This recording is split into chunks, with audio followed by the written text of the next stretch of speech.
هرش كل المجال حبايبي بروز. وانا كاكازوكو مصدع ايه القي نظرة لو على الحلاوة عندي كاستر والاسم عفرت يا عفرت، هتفضل معفرتها ولا ايه يا برو؟ انت مين يا هو ازاي ده دخل هنا يا جدعان؟ نكسر الدنيا الاول وبعدين نتكلم، نعيد من الاول. لا لا لا لا لا لا لا مش مسجل. اخواتي عشان فاهمين السين، سبوتيفاي عمل لك بلاي ليست الاقوى راب مصري، اسمع ملوك السين ببلاش.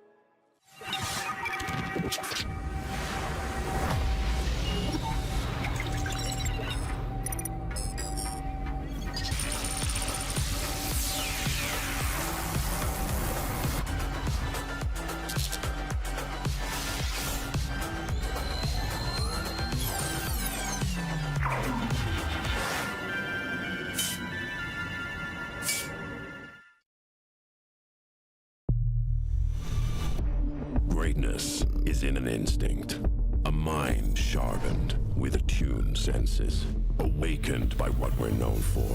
But legacies are meant to be left behind. Why play to your limits when you can break them? Hear only victory. Forget what you know. Unleash what's next.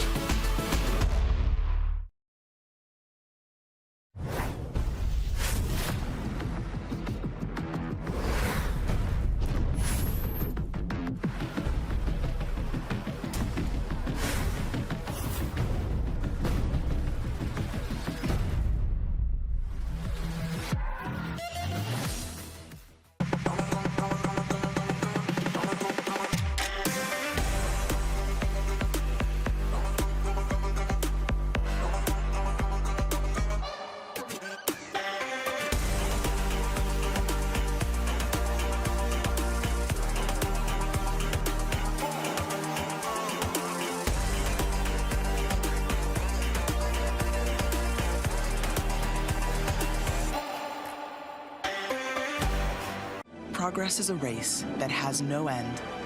After every finish line, another challenge awaits. How can we continue to push innovation in a sport at the forefront of technology? This is how.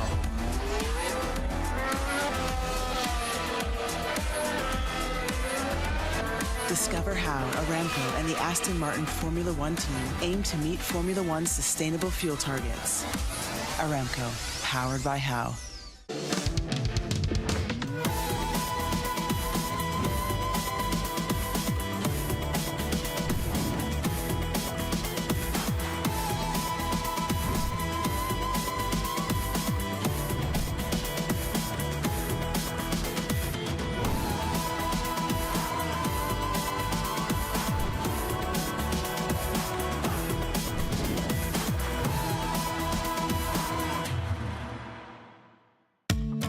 مع التحديث الجديد لستي سي بلاي، تجربة جديدة للكل.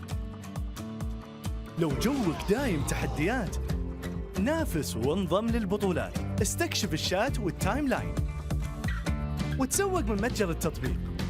الليدر بورد على تفاعلك بالتطبيق، والجوائز الأسبوعية والشهرية على نظام النقاط تنتظرك. ستي سي بلاي، مهما كان جوك هذا محلك. عايز تترجم راب؟ تعالالي. ملوك السين دي انا ملخصه في سطور، بس مين يقرا؟ فاهم؟ كلام الشارع ده انا هرش كل المجال حبايبي بروز. وانا كاكازوكو مصدع ايه القي نظرة لو على الحلاوة عندي كاستر والاسم عفرت يا عفرت، هتفضل معفرتها ولا ايه يا برو؟ انت مين يا هو ازاي ده دخل هنا يا جدعان؟ نكسر الدنيا الاول وبعدين نتكلم، نعيد من الاول. لا لا لا لا لا لا لا مش مسجل. اخواتي عشان فاهمين السين، سبوتيفاي عمل لك بلاي ليست الاقوى راب مصري، اسمع ملوك السين ببلاش.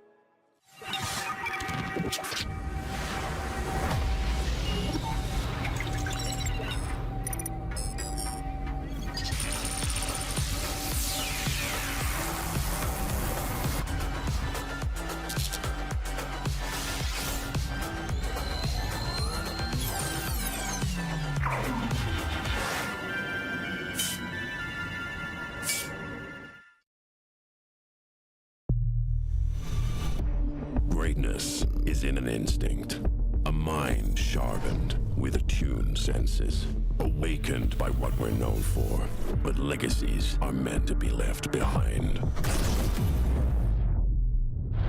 Why play to your limits when you can break them? Hear only victory. Forget what you know. Unleash what's next.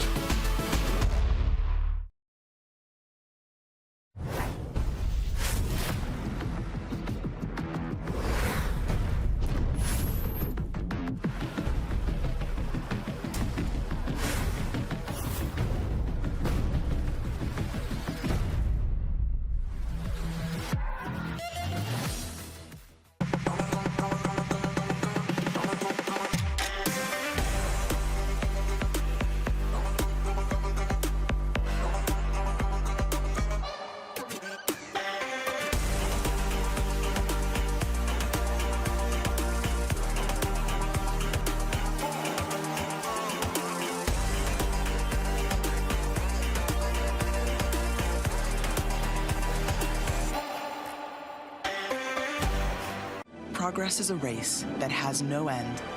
After every finish line, another challenge awaits. How can we continue to push innovation in a sport at the forefront of technology? This is how.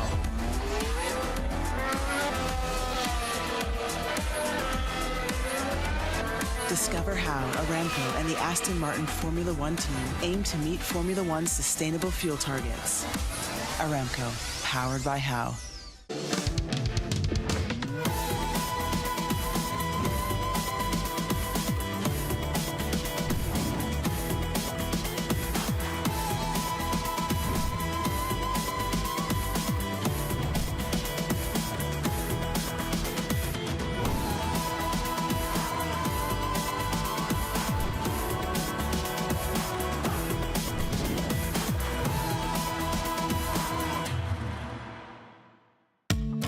مع التحديث الجديد لستي تي بلاي تجربة جديدة للكل.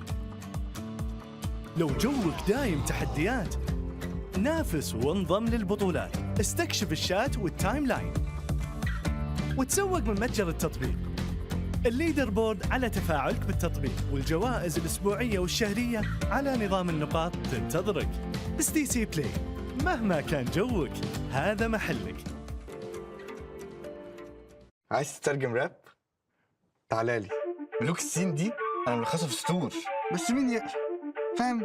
كلام الشارع ده انا هرش كل المجال حبايبي بروز. وانا كاكازوكو مصدع ايه القي نظرة لو على الحلاوة عندي كاستر والاسم عفرت يا عفرت، هتفضل معفرتها ولا ايه يا برو؟ انت مين يا هو ازاي ده دخل هنا يا جدعان؟ نكسر الدنيا الاول وبعدين نتكلم، نعيد من الاول. لا لا لا لا لا لا لا، مش مسجل. اخواتي عشان فاهمين السين، سبوتيفاي عمل لك بلاي ليست الاقوى راب مصري، اسمع ملوك السين ببلاش.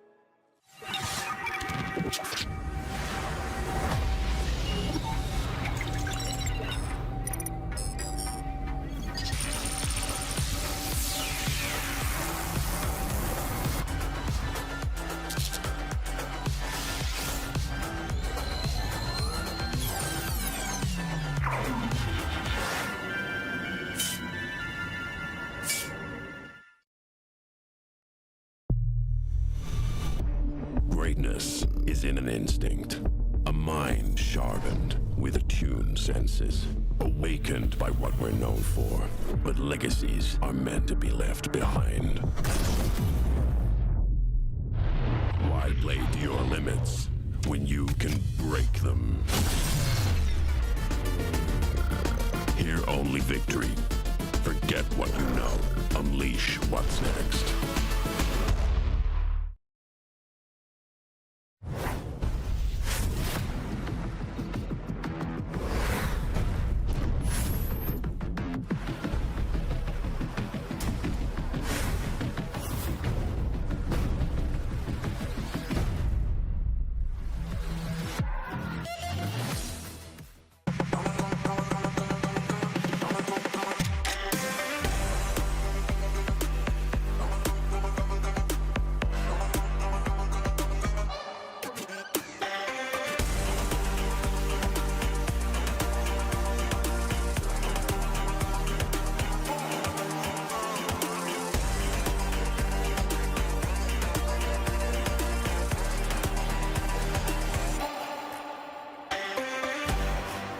Progress is a race that has no end.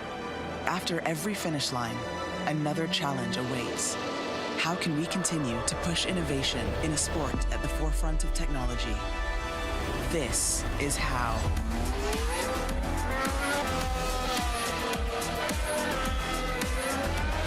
Discover how Aramco and the Aston Martin Formula One team aim to meet Formula One's sustainable fuel targets.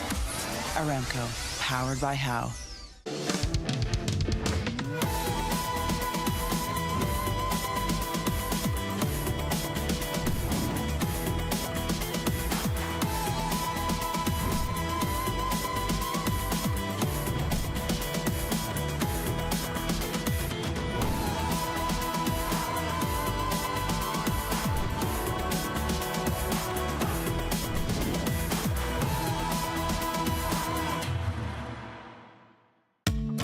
مع التحديث الجديد لستي تي بلاي تجربة جديدة للكل.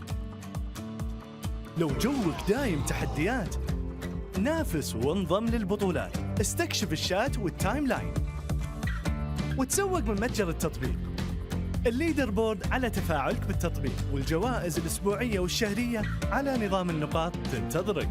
ستي تي بلاي، مهما كان جوك هذا محلك.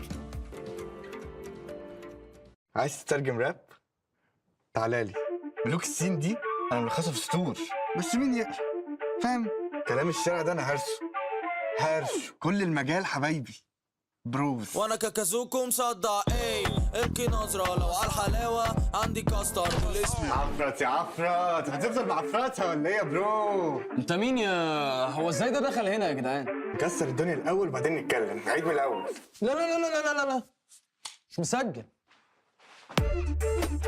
اخواتي عشان فاهمين السين، سبوتيفاي عمل لك بلاي ليست الاقوى راب مصري، اسمع ملوك السين ببلاش.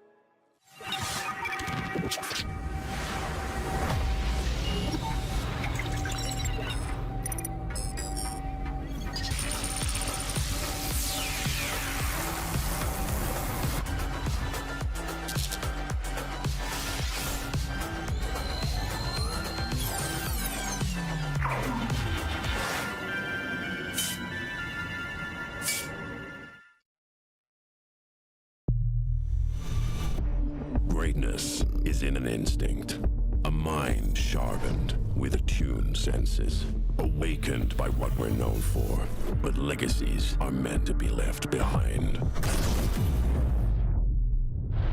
Why play to your limits when you can break them? Hear only victory. Forget what you know. Unleash what's next.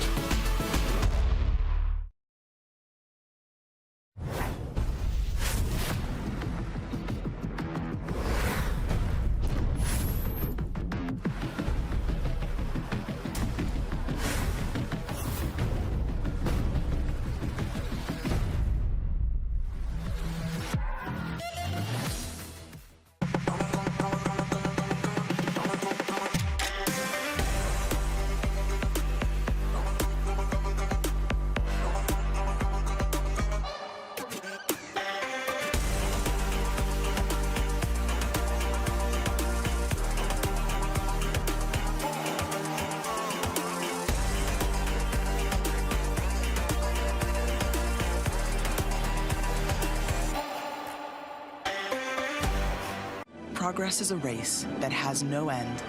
After every finish line, another challenge awaits. How can we continue to push innovation in a sport at the forefront of technology? This is how.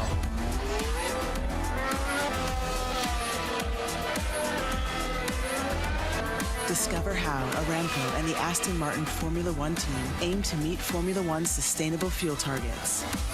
Aramco, powered by how.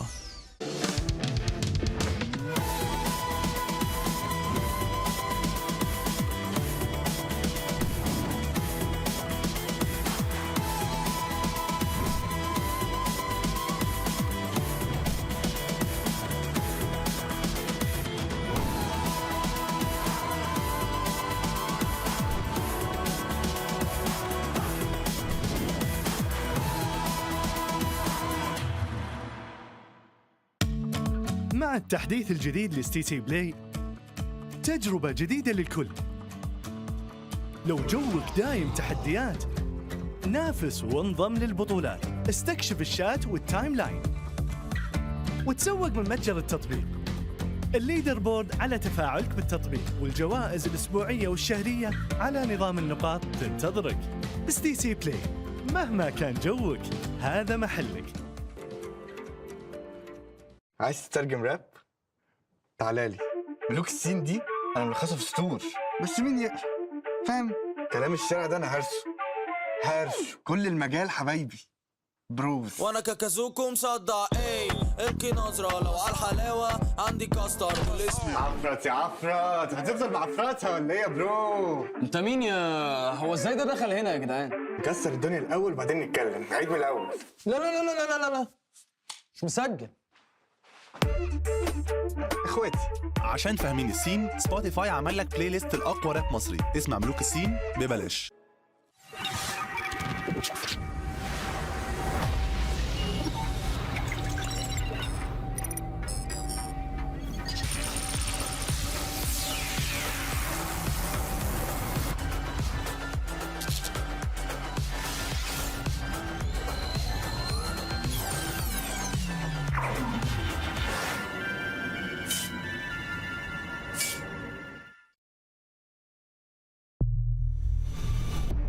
Greatness is in an instinct, a mind sharpened with attuned senses, awakened by what we're known for. But legacies are meant to be left behind. Why play to your limits when you can break them?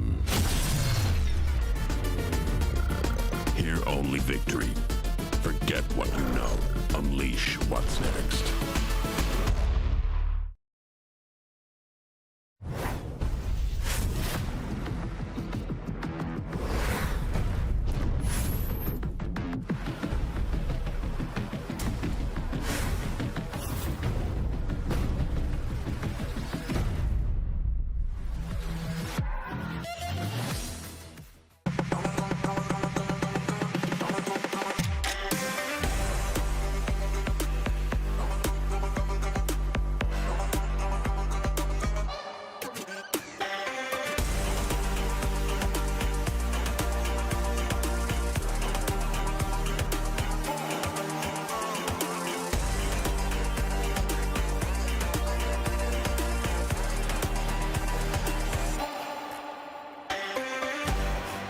Progress is a race that has no end.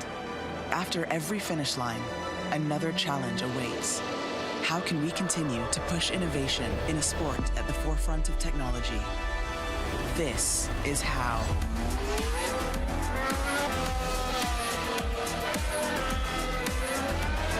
Discover how Aramco and the Aston Martin Formula One team aim to meet Formula One's sustainable fuel targets.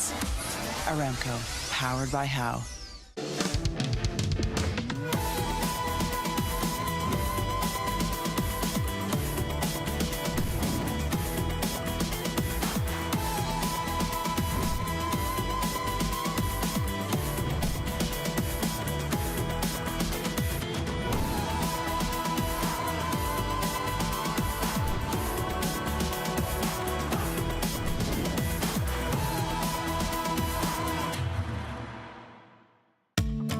مع التحديث الجديد لستي تي بلاي تجربة جديدة للكل. لو جوك دايم تحديات نافس وانضم للبطولات، استكشف الشات والتايم لاين وتسوق من متجر التطبيق. الليدر بورد على تفاعلك بالتطبيق، والجوائز الأسبوعية والشهرية على نظام النقاط تنتظرك. ستي تي بلاي، مهما كان جوك هذا محلك. عايز تترجم راب؟ تعالالي. ملوك السين دي انا ملخصها في سطور، بس مين يقرا؟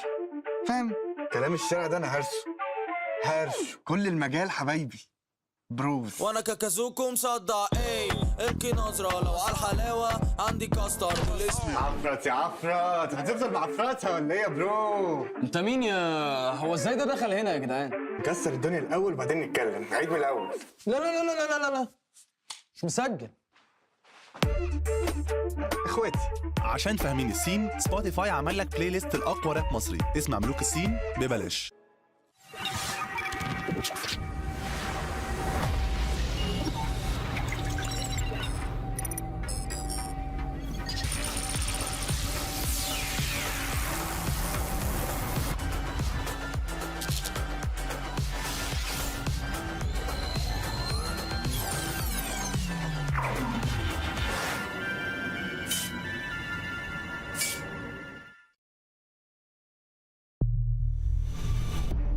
Greatness is in an instinct, a mind sharpened with attuned senses, awakened by what we're known for, but legacies are meant to be left behind. Why play to your limits when you can break them? Hear only victory. Forget what you know. Unleash what's next.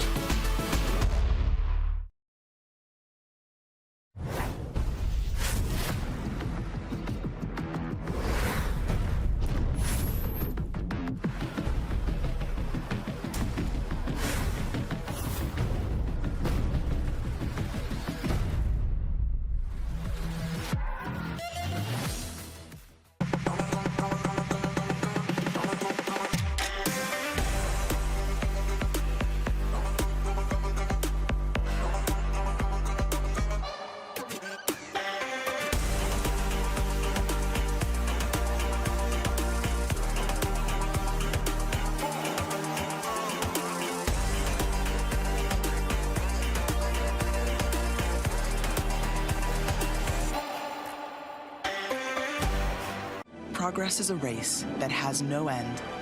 After every finish line, another challenge awaits. How can we continue to push innovation in a sport at the forefront of technology? This is how.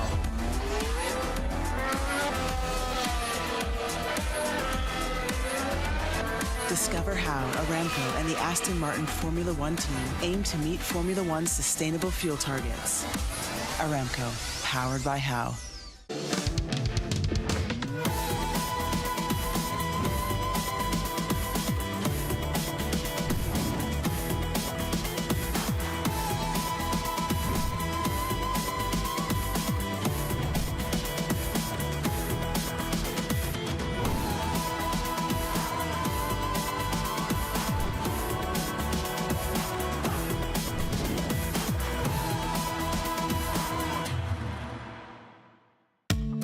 مع التحديث الجديد لستي تي بلاي تجربة جديدة للكل.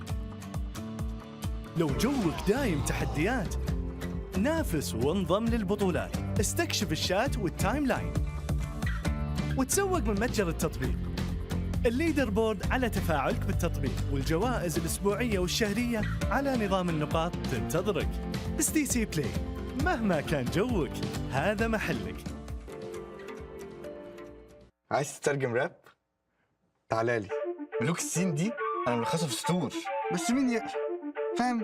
كلام الشارع ده انا هرش كل المجال حبايبي بروز. وانا كاكازوكو مصدع ايه القي نظرة لو على الحلاوة عندي كاستر بالاسم. عفرت يا عفرت، هتفضل معفرتها ولا ايه يا برو؟ انت مين يا هو ازاي ده دخل هنا يا جدعان؟ نكسر الدنيا الاول وبعدين نتكلم، نعيد من الاول.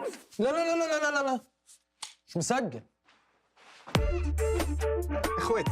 عشان فاهمين السين، سبوتيفاي عمل لك بلاي ليست الأقوى راب مصري اسمع ملوك السين ببلاش.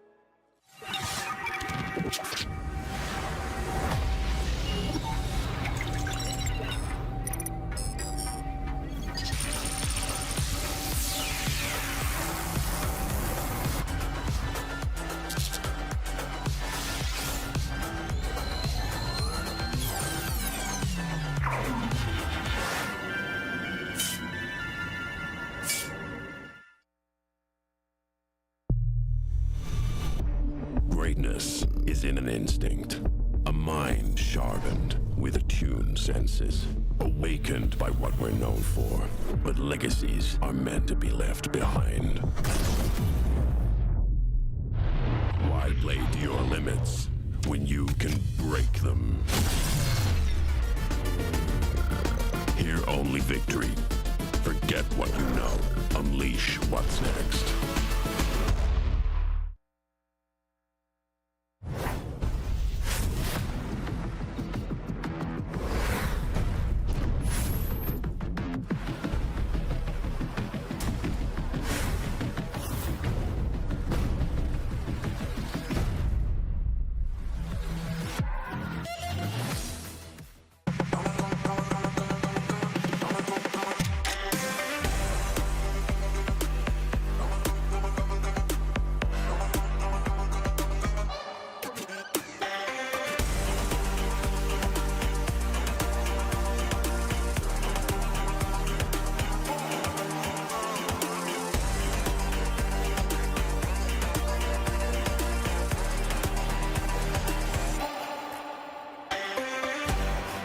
Progress is a race that has no end. After every finish line, another challenge awaits. How can we continue to push innovation in a sport at the forefront of technology? This is how.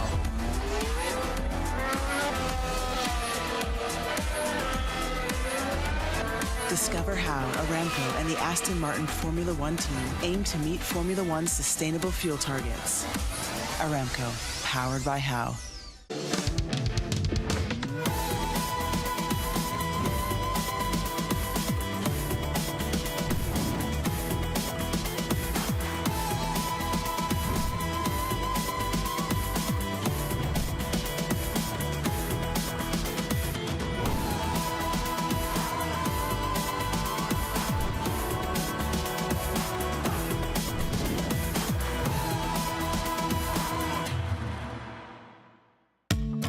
مع التحديث الجديد لستي تي بلاي تجربة جديدة للكل. لو جوك دايم تحديات نافس وانضم للبطولات، استكشف الشات والتايم لاين وتسوق من متجر التطبيق. الليدر بورد على تفاعلك بالتطبيق، والجوائز الأسبوعية والشهرية على نظام النقاط تنتظرك. ستي تي بلاي، مهما كان جوك هذا محلك.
Ladies and gentlemen, proudly presented by Saudi Airlines, the Gamers8 Featuring Fortnite Trophy. سيداتي سادتي، بكل فخر كأس جيمرز 8 فيتشرينج فورتنايت مقدم لكم من الخطوط السعودية.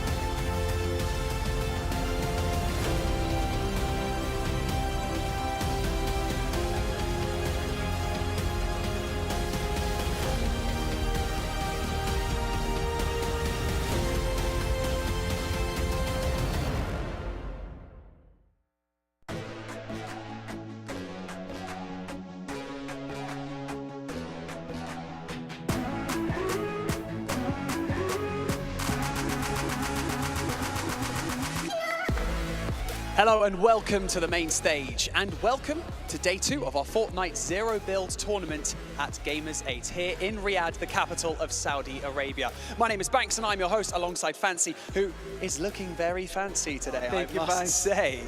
أعزائي المشاهدين والحضور حياكم الله معنا من جديد في اليوم الثاني من بطولة جيمرز 8 الزيرو بيلد، وزي ما احنا عارفين اليوم بيكون هو اليوم الثاني والأخير. راح يكون عندنا 6 مباريات بتحدد مين اللي بيقدر يفوز في البطولة الأولى معنا في فورتنايت.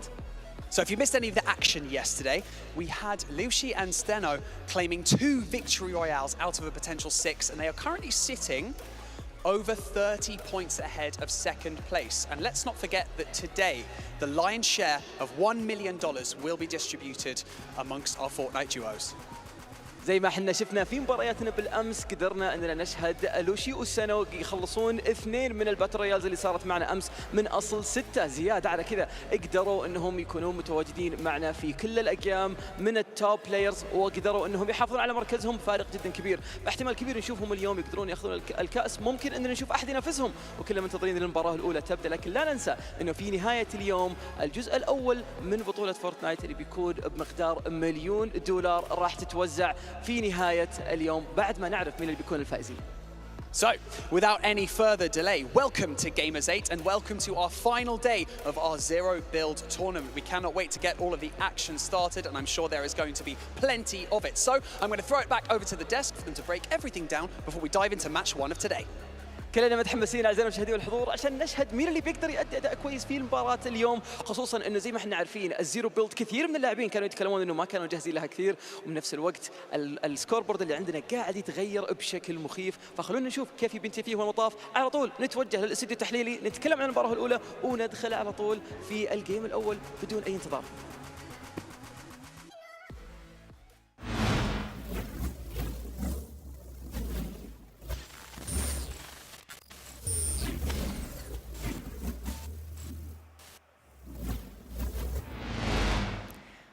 Welcome, Fortnite fans from around the world, to Gamers8 Featuring Fortnite. This is the Analyst Desk. I am your host, Kelly Link, and joining me once again, we have Takada and Spaceman. And Takada, I don't think I'm ever going to get tired of that amazing intro. Look, we saw it yesterday, but seeing it once again, every time, it's like, wow, what are we doing right now? I know, there's been so many different esports titles over these past couple of weeks, and every time you're just taken aback by just the spectacle, and I'm sure it's a sight for the players as well. That's right, we've already had Rocket League and Dota, and of course this week is all about Fortnite, but it's still not going to be ending here. There's going to be more games coming up, everyone, and all of that is thanks to Gamers8. But we have to talk about what we saw yesterday, what we expect to see today. I mean, my goodness, yesterday was just absolutely insane. Let's actually talk about the format first before we get into that, everyone. We have 44 duos that are going to be competing here today, and it's the point system that we're used to in the FNCS Takada. 32 points for Victory Royale, and then 2 points per elimination. Right, 2 days of Zero Build, 2 days of the Standard Battle Royale mode.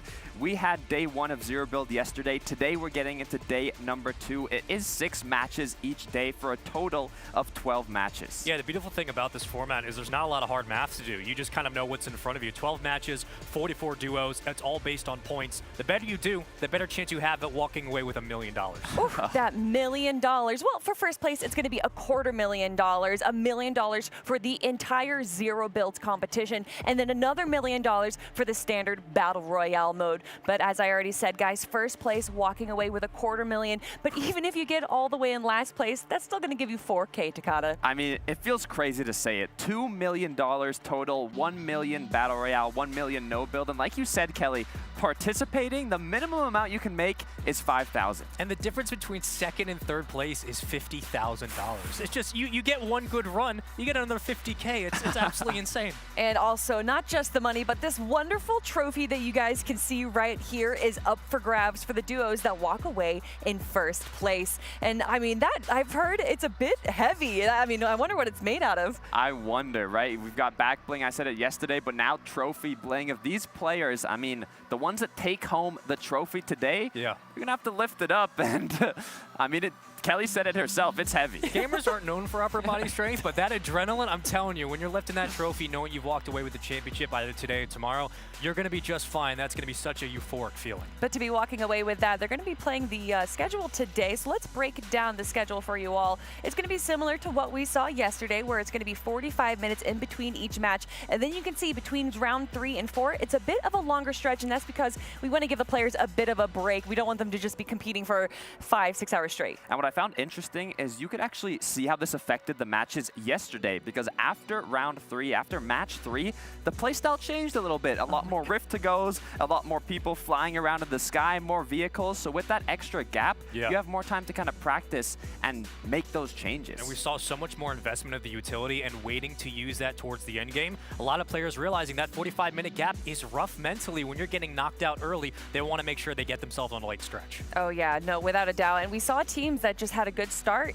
continued that on throughout the rest of the day. Obviously, Lush and Steno being that team that just seemed to be so dominant throughout the entire competition. Right, momentum is a big factor of Fortnite competitive, but how will that momentum last after a night's sleep, right? Normally these tournaments, you'll have 6 matches and you're done in match 6, but it being 12 total matches, 2 different days, will these top duos be able to keep that today? Yeah, the big question going into today too is the consistency there for a lot of squads, but also the continuity in the gameplay has to be there as well, and I think we will see that. And we've also seen some people not being continuous, but being adapting to the gameplay. We saw Arab using the boogie bomb to knock people out of the truck and actually have one of his best performing games that we've ever seen him. I believe he actually got 3rd place in that game. But just highlights from yesterday, for me, I'm going to say it again, Epic Whale and Malibuca grabbing the 17 eliminations, just absolutely wild. Look, you love to see it, right? Players from North America West going with a partner from Europe, right? The 2 different regions competing together as a duo, top players, titans of their own region, and now still being able to perform at a top level playing together. It's incredible. And that was the most interesting storyline to start yesterday, but I think going into today, the fact they haven't won yet, they're still in 2nd place. If they get 1 win, this is a whole new ballgame. Yeah, everyone keeps saying, can anyone beat Steno's team? And obviously Epic Whale and Malibuca are the closest to do that, but even with that being said, it is still such a huge gap between 1st and 2nd place, let alone 2nd and 3rd place, which is Anas and Pink. Right, but in that 3rd place spot to the 5th place spot, there's a 3-way tie. So anything can change up the leaderboard. Yeah, 34 points between 1st and 2nd is nothing to sneeze at, but that is where things get interesting, because below with Malibuca and Epic Whale, Anas and Pink, right below, these points are going to change, and today is so much about those first 3 games. And I feel like this leaderboard just tells so many different stories. Obviously, we're seeing some consistency, we're seeing a lot of placement heavies, but then we're also seeing a team that only has 12 eliminations. That's our 5th place team, Acorn and Edgy right there, making sure that instead of grabbing those elims, they're going for the placements and surviving to the end game. Look, there's 2 duos that are doing that playstyle in the top 10. It's Edgy Acorn and Seti Kami. These are 2 incredibly powerful duos of their own region. Acorn, Edgy coming from NA East, and Seti Kami on Europe. And seeing that they're still so high up with even not too many elims on the board, I wouldn't be surprised if they can continue getting their way up in the rankings. Absolutely, but talking about how the rankings have changed, looking at even some of the later performances from players like Knight and Rogue Shark, they had a good stretch towards the end of yesterday, but they still sit around 14th. That could absolutely change, but it's going to take a lot more and the kitchen sink for some of these players to get themselves ahead. And just to set the stage for everyone, there is about a 30-point difference between 1st and 2nd, about a 30-point difference between 2nd and 3rd, and then it's a 30-point difference between 4th and 14th. So it's so, I want to say top heavy, but it's really only the top 2 teams that are the top heavy. Right, and what I find interesting as well is that there's a lot of teams in this middle half of the leaderboard. We saw Vico Gelti, that they have a victory royale, but they're not in the top 10, and that just shows how important consistency is. You can have one big pop-off game, but if you're not able to keep that going forwards throughout the rest of the matches, you're not going to be at the top. I mean, that's what makes Malibuca so scary is, again, they have no wins, but what was it, 17 eliminations in 1 game? If they have that kind of consistency, all it takes is 1 single game for them to get up to 1st place. I'm still wanting to see it, the 20 eliminations, and if there's any day to do it, it's going to be this day. I mean, I wouldn't be surprised, right? Especially with all the players now prepping, practicing. They've had 1 day to play this no-build game mode, right? With the vehicles, with the rift-to-goes, with the porta forts, and now that they've had more time to sleep on it, think what they could change up, we see a 20 bomb, I mean, it would be great. Listen, we saw boogie bombs being used defensively. We've seen zipline clipping. Are we seeing the same thing today? 100%. Ooh, okay, so let's actually talk about the loadout, because I feel like a lot of people typically watch the FNCS, and that's a, standard battle royale mode, and these are items that we don't even get to see in competitive. So if you're a player, a top player, and you want your perfect loadout, what would that consist of in the end game? Ooh, it's so difficult because there's multiple different loadouts. Like you said, there's so many items now in this zero build mode that you have so many options. You could go with the more shockwave grenade route, the rift to go route, porter forts, stack double shockwaves, double rift to goes. I mean, there's so many options, and it's picking which is the best one. I mean, it depends when you're asking that question, because yesterday, completely different answer, but now, rift to goes, 100%. You have to have something for the end game. Gosh, I just remember at one point, I believe it was Shayo saying, like, I don't think there's anyone on the ground right now. There's at least 20 players up in the air. But then we actually saw some players utilizing that, staying on the ground, even if they were low health, and just taking pot shots up in the air. Right, there was actually a duo, I forget who it was, but they got the Victory Royale because they were the only people on the ground, and there was, what, 2-3 duos in the sky, and they were just taking shots above, getting elim after elim, and they actually got the Victory Royale by doing that. And that's what Steno did really well yesterday, right? Being able to slow the game down, and everything's happening above. Though he didn't have the best kit, he made the most of it and played patiently. He was able to find some eliminations, and with that, they eventually found a win. I mean, almost too patiently. I mean, I know that they're playing kind of the edge of the map. They're staying away from the action, and some people might say, oh, that's so passive. That's kind of boring. But hey, they're in the top spot right now. Clearly, that is the name of the game. I know a lot of people thinking that this was being zero build. It was going to be all about aggression, and we've seen teams succeed in that sense. But it looks like the passive play is going to be prioritized today. And it shows in the leaderboard, too. We talked about it previously. Seti Kami, Acorn Edgy. These are two incredibly strong duos to take the more passive route, and it's paying off because they're both in the top 10. Boring works when you have the results. I don't care. Top 5 is top 5, and I will take boring all day, every day.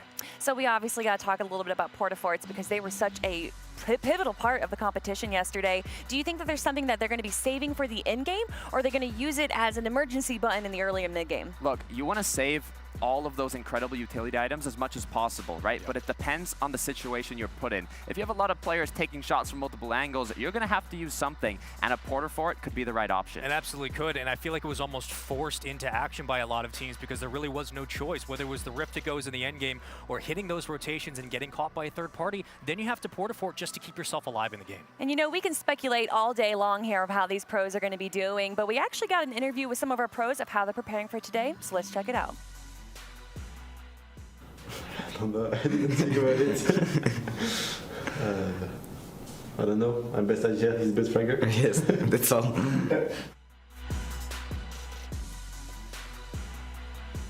There we have it. It looks like they're having fun, which over everything, I like to see that out of these players. Look, I saw Mustache there. You could see his smile, his grin, his confidence. One of the most mechanical players in the world now showing off what they can make happen in this zero build tournament. It's so different from Battle Royale, but the top players from the standard competitive Battle Royale mode, they're still at the top here in no build. And they might feel a little bit more at ease today, given the fact they have a couple of games under the belt, the reps are there. But Mustache had a fantastic response yesterday. I was really impressed with kind of his late game anchoring, getting his teammate up in position to make a lot of those trades. So this should be a very interesting day for that duo. And also I want to hear from our top team right now, Steno and Lush, so let's check from them.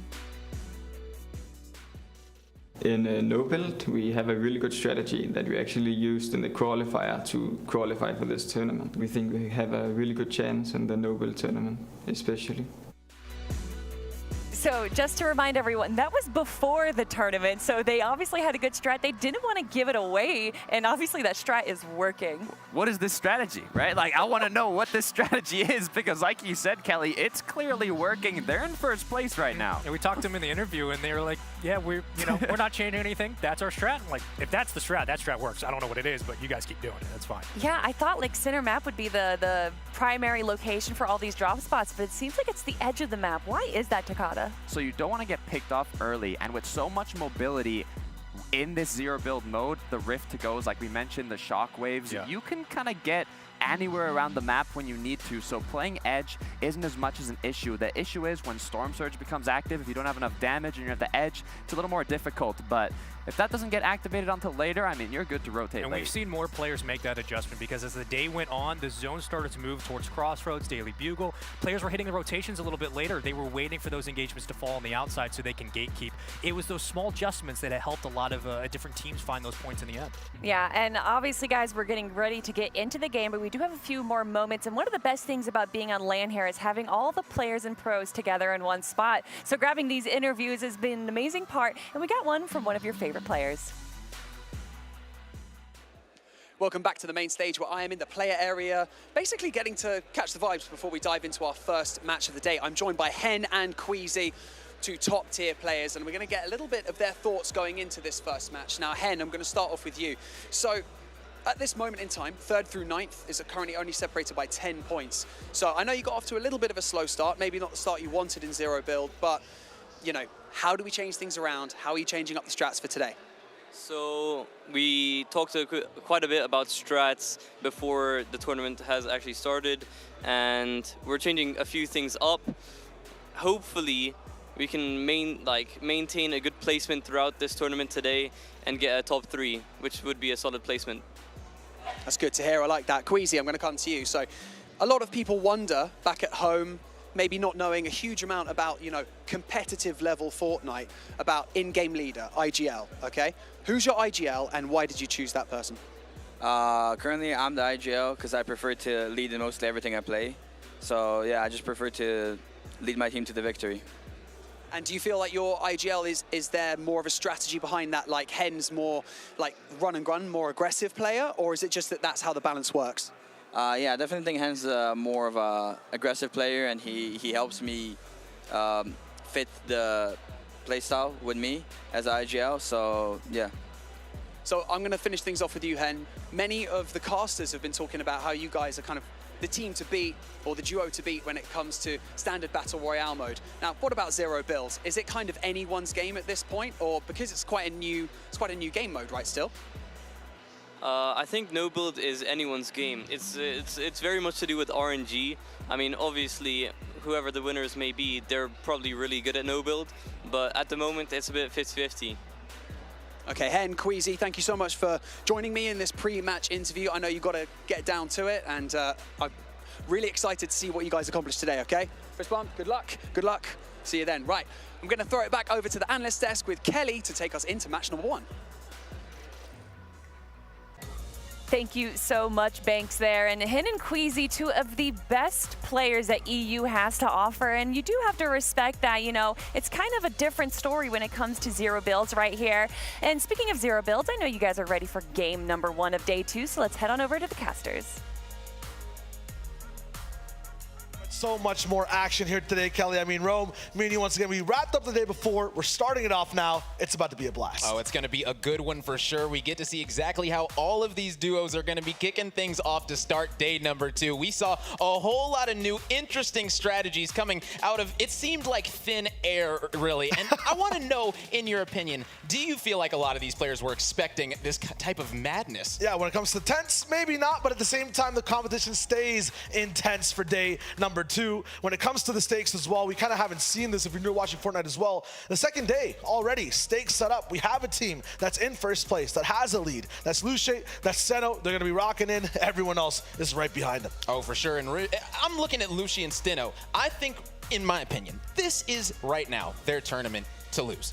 They have such a strong advantage. I believe that they're in first place by 34 points. So I'm looking at this and saying, okay, they could actually not play a game and probably still be in first place. They have that big of a lead right now. Do you feel like they're going to be extremely confident coming into today, or do you think they're going to still play passive? I feel like a lot of people are going to be on their wavelength of just, you know, staying in a truck, rocking things out, taking their time with the game.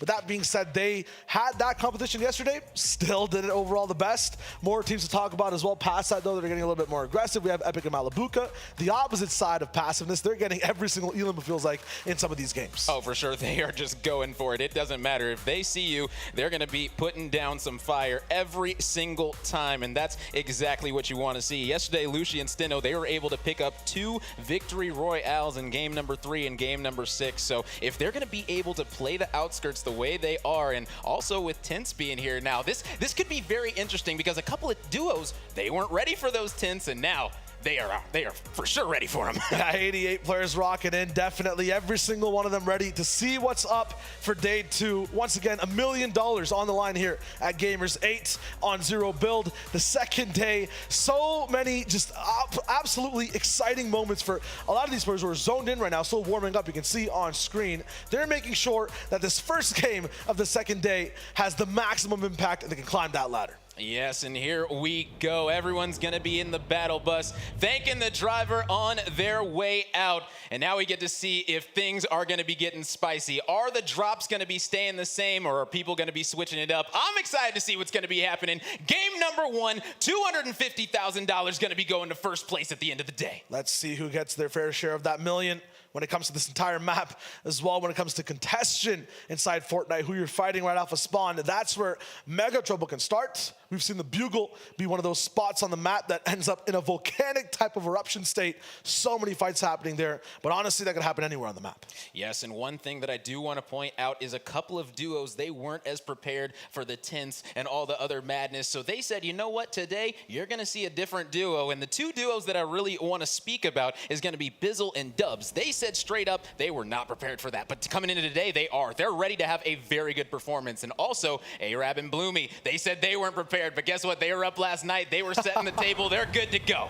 And right now we can see last versus first place on screen. Falconer rocking into Lucy. It's not going to work. Both sides of the board going head to head, and looks like first place gets even more points right off the rip. The first Elam, honestly, as they rock through. Lucy and Sinnoh picking up right where they left off yesterday, getting that early elim. Beautiful stuff going to be coming out of this duo already. You can see Reels just took out Peak. That is pretty interesting because Peak's definitely a player that a lot of players had their eyes on. Rabbit and Peak, a solid duo for sure. Yeah, Polga, Laleo, they're rocking in as well when it comes to how they looked overall on that first day. Lots of aggression, lots of control on the map. They were the duo to move first compared to everyone else.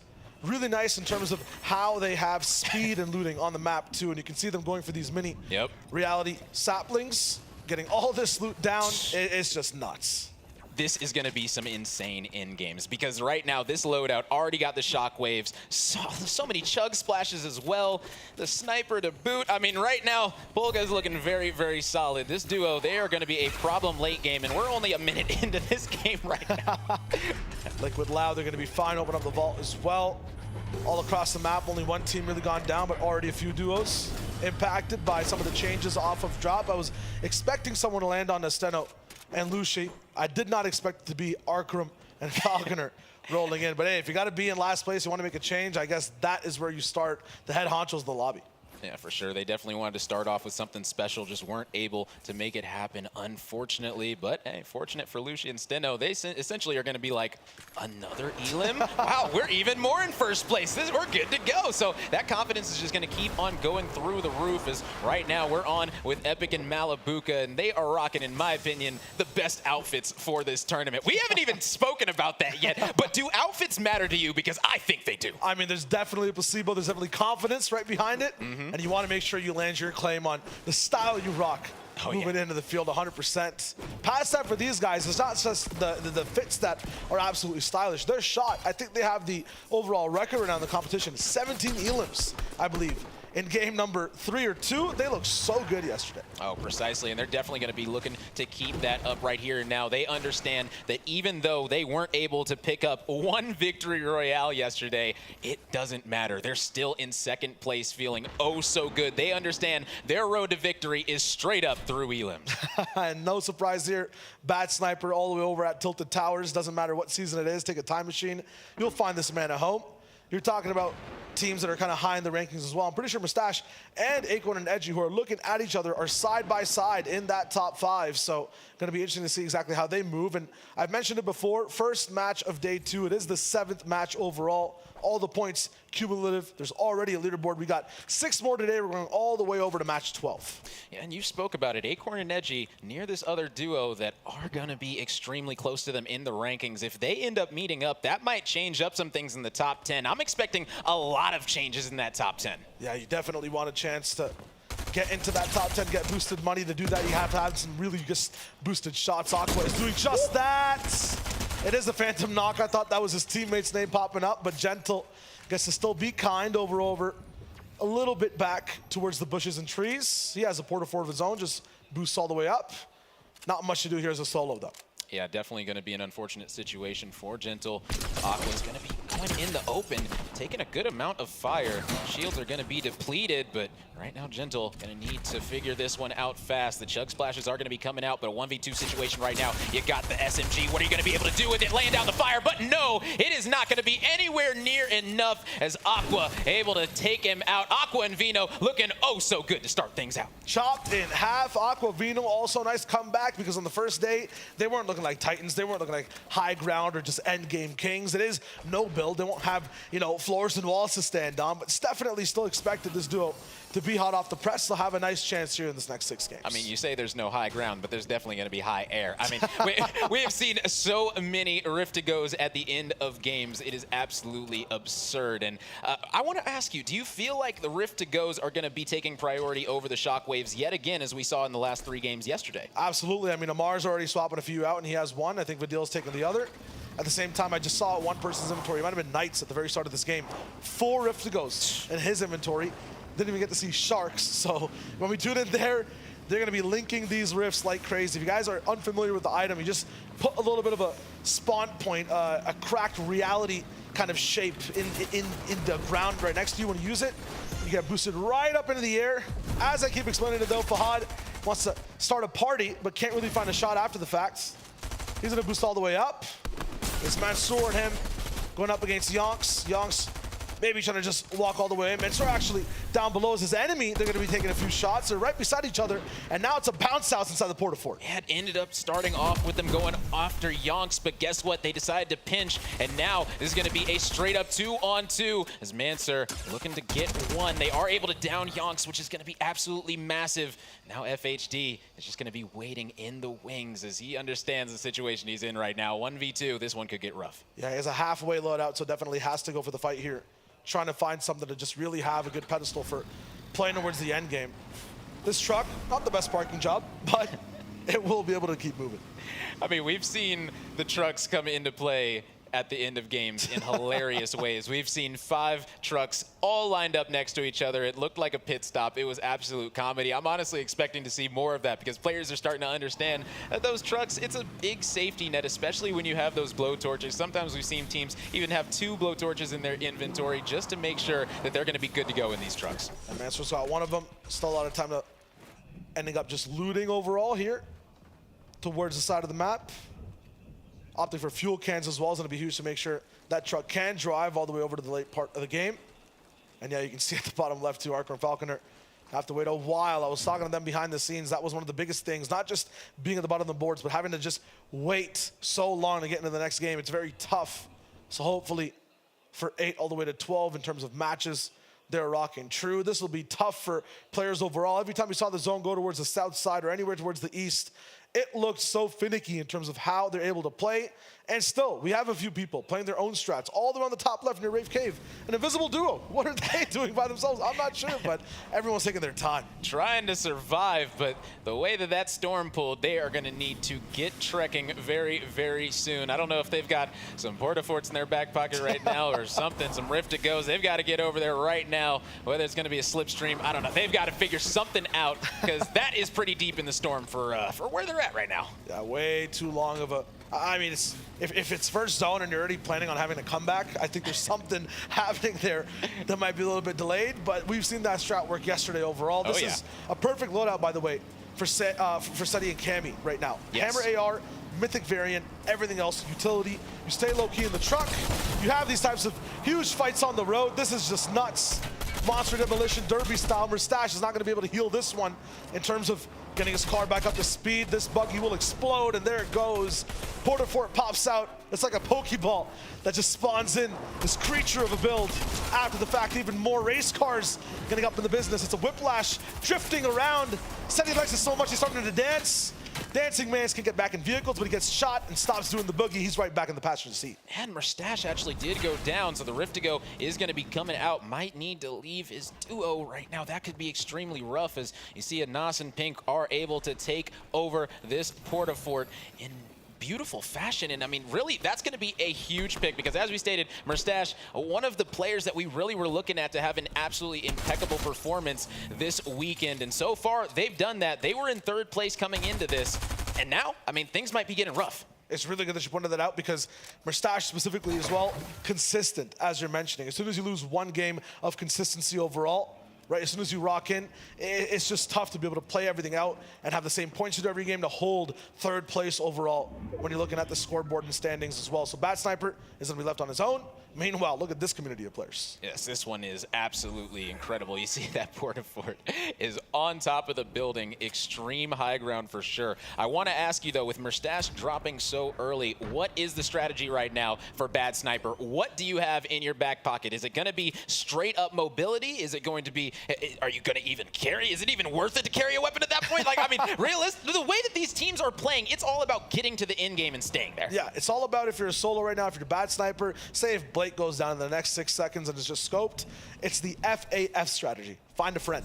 Find a duo, hide beside him, steal their rifts, fly in the air, do anything to survive, and don't make too much noise. Surge, although active towards the first side, wow, edgy.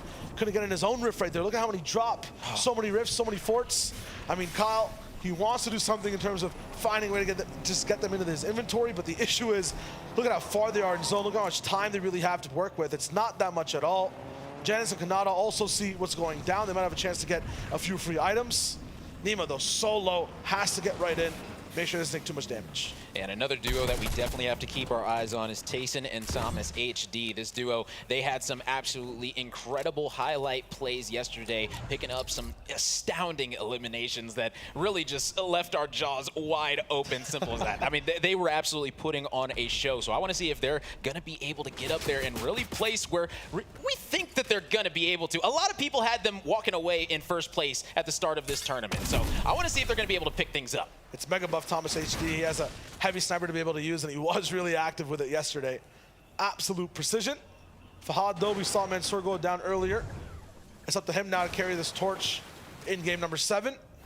Keep it rocking in. We're talking about survival and hiding. That's exactly what Bad Sniper is doing, but he's found out. Yeah, gonna be an unfortunate situation. Oh man, look at this pull.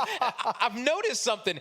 These first games, they've been pulling extremely close to the edges, and that is very interesting. Yesterday, game number 1, it went to the top right, and today in game number 7, we're going to the bottom right. Things are getting spicy. This is gonna be an insane rotation because there's only about 4 duos that are inside that zone right now. It's so difficult to be able to drive inside the desert too, so hopefully a lot of these guys have those shocker tires, off-road experience. Jelty has experience being off-road from the game entirely. Look at this chop, though. Going to be huge. These builds for Vico are actually going to be his downfall, literally. They don't have the buff as the trees and the rocks do. They're flimsy, and now he's down. Refsguard and Kovacs with a great double elimination right there, being able to take out 2. Those are the type of plays that you got to have right here if you want to start to climb up in this leaderboard. Every single elimination that you get means more prize money in your pocket. So they are going to be feeling extremely good, even if that means just waiting out in some bushes. It's all a battle of time for a majority of these players. And the mistakes always happen with timing when it comes to the ones that are on the bottom half of the leaderboard. Neiman trying to perfect that, and don't be fooled. Cal is still alive. He's just making sure the truck seat stays warm. Redley Frosty, one of the most impressive performances as well in the last 3 games. They were just popping off when it came shot for shot, when it came to control towards the end of day 1. They're alive again. I think one of the best duos to even use a Porta Fort inside no build so far. As soon as they prop that one down, it's so hard to kind of snuff him out. And right now, it's going to be Blake and Scope that have the overall high ground on everybody. You can see them at the top of this double Porta Fort. I like to call it a Porta Fortress. Nobody's going to be getting up in there, messing with that duo. As you can see, Blake just trying to lay down some fire on this other Porta Fortress now. This is absolutely incredible coming out. I mean, this is why high ground is so important, because at the end games, I mean, you might say that it's no build, but at the end of the day, Porta Fort, it's a pretty big build. Got to make sure you stretch all the way up top and have the highest fort. That's where the battle of real estate takes towards the sky. Speaking of which, Blake looking at the clouds, hoping it rains players. Slowly, though. Not a torrential type of rainstorm. He wants to have the time to take a few shots at people gliding by. Vertical POV, and look at this. This looks like a field trip. I'm not sure what's happening here, but it's definitely not fun. Here, all the Rift POVs. Rogue Shark has so many. Clicks going down. I think that's 6 total rifts for Rogue Shark and Knight. And now they're cut in half. So Knight needs to get Rogue Shark back up. Maybe they just rift all the way away. Rogue will be low, though. Those Chuck Splashes get him right back up. Yeah, so they are going to be good to go, at least for now. Clicks is still going to be down. Unfortunate. We want to see if they're going to be able to get back up, because Clicks and Duke, definitely a duo coming into this that a lot of people had easily taking that top 10, and I believe that they're top 25 or so right now. So they definitely aren't performing up to the level that they were expecting to, but that doesn't mean that you can't have an impeccable game number 7 and start making that comeback to get eventually in that top 5. You never know how today's going to go. Absolutely. And either way, it doesn't matter what strat you have. Throw it in the bin, throw it in the river and lake, because that is the most impossible, most difficult variation of where the zone could have gone inside the southern desert. There's so much water around. One team on that little island, I think, might have the advantage.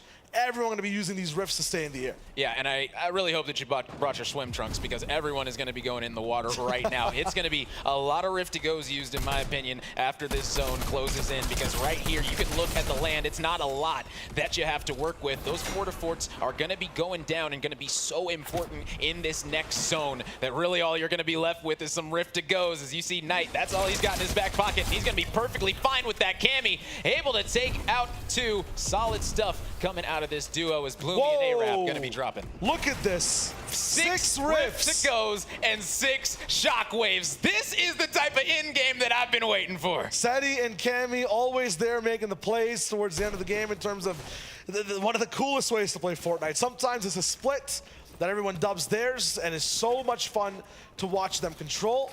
Other times it's having 6 of the same item in your inventory. I hope Seti doesn't go down mid-air. Cammy must be very happy about him finding that. Yeah, gotta say, 8 boogie bombs as well. I mean, that's definitely not a bad thing to have at the end game. You see Bizzle and Dub still gonna be in this one, and it looks like they're gonna be pretty healthy right now, just chilling out in that porta fort. And that's definitely another duo that I've got my eyes on today. I got my eyes on quite a few, if you ask me. That's because there's so many players in this lobby that can pop off. I mean, you talked about it. This is one of the best accumulations of players across Fortnite that we've ever seen. Absolutely, and that's why it's so much just fun to watch everything going down. Even for some of these players as experienced as they are, it is tough in terms of how these porta forts can spawn. Aquavino, here we go. So aggressive box to box. 2-shot there for Aqua, going to be huge. Rainbow loadout, diving down again. The ones who land the latest have the control when it comes to these forts, but there's nowhere to land for Aqua. He's back down once more. Truck stop, and the fuel's gone. Cal, yeah, we see you hiding. No chance. You know, maybe if he was wearing an outfit that matched the seat cushion, he could have been okay. But no, yeah, definitely didn't stand a chance right there. That was going to be a pretty easy elim, and now we see already the truck stop is starting to happen. 3 trucks lined up next to each other. It's going to be interesting to see if players can find their way to drive peacefully or get into conflicts in battle. Tripper down below with Hellfire going to have the option to also rift to go in a second, but what's going to sacrifice? It seems like it might be that semi or just that heavy rifle, the heavy sniper. Rogue Shark, though, he's rocking that car as long as it can go. Hellfire making sure that rift stays secure. So many cars lined up next to each other. It's absolutely hilarious. Yesterday we saw so many lined up. It's a good strategy at the end of the day. Whoa. Unless you leave yourself open to shots like that. This Tripper man trying to lay down some solid fire. You stated it. They've still got a solid kit in their back pocket. They've got 2 porta forts, 5 shockwaves, and they've got the rift to go right on the floor. Every single rift you're able to use buys you about 30 to 40 seconds. We know some of these teams have 6. When you use a rift, it leaves a little bit of a remnant of itself behind. You can jump into that portal, get sucked up all the way to the air, and if you don't have one, it's time to get aggressive. Macwood now in trouble, but Anas rifted before he falls down and goes for that fight. He's going to be locked in all the way up top into the air. Trippin' rocks all the way back down. They've used something in terms of getting back to the spot and still have a few more rifts to go. Oh yeah, I mean, they're going to be extremely comfortable with that. That was a great play coming out of this duo yet again. Right now, we're getting into the dire straits as Bizzle in the open. Gonna be taking some fire, should be good to go, but no, he is gonna be dropping. Tripperman takes him out, and that's gonna be leaving Dubs by his lonesome, but Dubs is able to pick off one on Balor, so that could be nice as Anas is gonna be looking up to the sky, potentially, to be picking off some of these players up there. I was feeling like I was gonna, go outside, find some milk cartons, some billboards, put some missing persons notes up because I couldn't see half the lobby. I look up in the sky, that's where everyone is. Kovacs, Refsguard. It's not safe on the ground. Anas and Pink, round 2 for a dive. Do they get sucked up in the air is the question. Yep, one more time. That's what I like to see. But there is no celebrate for some of these players. They have no choice but to fly. Oh my goodness. He actually got Bizzle up. Dubs was able to get Bizzle up. That was actually a huge revive coming out in all of this madness. That's going to give this duo a very solid chance now. As right now, Tripperman and Helnata are in an extremely rough position. They are just using this rock to their advantage, trying to get as much damage as they can. Not able to pick up an Elim right now. As you can see, those Rift-to-Goes are coming out expeditiously. Over and over, they just keep cycling them, and you can see the fire on the ground, the floor, literally for all these players, lava. No one wants to touch dirt. Tripper has the chance to take to the skies as well. I want to see a POV of the sky. There's 18 people alive. I want to see 4 or 6 on my screen at all times. I mean, it's so resemblance of yesterday. You know, we were able to see all these duos just flying around in the sky. At one point, there was like 14 players all in the sky with nobody on the ground. So we have seen these players absolutely loving hanging out in the air. And it's really the smart thing to do. You can't really blame them in these situations. Tripper and Hellfire, they're the ones that control the floor. That's huge. Look up and just shoot a health bar, shoot a body. Hellfire has to try. Who's going to be forced to the ground first? It's Threats. Dodging every single shot. My man is in the Matrix. Not anymore. Movie canceled. All about the next ticket, the next showing. It's Pink. Is he looking rosy? Absolutely not. It's enough, though, to keep him alive. And is anyone going to land on this duo? Or are they going to keep on letting them get some free fire coming out? And it's looking like that's exactly what's going to be happening. Queasy not going to be choosing to go inside yet again. And Nas going up top. Only 4 HP to his life right now. Needing to play it oh so well. Bizzle's going to be dropping. Epic falls as well. Threats drops. Pink drops. This one's coming down to the wire. For Anas, my man's muscles stiff. There is no flexibility. He's got 4 HP. No chance of adaptation inside that storm. He has to stay rigid while flying down, and more every second the zone closes, it gets even smaller. 14 till the next one shows up. Tripper and Hellfire once again looking so strong inside this one fort that they call home.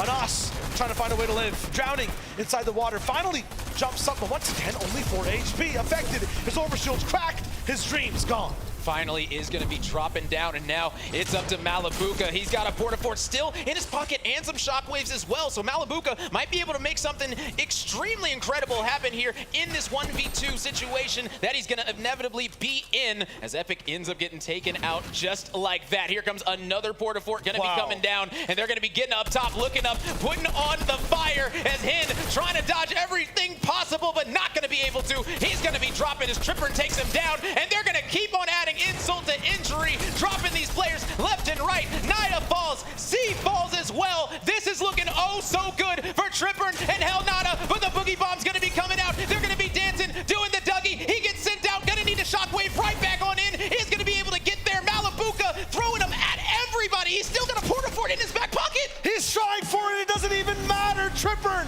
you must have forgot. You must have forgot, but he didn't. He's there for the win.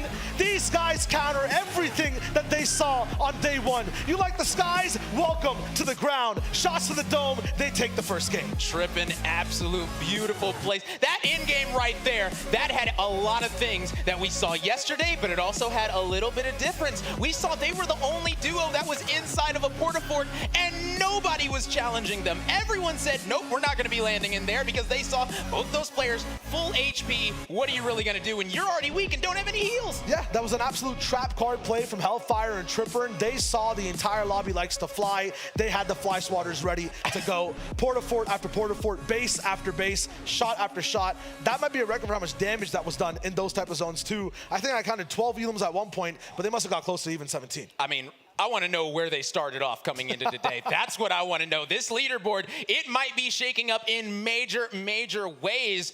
Did we see our top duo there at the end? I don't believe so. I think I saw Steno go down, but Lucy all the way up in the sky. There were a few people inside that top 10 surviving, but I think Tripper and Hellfire really just changed the landscape of this game. Everyone's trying to do these rift strats. You can see we were talking about it, 6 rift to goes here, shockwaves there. That might not be possible if people start to play like Tripper.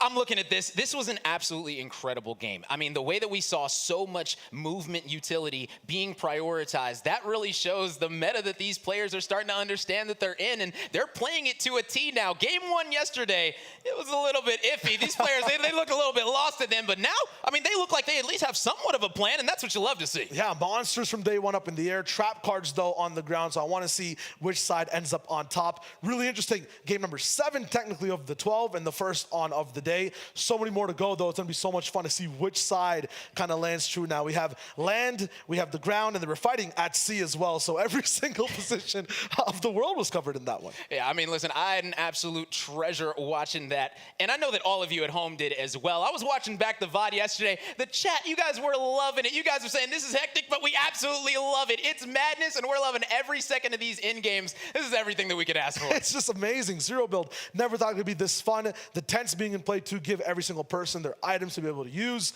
Porta forts, I think, in that one were used amazingly, though. Everyone finally finding a base. It looks like not only you watched the VODs run, by the way, but every player did too, because we're seeing a lot of new strategy. Yes, and that's exactly what you have to have is adaptability here on day number 2. You can't go into day number 2 with the same strategy as day 1 if it didn't work out day 1. So let's go ahead and see what is going to be happening next. And it looks like we are going to be having an interview at the stage, so we're going to be sending it right on over.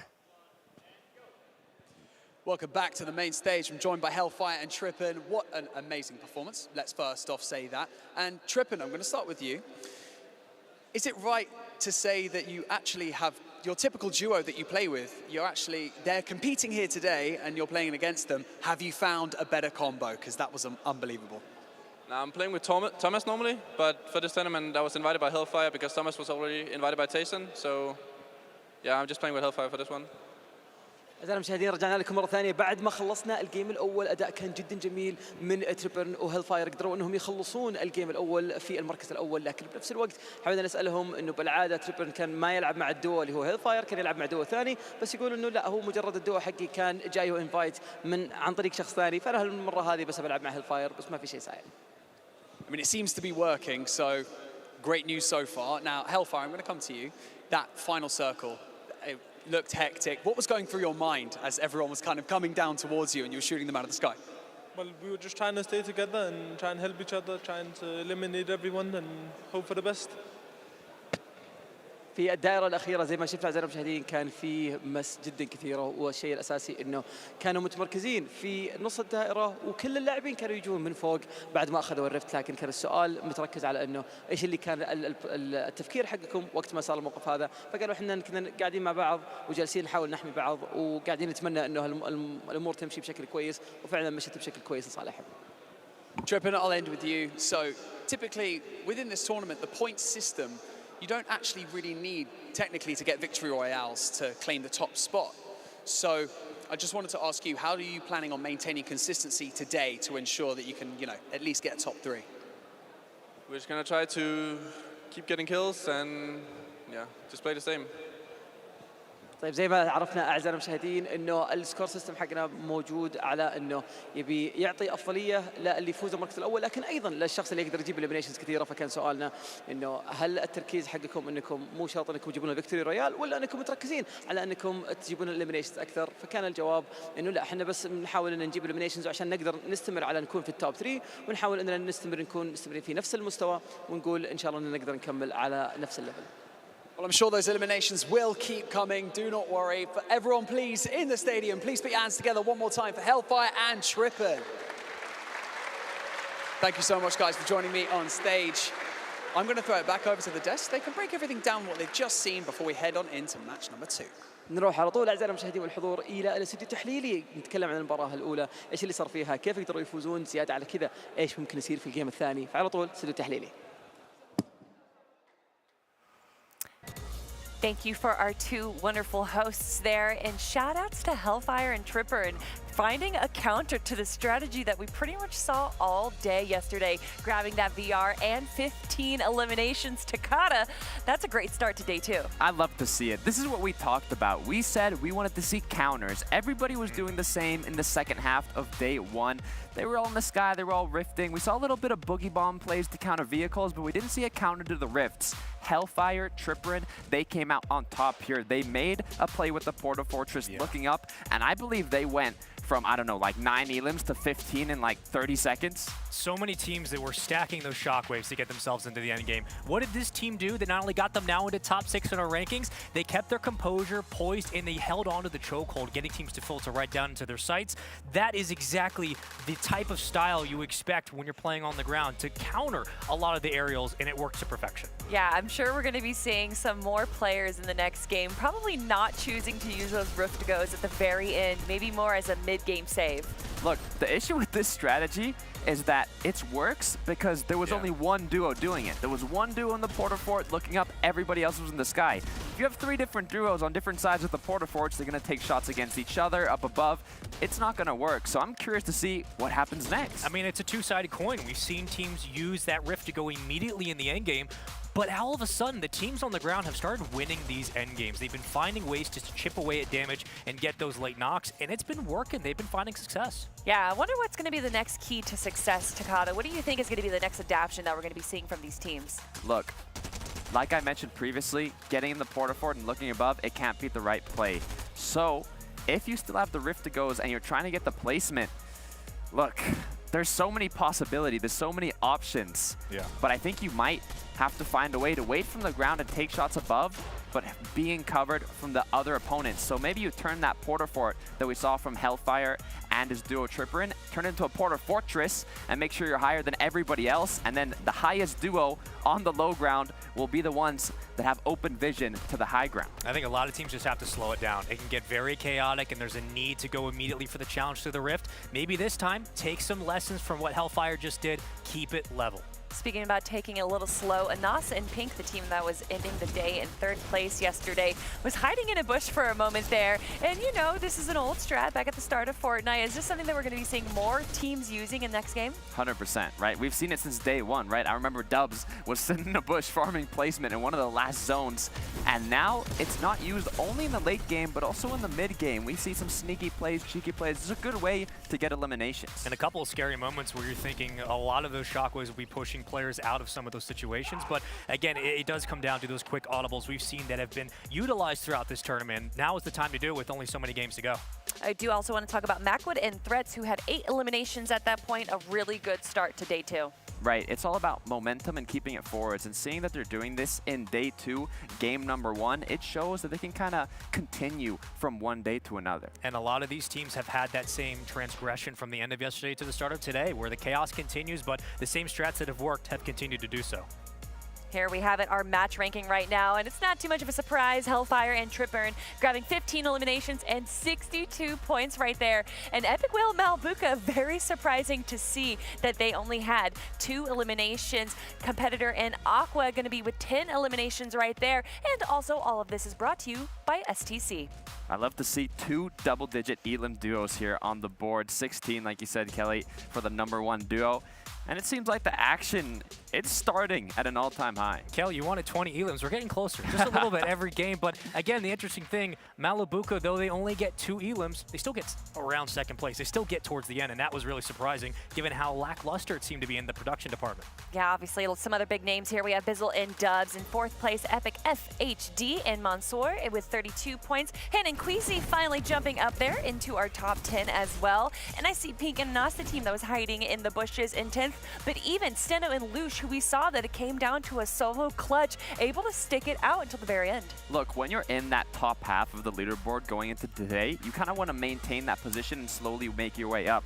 But for these duos in the middle half, they need a big game. Ooh, there's actually 3 double-digit eliminations there. 1 coming out of Refsguard and Kovacs, and it was almost 4 from Threats and Maclook.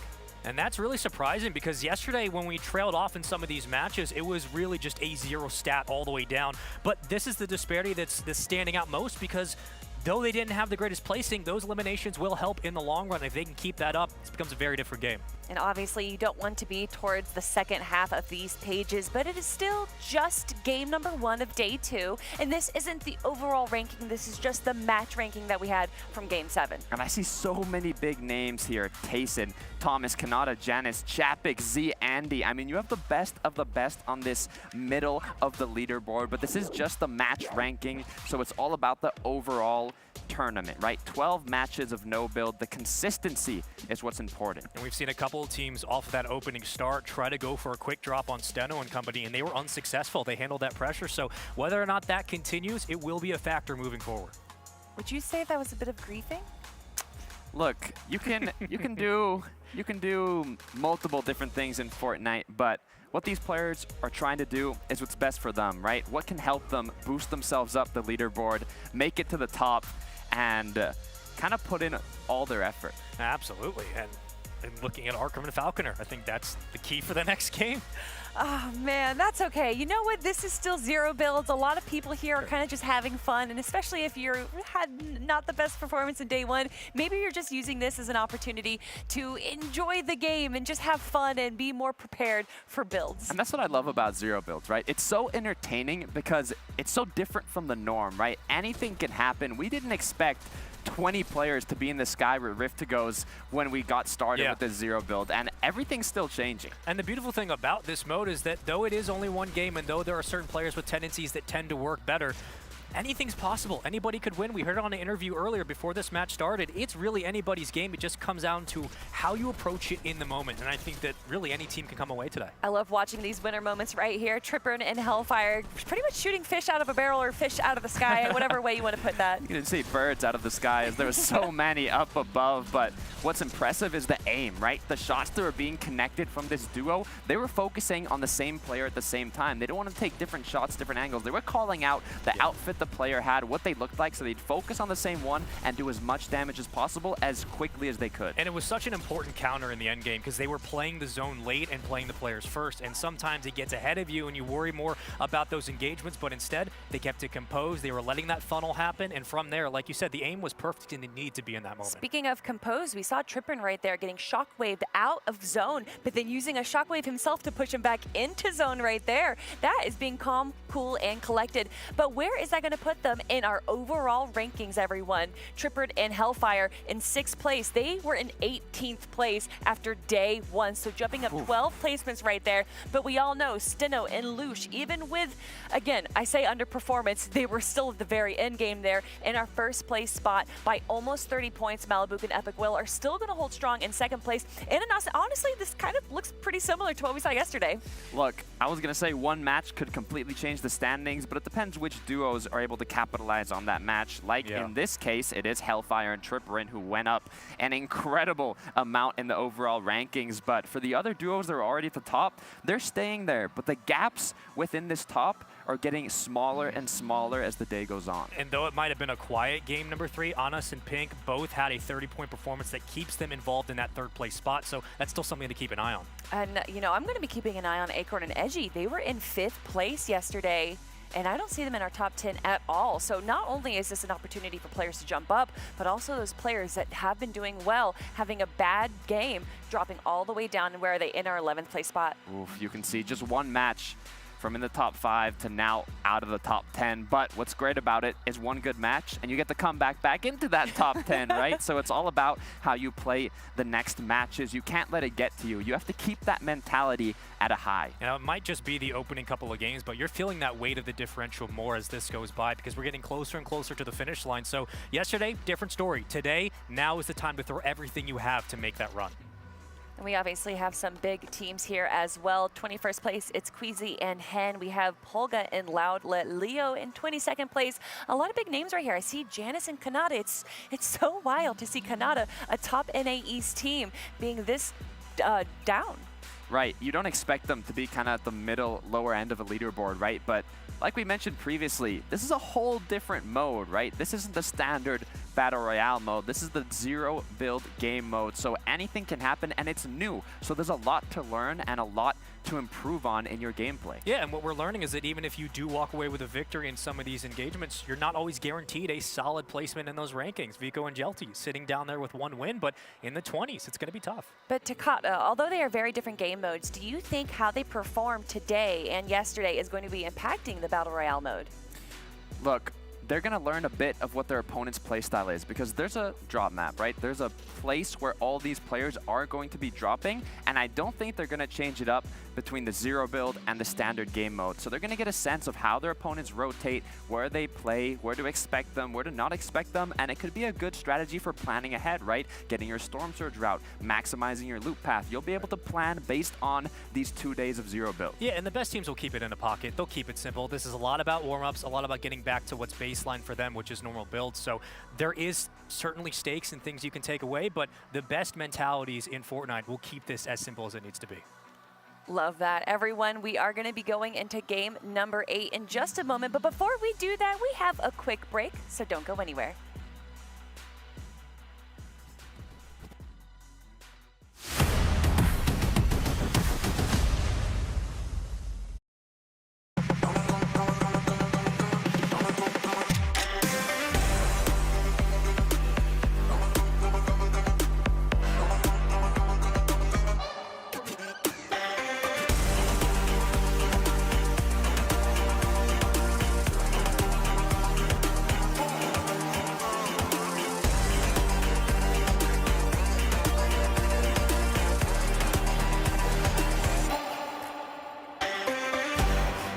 Progress is a race that has no end. After every finish line, another challenge awaits. How can we continue to push innovation in a sport at the forefront of technology? This is how.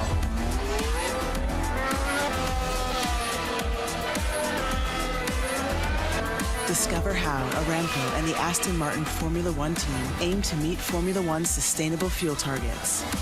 Aramco, powered by How.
Welcome back, everyone, to the analyst desk here at Gamers8 Featuring Fortnite. Takata stepped away, and we have 11 joining us here right now. And I know that we're going to get into the game real quick, so just real quick, what were your thoughts on that last game? Action-packed. It was so hectic, and I expect to see many more of that today. I think the players clearly have an idea of what to do, and I don't expect things to change. Are you going to be sticking? Are you think we're going to see more teams sticking to the ground? 100. Oh, well, I do think it's one of those things where like only one team can be the team to do that, right? So I feel like if you're in the air, if you see nobody on the ground, you dive down, you do it. But if you see one team on the ground, you just look to stay up in the sky. Well, what will game number 2 of day 2 hold for us? Our casters might have an idea. Thank you very, very much, Kelly. And now, Shayo, it is time to get into game number 8 of the Gamers8 $1 million zero build Fortnite tournament. This one is going to be coming down to the wire. We saw the top 10 shake up a bunch. We saw teams in second drop all the way to 10th. We saw teams in third drop all the way to 11th. What are you expecting to see here? I'm expecting to see some redemption for a few of these teams. Just saw a deal right there on stage, praying for a good game 8 here at Gamers8. Thomas, AC, Tayson, Vino, Aqua, so many different players looking to see, have a chance to get back in the top 10, have a fighting spirit alive in this next game. Yeah, I mean, I'm looking at this as adapting. All these players are adapting. We saw in the last game Hellfire and Tripper, and they said, you know what, we're not going to be going in all of these rifts like everyone else. We are going to be staying our feet on the ground, and it ended up paying extreme dividends in their favor. And as you can see, ladies and gentlemen, we're going to be heading right into game number 8, into the battle bus. We're not waiting long this time. Let's jump straight in to see exactly who has what it takes to stay alive on this field. The skies are shut down. It's all about boosting the ground now in terms of that zone 9 to build up for that, to have a roster of items, to have an inventory that can match the flavor of the game. It's only up to chance. These players will have to have something in their boots, in their minds, to see exactly what they can do in this one. Yeah, and last time we saw that circle pulling to the very bottom right corner. There was so much water around in those final zones, and I want to see exactly where the zone's going to choose to go this time. We heard it in one of the player interviews. The player said there's a little bit of RNG involved right now, and I mean, honestly, I could see that happening. I mean, the way that these ones have been moving around, the fact that there was literally so much water and no real land, I mean, that definitely changed up how that in-game played out. I mean, they literally had to just drop down their own forts over and over again. Yep. We have Arkham and Falconer. This just seems to be wherever they go. Early games where we follow Milan, Mitro over and over. We'll just get interrupted in their type of game. Back and forth on the webs of Vico's tracking's too good. Yeah, able to take them out exceptionally well. Vino, that is not what they wanted. That is such a rough start. Going down this early, that is just so unfortunate. But hey, I mean, somebody's got to go down, and just going to be them this time. Hey, Jelty and Vico get to have fun for now. Arkham Falconer get to play as well, just entirely. Usually when Vico gets eliminations off spawn here at the Bugle, it's a free range for them to just take both buildings. But now they have new competitors. They have another paper agency looking to steal a few headlines, and we'll see exactly what him and Jelty can do to replicate what they did, I believe, in game 2, which was a victory royale. Yeah, for sure. And I want to see if we're going to be having another pop-off game today from Epic Whale and Malabuka. We know that after that 17 elim game that they had yesterday, this squad, this duo, they are capable of oh so much. They have not picked up a victory royale yet, but they're still solidly in that top 10.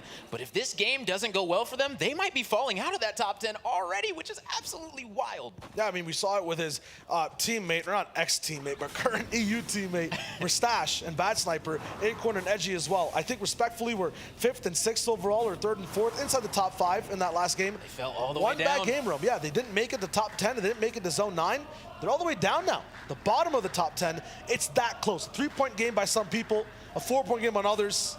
And right now you can hear cheers from the crowd for their favorite players. Steno and Lucy should be the favorite for the points on the board. First place, even after a dodgy one in the last time, or the last game we just watched, they're still fine. Yeah, and it looks like they've got a solid strategy. This is a deja vu. Remember last time, yesterday, they were in this exact same position. They got in a car, there was a duo on the rooftop trying to lay down some fire, and they just drove away. They said, you know what, we're gonna be good to go. We're playing for late game, and that's exactly what this duo is gonna stick to. It's their bread and butter. It's been working so far. They're in first place still by 27. They started off today in first place by 34. So that lead has slightly diminished. It's starting to creep back, not in their favor. They're gonna need to have a very good game if they want to keep increasing the lead that they already have. For them, it's all about the 3 Ts. Trucks, tents, and at the same time, tails between your legs run away. For Thomas, HD, and Tayson, 2 more Ts. The T at this spot is just shockwaves on a knock body, sending Thomas actually to safety. Kai will have to launch pad to try to find him. Huge battle inside the Cuddle Bear's head, but there's no safety here at all for now. Yeah, whatsoever, and now Tayson might be in a situation where he's gonna need to do a 1v2 the rest of the way if he can't get Thomas back up. Thomas definitely not wanting to fall this early. It's extremely unfortunate. You can see already Tayson gonna say, you know what, I'm just gonna put down this porta-port. I'm gonna be good to go. If anyone contests me, I'm gonna just rift out. Rift to go exactly for that reason. Can't really find Thomas's body without being not incognito. This man's gonna be so close to the sun, so easy to be seen. from Kai overall, so there's no chance for him there. Hydra and Naiad. Listen, 1 in 12 shots, maybe 1 in 13. So I was like, You know, you can't blame Ping anymore, all right? As simple as that. You can't. Not this time, not this time. Everyone here playing from the same server. Gonna be tough though, because no shots landed equals no damage, no say. All good though, they're going to just keep moving. Rave Cave this time inside the zone, so Kai and Draft will have a lot of time for this fight. Oh, for sure. So they're gonna be converging down low. Just trying to convert this, getting that med kit. Gonna need to heal back up, only 40 HP. Definitely some smart plays coming out. We're at the Rave Cave. There's a lot of duos around here though, so depending on where this zone's gonna be going, I don't know, man. Zone 3 is gonna be telling the story in my opinion. Duke and Clicks. Maybe sometimes it's about setting stories for them, but in no build where you don't have as much control when it comes to the lobby being, you know, so thick and alive all the time, and you're being able to just build wherever they want to, controlling people walking back and forth. There's no high ground towards endgame either for these guys to just claim over and over again and try to fight for it. They're struggling so far in this 2-day competition. Q-Jack and Nator, they're rocking in from Shuffle Shrines as well. They were a POV that we've seen a couple of times inside of Whiplash, here or there outside and on the field. And Austin Pink, second place team from day one. They fell a few bits in the rankings, but they're still holding on. Yeah, they're still going to be looking good for sure in this one, as they're just going to be finding a little spot to land. Nobody's going to be really near them. You see Swilliam, though, who was able to have a pretty clutch performance yesterday. Right now, we might start to see some fire go down, but if they've got some blowtorches, they should be good to go. But that's not going to be the case, as they are going to force out that Portafort right here and now. Not the only fire being quenched on the field of play right now. Hellfire, winner of last game, the trap setter, down. Let's see who ends up taking his spot. Anas and Pink, they've been having issues dealing with Portaforts, but it's chaos on all sides. On every single angle of this arena, there's damage and shots. Anas, the Enas from Anas is too much to handle. Anas with the big, oh man, that right there was so unfortunate. That was just whiff shots. We saw it, I gotta call it That's out. the movement. I don't think that this man was missing. I think Anas made him whiff with the movement. I mean, Anas with a nice movement, able to get his duo right back up. Pink, I know Pink was down on that floor. Oh, so nervous, just looking up, saying, please win this, yes! And now they're gonna be feeling absolutely incredible because they know if they fell right here this early, oh, that leaderboard, they might not be on page 1. Yeah, you miss even one game, you go down before that 7th zone, there's no chance you're getting placement, there's no chance you're hanging with the big dogs. Q-Jack, Nator, they want to get all the way back up there.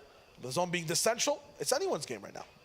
Yeah, and I'm looking at Duke and Clicks right here. They've got to have a pop-off game now. Game number 8, if they want to climb back up and get back potentially in that top 10, they are going to need to have an extremely big pop-off game because these first 7 games, they've just not been going in their favor. They've even stated, you know what, we're a build team.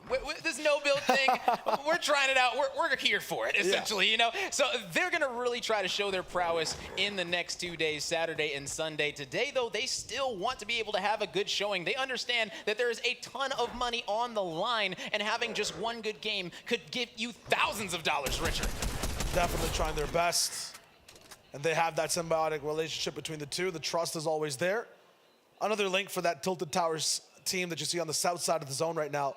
Will they get it? They'll have to move a little bit. Acorn Edgy, Bad Sniper Mustache, side by side, hip to hip in points, and they're landing in the same drop. It's very interesting that they even are in top 5. Usually teams that share a drop like that or are contested, they're on opposite sides of the board completely. So the fact that they're looking so good, still keeping tabs on each other, it's not a free space inside the Tilted Towers land. They're definitely taking shots and making sure they're giving themselves as much trouble as possible. Looks like Acorn and Edgy move straight to the zone.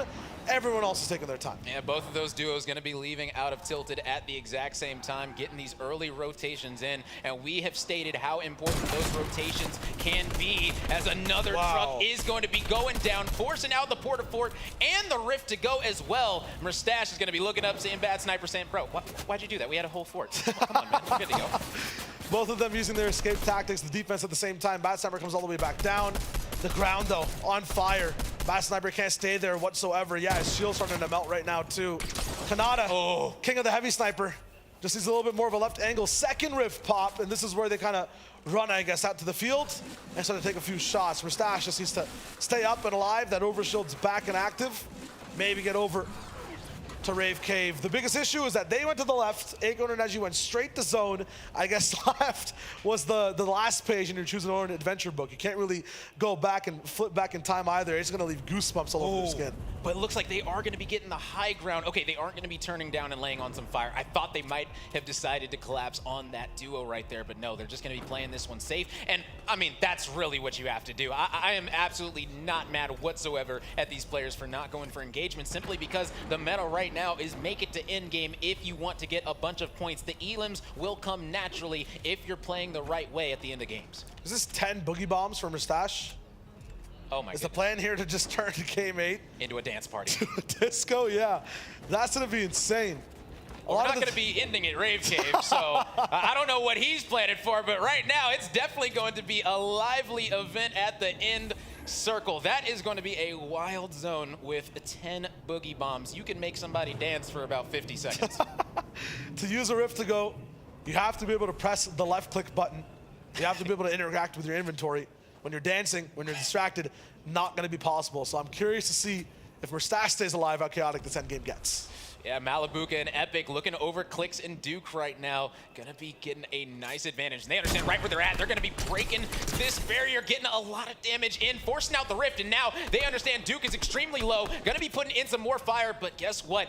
Duke, oh man, did he go down? He was extremely low. It looks like no, not gonna be dropping. There it is. They were able to get the final little bit of damage, and that is going to be troublesome. Clicks is gonna need to get this revive, gonna need to clutch it up. Are Epic and Malibuca, are they gonna be going for this, or are they going to just be fine with getting the knock, letting the revive come through? I'm really interested because this squad right here, oh, the boogie bomb's coming out already. Oh, but Arab, it ended up coming back to bite him as Arab and Bloomy get taken out. I thought the boogie bombs were going to work in their favor, but no, Redley able to clutch that one up. Hey, with Arab, when it comes to boogie bombs, no truck, no chance. If you can't get people off the wheels, he's going to get rolled down. Nice try, though, from the duo. Redley, Frosty, they're just too strong. They're too active in knowing what's going down. And there was so much utility on the ground. There were so many rift to goes that they left that and they just said, you know what, we're out. We got enough in our pockets already, and here we go. Are we in Kansas? I don't know, but we got ourselves a tornado, ladies and gentlemen. It's time to ride. On the Shifty Hill as well, a hill that a lot of teams are going to want to control. All sight lines blocked, and this is the POV for Redley and Frosty up top. This is why they wanted to get out ASAP. They saw the NATO, wanted to ride it. They get to just stay incognito up here for so long. And I'm not mad at it right now, as you stated. It's going to be the next zone too. There it is. You can see those two arrows in the bottom right of the safe circle, just flying in a little bit of a circle. They're kind of beige.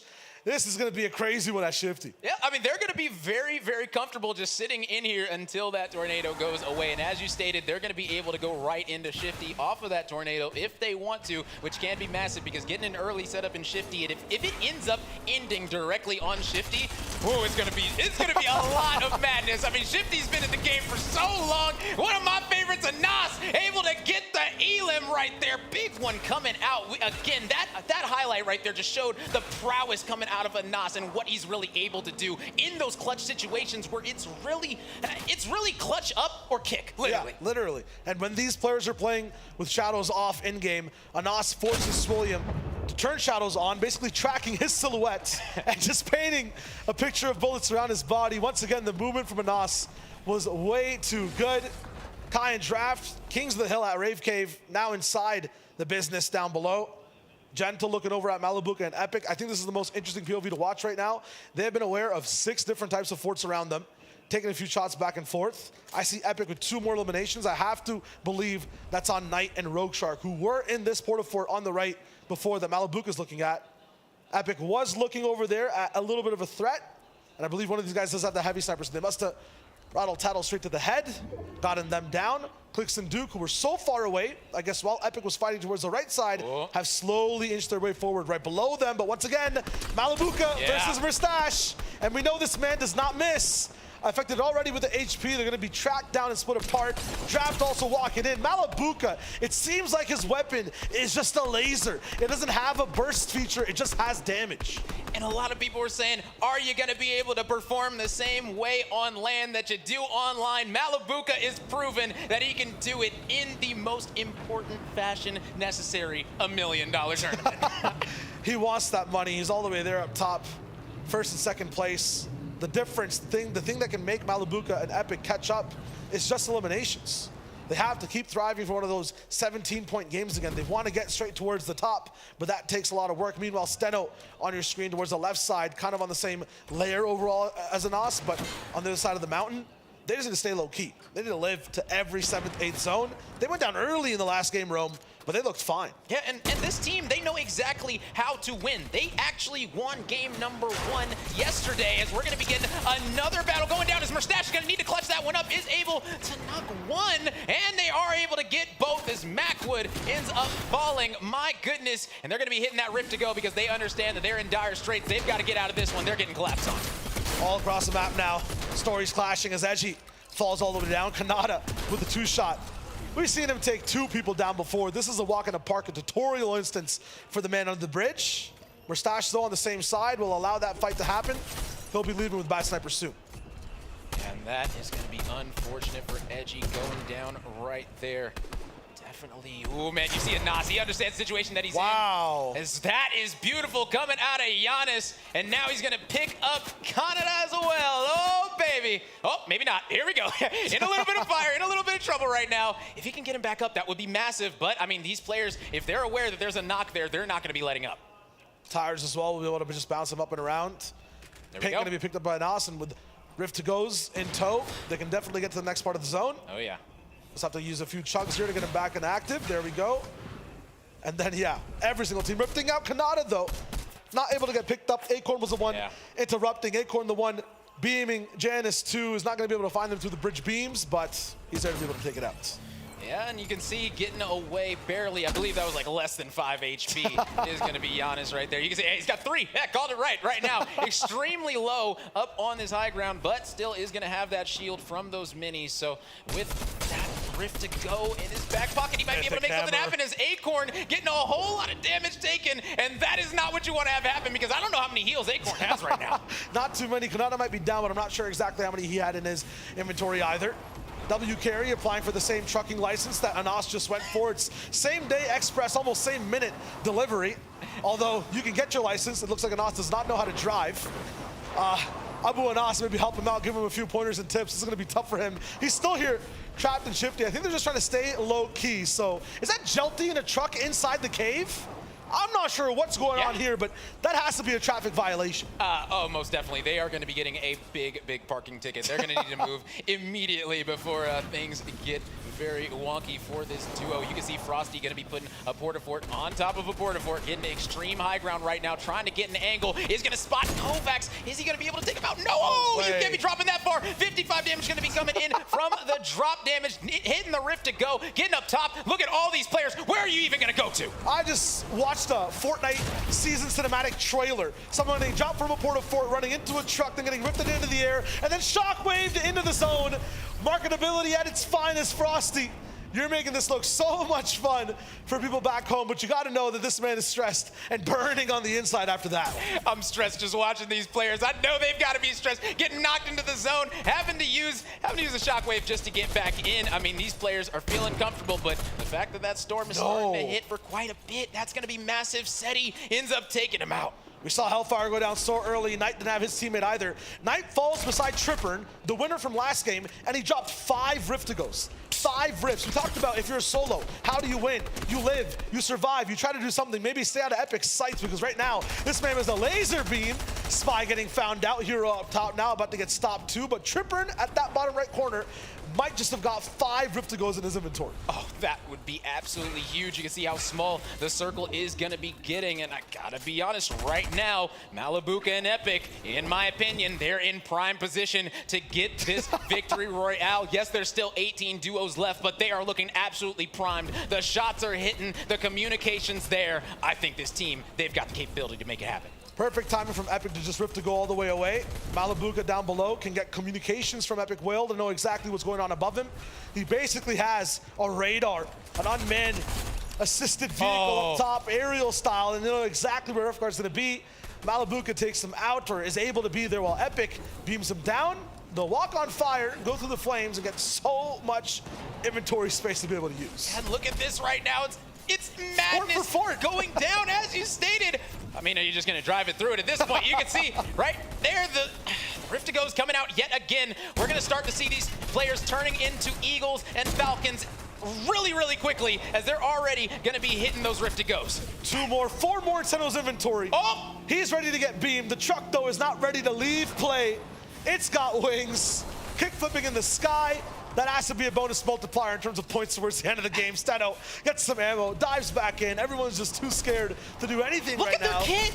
Like, Lucy and Steno have such a good kit. This is absolute madness. All of these players are so set up so well with so many Rift to Go's, so many shockwaves. This one could end absolutely any way. I have no idea how to predict this one, but you can see right now the fire's going to be coming in. Blake looking to take out Jelly, is going to be able to drop him, and that's going to be massive. As you can see, Pink, they understand that they've got eyes directly on them, and they're going to say, you know what, we're taking the party to you. As Scope ends up getting taken down, Blake is going to be the only one remaining on the team. They do get the full elimination, hit the Rift to Go, but they're outside the zone. You got to get back in, and they are going to be able to now. Floating above, is anyone even on the ground right now? Car crash for Tripper and denied 3 more Rift to Go's on the bottom there. He forces to just be in the sky now with about 30 HP. Steno and Luce, just absolute mafiosos down here on the low ground. They control everything inside this game. They've got the truck, they've got the rifts, they've got all action, and they haven't even cracked one open just yet. Luce now kind of affected. They'll take towards the skies. Cammy has gotten them out of the trucks. Luce also disappeared. He took Seti with him. Cammy alone on the ground. Malabuka and trucks. It's raining men and automobiles. This is just too tough to handle. They are just relaying these Rift to Go's so many times, and this is going to be a very interesting one. We saw in the last game the low ground ended up paying off. Is this going to be the case yet again? Is Cammy going to be on the ground putting on some fire, but everyone's going to be landing on the ground. Oh, the Rift to Go's are still going to be there. Everyone's going up top. Cammy, I mean, they might be able to repeat what we saw in the last game. Everyone's above them. This is just going to be free damage coming out. Malabuka in a little bit of trouble, and he's not going to be able to get back to the Rift to Go. A solid play, and now Epic, he's going to be in a very, very tough situation, understanding that he's just got to stay with the group. At this point, you got to be flying up. You got to hit those Rift to Go's. Cammy, they're putting down so much fire. Blake is going to be putting the boogie bomb on him, making him do the dance. Lucy coming up behind, trying to make something happen, ends up getting taken out. That's going to be massive. Seti still has the boogie bomb in his back pocket. This is absolute madness. Got to hit the Rift to Go. You've only got 10 HP now. This one is coming down to the wire. Stano now up in the air, still has 3 Rift to Go's on his own. Portal Fort now dropped 2, so there's a little bit of defense for Pink to be able to use. 15 HP though, and he's getting boomed down by explosions from remnant trucks from the storms below. Still, 12 people in the air, and he climbs sky high as well. Fully refreshed. Steno gonna hit it too, gonna cost him a little bit of HP. It went away. Cars, he gets back up into the sky. 2 more rifts to go. The rift went away, but he had another one in his back pocket, so good to go just like that. And we can see those Rift to Go's are starting to run out now. And guess what? There is nothing on the ground. There is nothing on the ground. There's no one on the ground whatsoever. Cammy's gonna be the first one to land. Look up, you gotta take out somebody. Looking to potentially make clicks. Oh man, I think they're gonna be able to make this happen. Cammy, all chug charges used, Mythic Hammer, AR, but he gets surprised on the right side. Burn in the storm, no. He's going to just keep everything locked down. Clicks, dropped way, way back, and he's not gonna be able to survive. Fahad as well, it's a misfire. Epic blocks it with a log. Fahad burns down to Trippern, crashing down below. He gets beamed down. It's Epic's world, and he's not even living in it. Steno still alive, the highest in the sky. No one seeing him, everyone at fragments of HP. They're all burned down by the storm. Even a Rift to Go is going to be a costly usage right now. It's up to Kai to stop this competition before it goes sky high again. On his own turf, on his home soil, he's looking for the next shot. It's going to land once. Can he get it twice? Absolutely. It's a huge one. The third is not going to be enough. Steno survives again, and again. Starting days off, ending them with wins, and saying we're taking this tournament before it even finishes. Round. What a play by Steno and Lucy, able to get the victory royale. Beautiful plays coming out of this duo. Exactly what they were looking for to pick up another one under their belt. They talked about hidden strats. Theirs is survive. No chance for everyone else to be able to stop them now. If you can't see them, if you can't hear them, if they just drive by, invisible every time. I can't fathom how they're just getting away with this. I mean, they're just having absolute amazing last minute plays. Like, their decision making in these moments is absolutely impeccable, and that's what you have to have when there's so much madness going down. You have to be aware of your own kit, understanding if I get knocked locked into the zone. How do I get back in? Do I use a Rift to go? Do I use the Shockwave? What do I have in my inventory? They're able to play all these situations oh so well, using other people's Rift to go so they don't have to burn their own. This is exactly the type of top tier play that we want to see. And in this game too, I haven't done this before. Usually I only need one hand for analysis, right? For Steno there, 6 rifts. 6 total rifts. Got to count them on 2 hands as well, 6 fingers. I mean, I just don't understand how they got that in the first place. The tents are one thing. They're stopping other people for another. People are going down left and right. Everyone's optimizing for rifts as well. It's not even rifts to go. It's rifts dining in, right? They're not taking anything away. They're there in the action, surviving in the sky. Yeah, we see so many players that end up getting taken out, and they've still got Rift to goes and Shockwaves in their pockets. So these players, they're just able to refresh and get even more every single time they're able to pick up these elims. So I'm super proud of this squad, but that's 3 out of 8 games that they've gotten a victory royale in. This, they might be running away with this one right now. There's only 4 games left, ladies and gentlemen. Who's going to be catching them?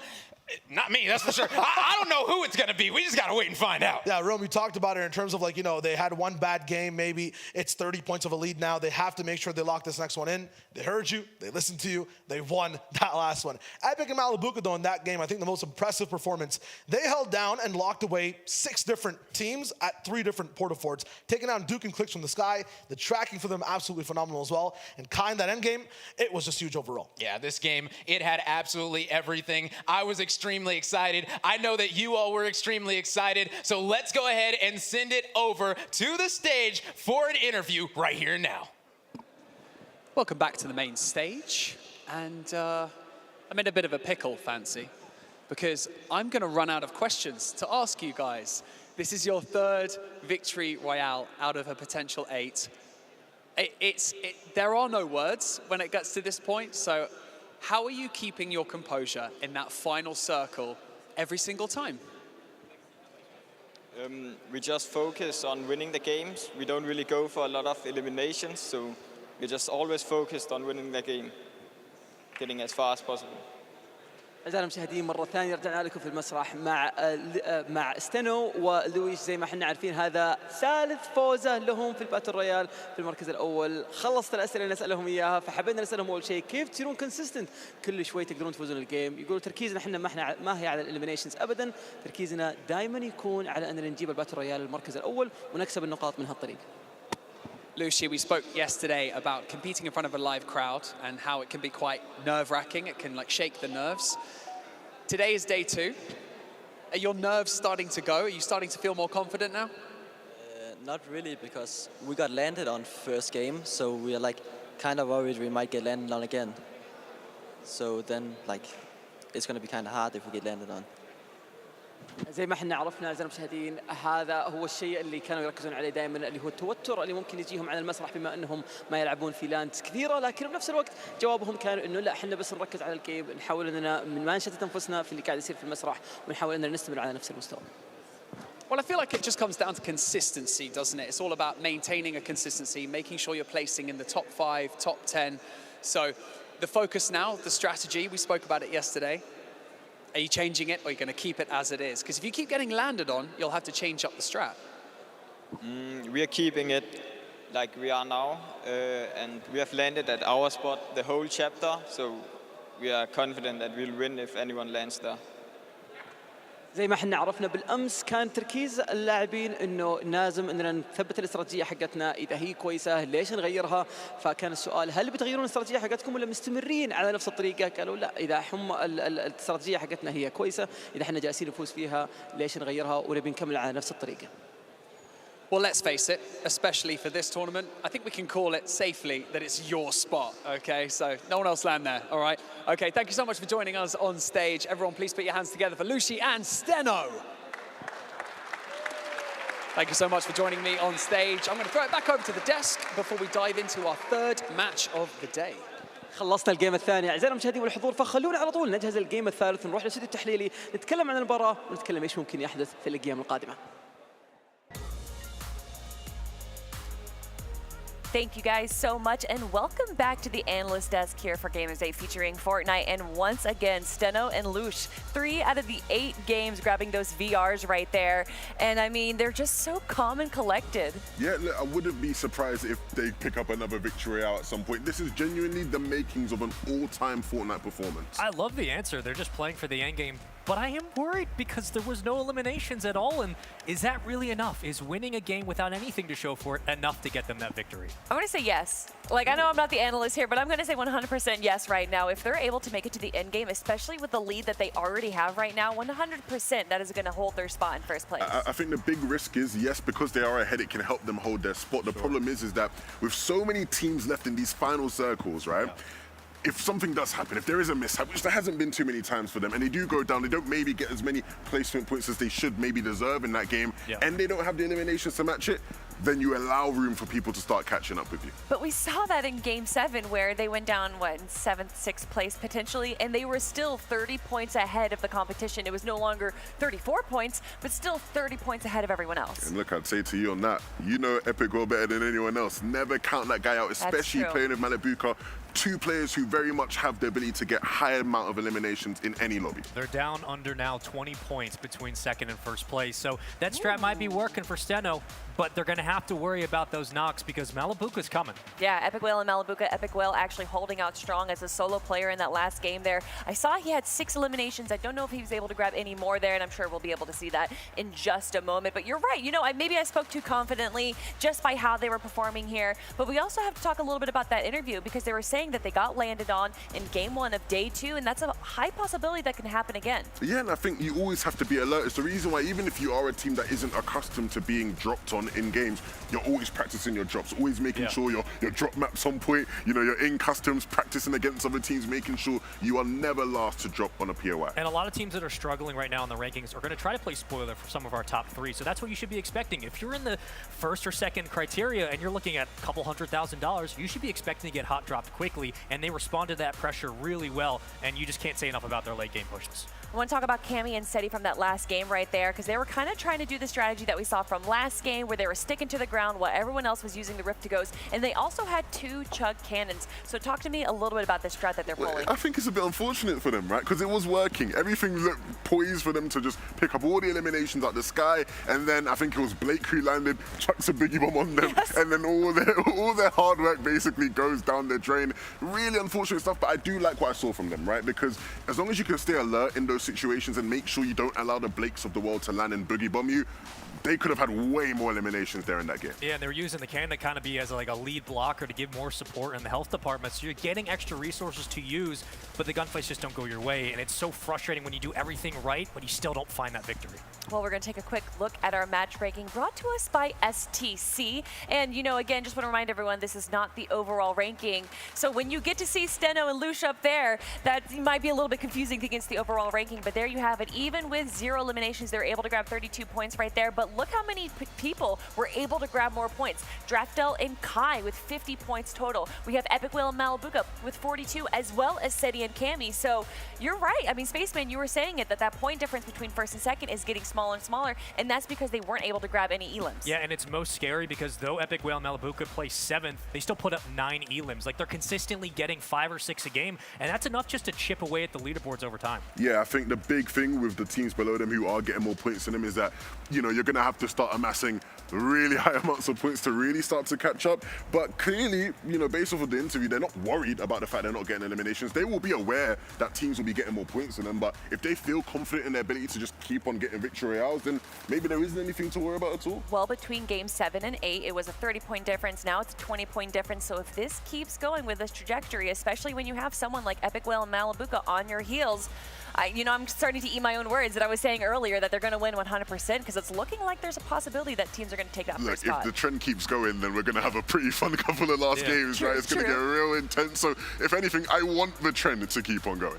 Ooh, and there we have it. In fact, it's not even a 20-point lead. It's less than that for Steno and Luge. Malibuca in second, Anas and Pink still in third, and then it's going to be starting to just see a bit of a separation right there. Seti and Cammy, though, is climbing up just a little bit, but there's only a 1-point difference between Hellfire and Tripper in that 4th place team. I mean, that's what, 2 games now to start the day where we have the same 1 through 3rd spot. Both teams respectively doing what they can to keep themselves relatively solidified in those standings, but Seti and Cammy starting to make their move up the leaderboards, and with that, Hellfire and Tripper are struggling as they fall down. It's interesting, right? Because speaking to a lot of players after, the last couple of games yesterday, there were players who did really well in the last couple of games and didn't move that high up in the standings and were almost frustrated by it. And it's because all these teams at the top are doing so well, so consistently, that even if you are way down below, you have a pop-off game, you might not even see that reflect in the standings all that much. I will say, though, actually, Hellfire and Tripper jumped up 1 spot right there. Who dropped down was Threats and Macwood, going down all the way to 9th place. And they're only 1 point away now from getting to top 4. That's a huge jump,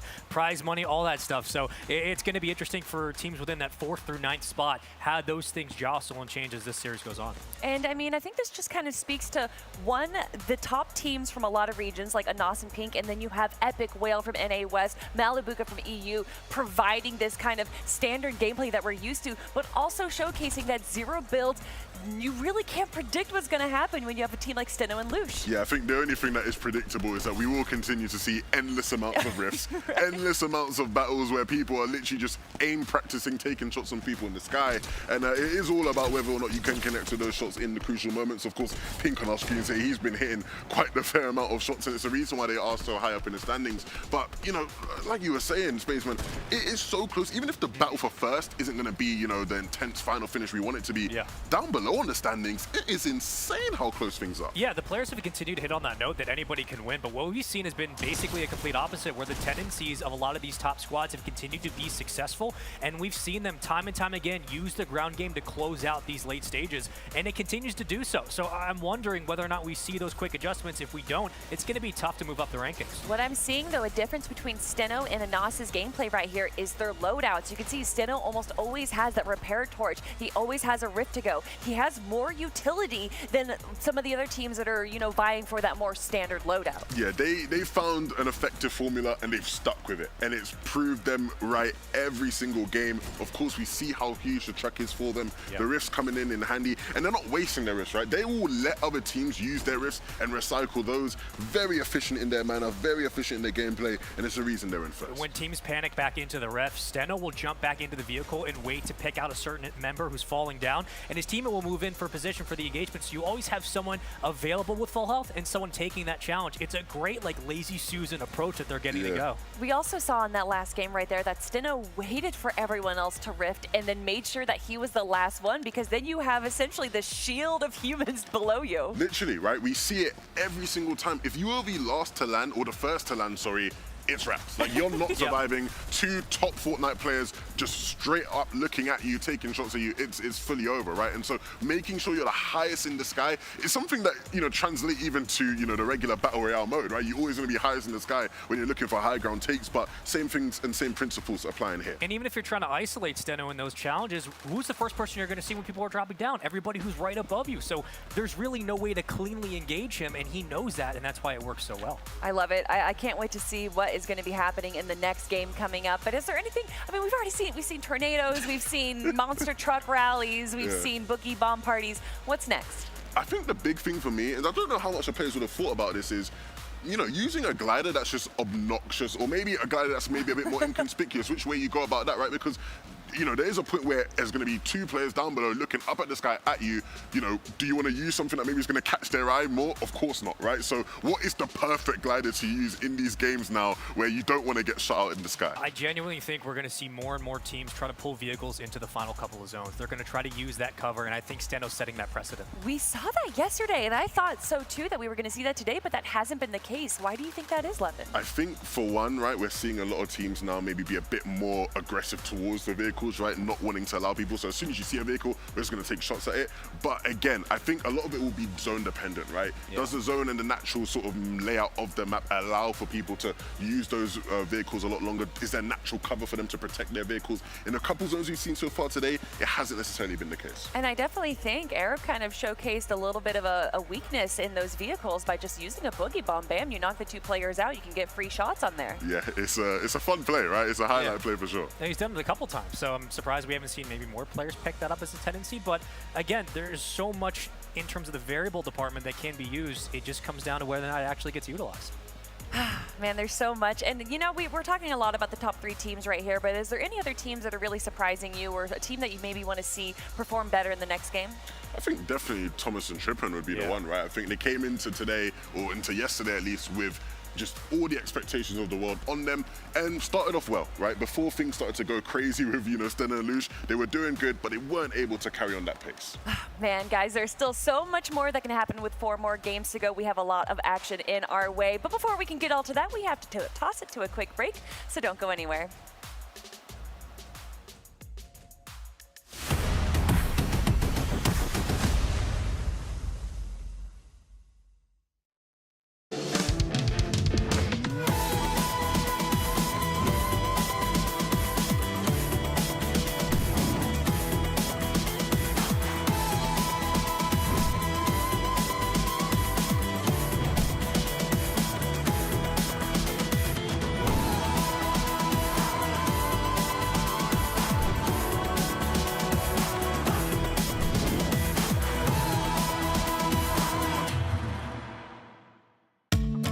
مع التحديث الجديد لستي تي بلاي تجربة جديدة للكل.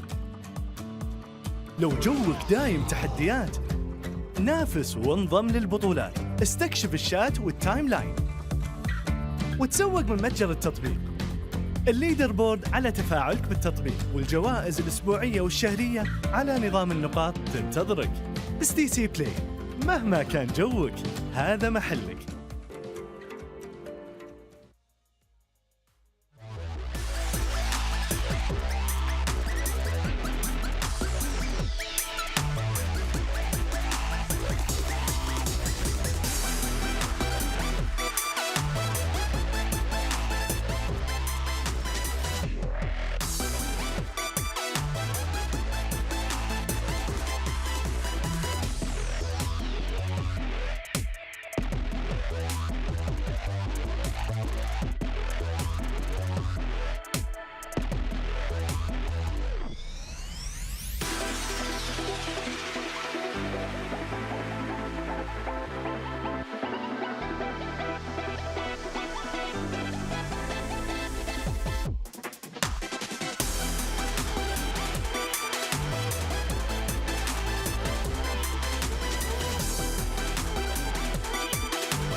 Welcome back to the Analyst Desk, everyone. Once again, we have Takata joining us here. Good to have you back. And since we didn't get to hear from you after that game, what are your thoughts on game number 8? Look, it's good to be back. It's been years, it feels, but finally here again. Seeing Epic Whale on the low ground, what I'm interested in is we've seen a lot of players decide to stay on the ground longer than usual. We see a lot of these duos just repetitively using Rift to go, seeing a Rift, going in the Rift. But some of them are like, all right, wait, what if I stay a bit on the ground, look up, try and get a few elims, then Rift later if I'm put into danger? And it seems to be working out. We definitely saw Cammy and Seti trying that as well, and it seemed to be working out for them just a little bit, but that Boogie Bomb threw a wrench into their plans. But obviously, the main question is, can Steno and Lush do it again?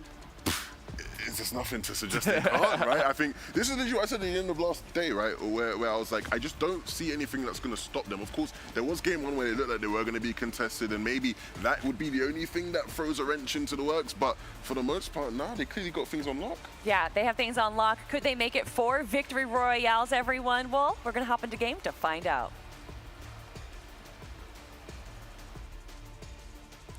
Thank you very, very much, Kelly. And now it is time to head into game number 9. We have seen today them have a 34-point advantage to start things off. That dwindled down to a 28-point advantage, and now they've only got a 17-point advantage. So, Steno and Lushi, things are getting a little bit shaky for them. Yeah, it's the classic story of wins and placement versus aggression and eliminations. Epic Whale, Malabuka, hot on their tails, and it'll be very interesting to see exactly if Steno switches up the strat, because game after game, if Epic gets to stay alive, if everyone else is not as active as they are in terms of setting up bases, going for different shots, it's just going to be a matter of a few games until Epic Whale and Malabuka take that first place spot.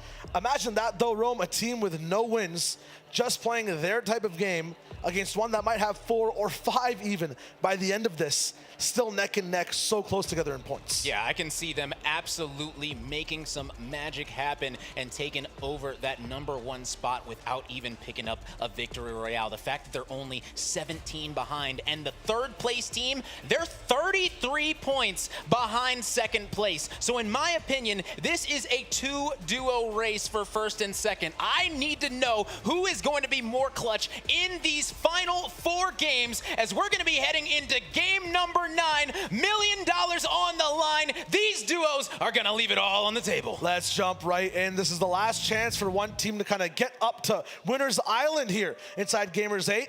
Currently, 2 teams, Lushi and Steno, Epic Whale and Malabuka, are in contention for that trophy at the end of the day and $250,000 in first place. If any other team wants to rise up to the occasion, they need to step up now and then be consistent in the next 2 games. Is that going to be Anas and Pink, Cammy Seti? This game will tell.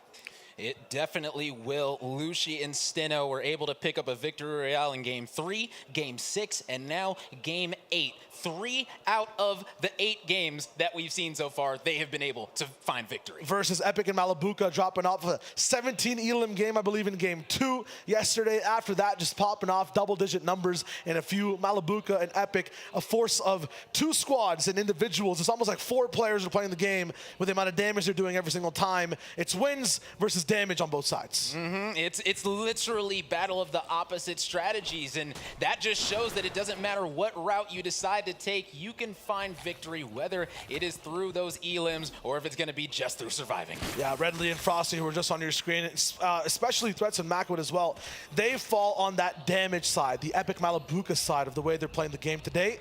Tuning back in with Redley, they are sharing Chonker Speedway as well, sometimes clashing back and forth, but both these teams are very, very just bent on getting a base set up, going for a few shots, and really trying to take control of the game instead of just playing passive all the way till the end.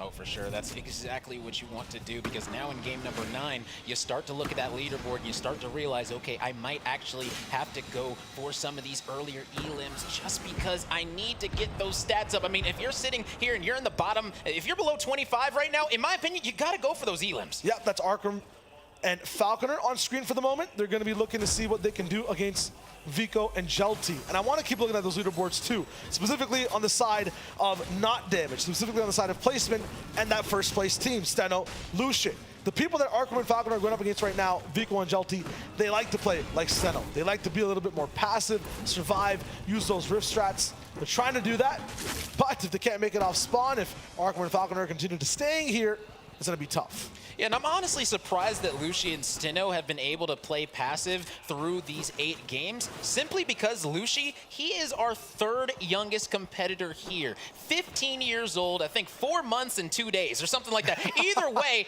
extremely young, 15 years old, has a chance to walk away with first place and $125,000 in his pocket. If you're a 15-year-old with $125,000, what's the first thing you're doing?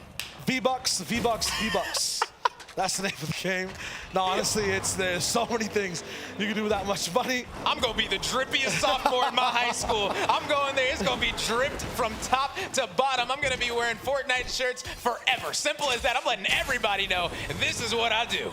Absolutely. Malibuca and Epic might not be able to do it at school for the moment. They'll do it on the field with their shots, letting everyone know exactly who they are as they walk around, but need to upgrade some of these weapons. That gray burst AR is not going to pack a punch for Malibuca. Cal and Nima as well. They'll be able to rock in. Boogie Bombs in play. And we saw some people dancing last game. Yeah. They can definitely change up everything. You have the lead one moment, suddenly you're boogied, shocked into the storm. Yeah, we saw 10 Boogie Bombs in the back pocket of a player last game. That was absolute madness. I don't think that we got to see him chain any of those together, but that would have been absolute comedy. And I'm looking at this like those Boogie Bombs are so good in late game simply because they can actually get these players out of these vehicles that they're trying to camp in. And I mean, if you're just camping in a vehicle and somebody's got a Boogie Bomb late game, that's almost a free elim for them. Absolutely. The thing is, you have to make sure as soon as that Boogie Bomb comes in and they're outside of that vehicle, you take them out super fast. Because as soon as you take a little bit of damage from the Rift to go. dancing animation, easy rip to the sky, easy options. You can even retaliate and shoot back. So you got to be on point. Oh, for sure. I want to see exactly where this zone is going to be going. We've got 5 seconds left on this one as Reels and Don's going to need to go up against Bizzle and Dubs here. They're not going to be all that close to each other, but this might be a situation where Bizzle can get some solid damage in. He spots Reels right now, and this could be dire straits for this duo because they have no idea that Bizzle and Dubs are waiting in the wings. 4 rifts for Dawkin. He wants to be able to just get all the way out of this position. And they're going to team shot him down. Reels is going to get dropped exceptionally quick. And now they understand the situation. Do they have a way to get over there? That's going to be the question. Dubs and Bizzle, they're most likely going to want to go for this and finish this one off. But there's the rift to go. See you later. He says, you know what? I'm going to be a solo the rest of this game. I'm completely fine with that. Has a rift to be able to do it. Has to use one for now. All good. He can kind of rift all the way to that 5th zone, then hopefully just rift chain someone else's utility all the way to the end of the game. Watch Payphone, aka Ronaldo, FaZe Ronaldo actually, is going to be rocking in and seeing exactly what he can do in these games. Had a couple of highlights on the earlier first day, but has had a rocky climb all the way to the top. I hope my man is feeling smooth, moisturized, and ready to go. Very, very good right now as Falcon and Yonk's already going to be able to pick up a truck. Feeling pretty good, just trying to set up for that late game and just try to make it there. Some of these teams, they feel the pressure of having to go for some of these elims, but some teams, they're saying, you know what, it doesn't matter. We're just going for placement. That's going to be our road to victory. That's going to be our road to even more cash. See Hellfire and Tripper, same strat that Epic and Malibuca like to rock with too. Shooting up back and forth. You're talking about going for more cash. Looks like Hellfire and Tripper want to take away Epics right now, so they're trying for it, but it's not being done. The relationship you're seeing right now between a bunch of teams is Epic is actually low. Polga and Leo on their side. Malibuca can't go down now. Okay, big shot, but the fort is not going to be enough to block the beams from Polga. Through these flowery fields, it's not smelling good. Epic is oh so low, less than 10 health right now. Maybe more. He's got 11. But either way, look at his kid. He's only got a rift to go and a sub. What are you going to do with this? You just got to get out of here. You can't just wait around. But then again, do they even know that he's still in there? He might just be able to hang out until he feels that pressure and rift at the very last second. Okay. Lucy and Steno Put a getting taken out. pause. Put a pause on the tournament. Both Epic Will and Malibuca and Lucian Steno in the same moment, in the same 15 seconds, have been taken out. I was talking about, actually it was Rome that mentioned, it's just 2 teams that can go straight for the win right now. Everyone else, the entire lobby, an opportunity to catch up. That being said, there is an 11 HP of a chance of one person running away with it. I haven't seen Epic go down in that feed. We need to see exactly where he is. Yeah, I really want to go back to Epic. I want to see exactly if he's just going to be camping out in that Porta Fort or if he is going to be forced to use that Rift to go inevitably. Rogue Shark just trying to stay up, using that truck, and you can see Kakarot Company, Adapter, they're looking to hunt him down. Rogue Shark way back up in the sky. We know Knight carries all the rifts, so yeah, a bunch of them gonna fall. Okay, a bunch and a lot more. Is that 4 total for Kakarot to be able to use? Gonna be huge.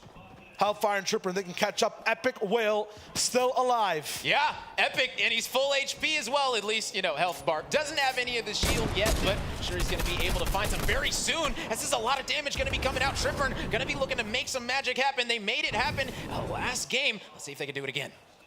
Cal going to be at the bottom of the Porta Fort. Aren't going to be able to touch the ground. Tripper and Halnada know that. They get broken down up top. I wanted to explain this mechanic real quick, but I'll hold my tongue for a moment in case Nemo lands a crazy shot. Not yet. So right now what's happening between every single team, it's a game of cat and mouse. A lot of people up on these forts. The ramps have just enough HP for Heavy Sniper to break him down and for you to lose all your cover. So that's a relationship for a bunch of these aggressive teams. They have a Heavy Sniper in the inventory and a bunch of Porta Forts are trying to fight. It's like almost a pirate ship with cannonballs left and right. If you land a critical hit on that ship, you can make every single crew member sink. And that's exactly what's happening to Cal. Lost in the depths of that Porta Fort. Another shot, and he gets exposed. They're gone. They're gone. The entire wings of the ship are breaking, and now it's time to go overboard. From coast to coast, they get rifted up to the skies, but it doesn't matter where you try to swim. It's not going to be possible. Tripper, Mythic Hammer, and he can't land it. Not able to land any whatsoever. Extremely unfortunate from Tripper. Both of those players had a combined amount of about 70 health left. Weren't able to make something happen. You can see Tripper still understands exactly where this player is going to be, but guess what? Falcon and company, they're going to be good to go. Nema, Kai, or Cal is going to be tough for them overall because they're both going to be castaways right now by themselves. 2 solo fights to win. Hellfire with full HP baits another rift up into the sky. This time, you have to land your shots, my friend. Yeah, M7 is in dire straits. Halnada looking to rain down the fire right here. As you can see, just keep on spamming that glider. Please. That's all you got to do. Keep spamming it. It's so close. No chance, and he gets to fly away. We're holding our breath for the moment to see if it happens. It's not going to connect. But look at all the space Tripper and Hellfire have now. There used to be 3 duos on that mini-map, but it's looking good so far now. No one else beside them. They've kind of won the war, even though they didn't finish a single battle. Yeah, I know, right? And right now, Frosty and Redley are looking exceptionally good as well right now. If you look at their kits, they've got the Porta Fort in their back pocket. They've also got the Rift to Goes in case they get in trouble. And I mean, it seems like a record on repeat at this point because it seems like almost everybody has those in their back pockets to start things off. That's the kind of language at play right now inside No Build, game number 9. And up inside these islands, we just introduced that we're kind of in this space now. It's going to be tough. We've seen water before and how it affects a bunch of these duos while they're playing. It is not a pretty sight. Yeah, I would love to get a view of the mini-map to see exactly how this one is going to be shaking up. You can see what the Shark doing? Hold up, Carry got bit down. Jaws, it looks like he's hungry. Listen, the player in the interview said it's a little bit RNG potentially. That right there, probably the definition of it. Gonna be tough overall, and Henning Queasy gonna add chaos to the fight. Fatch going down. Talk about a sea invasion. I'm not even sure where Henning Queasy came from, but third-partied by a shark. Imagine talking about that in an interview. That's just tough. You gotta go home and say, Mom, Dad, I could have walked away with more thousands, but a shark got me. A shark? Come on, man. A shark. That's so tough. He's gonna chop up all that loot too. This has to be the team to watch. Hellfire, Tripper, really good at control with the lobby. And now with one less super late game team, the stickiest of sorts, that being Steno and Luce, not going to be here anymore. It's smooth for Hellfire and Tripper. They can take any shots at anyone and land them every single time. And here we go. We get the mini-map view that I asked for. We had water before in game number 1, and we're going right back to the water in game number 3. This one might end literally in the water. I mean, people say that the Earth is covered with about 70% of water. That's what this circle right here is looking like, but we are going to be heading up to the northern side, and there's going to be quite a bit of land now. I'm going to give that 46%, 0.35 of water coverage. Yeah. Completely accurate. We've done the mathematics behind the scenes. Caster now. Okay, Cal. Him and Nima still rocking it. They're going to be fine for now. Just for now, though, as you can see, the shot's going to be coming in. Falcon trying to lay it down, but going to need to get on out of here. This duo's going to need to skedaddle because Hell, Nada, and Tripper, and they are laying down the fire. OR going to be able to crack the shield as well. Oh, but they are putting down the chug splashes. Graham is so low. Those chug splashes definitely are the only reason that they are still up right now. And my question is, are Hell, Nada, and Tripper, are they going to decide to use one of these shockwaves to head over and take out these weak players? In my opinion, you got to go for it. Why not? If they open the floodgates, though, every single other person will start to follow. There's a potential for it. All Tripper and Hellfire want to do is influence things. They don't want to be part of the action. They don't want to get their hands dirty just yet. So much ammunition to use right now, too. If Hellfire goes down to about 60 bullets, maybe then we go for an all-in. But they're doing such good damage to every single person right now. So much pressure put down, and they got to choose how to get inside the zone. Oh yeah, for sure. We got a lot of solid plays coming out from a lot of duos, and you see Clicks and HD still gonna be up for now, still waiting for that pop-off game. But I mean, this might end up looking good for them. You see Adapter and Kakarot, they are gonna have those Rift to Goes in their back pocket. They've got everything right now. They're looking good. I like this loadout. Sorry? Yeah, my bad, bro. I'm getting a weather report right now. We had sunny skies before. Now it's turning into Rift rain. These entire to-goes are popping right now before the end game even starts. Third zone, and people are banking on these rifts. I can't imagine how many solos are desperate for the moment. It is raining, basically. People from the sky. Refsguard has an umbrella in the shape of a hammer, assault rifle. It's gonna block any chance of man's getting landed down, and he starts to dance too. Yeah, trying to take out Filky. Filky gonna be hitting the Dougie, but he's gonna be hitting that Rift to Go, so he's gonna be staying up for a while right now. Solid play coming out of him. I mean, you got to find an escape if you get hit with those boogie bombs. Filky needs to start spamming that glider if he doesn't want to get hit, but right now Refsguard having a little bit of trouble to lay down these shots. Not gonna be able to connect on any of them. 0% accuracy right there, but it was pretty far, so not gonna be too mad. It's gonna be 0% accuracy for a majority of players so far in the game. They've had no chance. A flare popping in the sky, so I think Seti and Cammy about to get a reveal on where a lot of people are. They're gonna chase down Pilkey if that's possible. SJ now showing on the backside. Refsguard and Kovacs really trying for this one. Looking for anything for the moment, but not gonna find it. Yeah, Pilkey and SJ, they're doing a solid job of staying up right now, doing exactly what they need to do as a duo. They are definitely going for these placement points, not messing around. You can see the entire server, everyone kind of held very, very sturdy for the moment. I was about to say, worst case scenario, everything pulls slightly south. That's where the option of most of the water is. Best case scenario now is for the lobby to get pulled up north again, stay on land, don't get thrown over sea. Pilkey somehow survives that glide, falls beside his teammate SJ. They can keep playing this game. And Clicks just actually took out Dub, so now it's gonna be all up to Bizzle to clutch this one up for now. Malabuka in extreme trouble, gets knocked into the storm. Oh, that's absolutely unfortunate for this duo. We've seen them make absolutely incredible things happen. Looks like that's not gonna be the case this time. Malabuka down, Epic Whale in a seat to clutch again. The reboot came for the first time, but you aren't able to get him back inside this zone. Heavy sniper from the skies. Clicks takes down Kakarot. Epic's here. He needs a beam, and he finds it. Just survive now. Does he want to take the Rift immediately? I guess so. Where's he going to base up? Yeah, because now it's a question. You're by yourself. Your duo is gone. You got the reboot the first time. Don't think that's going to be happening anymore. Clicks and Duke are set up on the high ground in this Porta Fort, looking good. For Clicks and Duke, it's a really nice comeback story.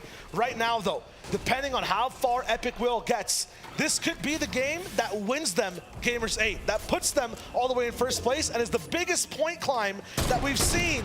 Onto Steno, Hellfire, though. Completely accurate. That second shot would have hit, but it's Tripper that takes down Bizzle. They're gonna fly towards it now. You're talking about diving in with a shockwave. That's exactly what they're gonna do. Yeah, they are not messing around, going straight in. Tripper gonna be in that Rift to Go, getting up top, and they are going straight back down. They want to get on this immediately and be able to make something happen. Hell, Nada gonna be dropping down, getting all these refreshes. 2 Rift to Goes, 2 shockwaves gonna be in their pockets, and they've got more on the ground as well. They are gonna be feeling very, very comfortable. Every single team playing on the maximum defensive all the way towards the top in the skies. We've seen this happen before. What team was on the ground while everyone else was scared? It was Tripper and Hellfire. They're about to do it again. Yeah, Duke ends up dropping right there. I believe Clicks got taken out. No, Clicks is going to be still up, at least for now. Look at Epic Whale. Oh, my goodness. Epic ends up taking out Nay. 1 HP coming out of Q. Oh, that is absolutely incredible. He was able to get out of that situation, but still Epic is making some magic happen. Kanata, he can't stop either. Fahad gonna take a play out of his book and go for the 2-shot play. Not gonna be possible. It's getting kind of rhetoric right now, but at the same time, very aggressive on all sides. Not only are people flying, they're dropping down towards the ground and taking a few shots. 19 teams now left alive. Fahad gets control of a few rifts. They're looking good inside this porta fort. The zone also clasps towards the beach, but this is not a family vacation. It's very serious with big money on the line. Hydra gonna get afflicted in his own porta forts. Tripburn is not done yet, and he's got insurance for Rift to Ghost. Oh, that is the best type of insurance you can possibly have. They're going to be able to get out of any scenario that they find themselves in, and with only 18 duos remaining, they are looking pretty solid heading into this in-game. I mean, look at this kit right now. They are absolutely primed for in-game as they're laying down the shots, able to take out one. Look at 1 HP. Repscard, is he going to be living? Barely able to get back behind that porta fort. My goodness. Heavy sniper after heavy sniper, each and every boom making it feel like a giant is walking on this server. Tripburn and Hellfire, each shot they take, another Elim potential up for grabs for that duo. Yonks also completely active, taking out Adapter. Look over back to the other side, young man. There's more duos to take down. Double sniper shots as Night falls down. Yeah, a lot of big shots coming out, and they're going to be using those shockwaves. They're getting over. They said 1v2. We're not letting this one go. Rogue Shark, you're going to be like that other shark and out of the zone right now. Back. Hellfire and Tripburn playing a game of risk. They have an army. That's the heavy snipers. They take over the land, and then they move and take every resource. Use that person's power to make the next portion of the game possible. More rift refreshes for Helnata. Yonks now down on the ground. Hydra, it is dry here for now, but he makes things look oh so silky smooth. He's taking out Kanata in record time with crazy fashion. That mythic hammer, it does not leave you with even a breath of a moment. Yeah, now this is going to be a very, very sticky situation coming in from Tripburn. I want to see exactly what he's going to be able to do. Landing back on his duo, Helnata. That's huge. They drop down, scoop everyone up into the sky, and then control the low ground again. People tried to copy their strats.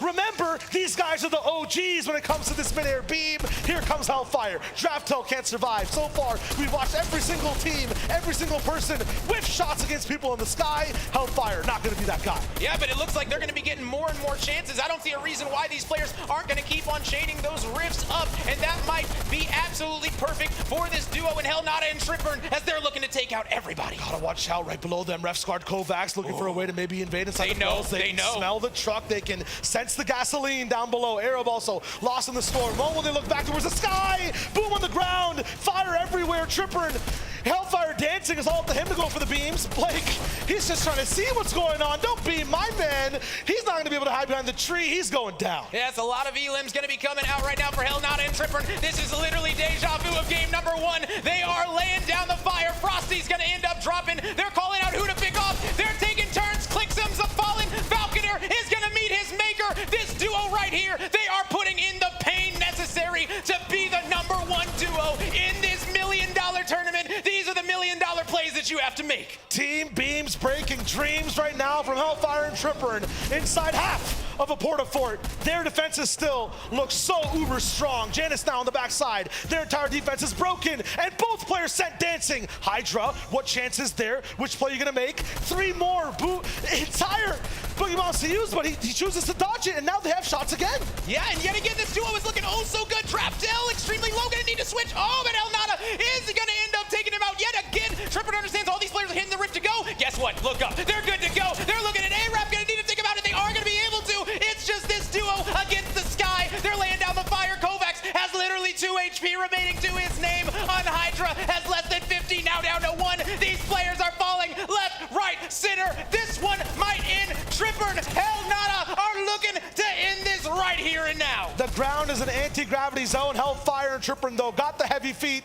Dancing once again. I'm not sure how many times Hellfire's been forced to dance. Looks like he's a kid at a gallery, but what is that movement? What's the beam and the spray? Helnata not able to land the shots necessary to take out that player. There's so many solos left. Refscard is going to get blown back out of the zone. Refscard says, no, I'm coming right back in, but you're going to hit that rift to go. Trying to knock Swilliam is going to be able to. My goodness, these players, they are absolutely going at it. There's only 2 duos remaining. Make it 1. Refscard on the beach. Sandy feet, he takes down Helnada, sees the rift though, and grabs it. 4 to use, and the Hammer AR still in tow. Chuck Cannon keeps him alive to be able to work with the storm. Here's a half a fort though, and Tripburn, he's back home, looking for more beams. It's Arkram, about to go down. They're lost in the depths down below. A shockwave up above, it's enough, and Tripburn, his one gets blocked. Not enough chances to take the rift to safety. Up to Lecce now, he's up in the sky. Him versus Refsguard, and one more player in the fray somewhere. It is a 1v1v1. Zeddy's gonna be landed, but he gets taken out by Refsguard, and now it's a 1v1. Lecce gonna need to dodge the bullets right here and now. The shotgun's gonna be coming out, and it is gonna be enough as Refsguard clutches it up in major fashion. What a day at the beach for game number 9. What an amazing play and call from Refsguard.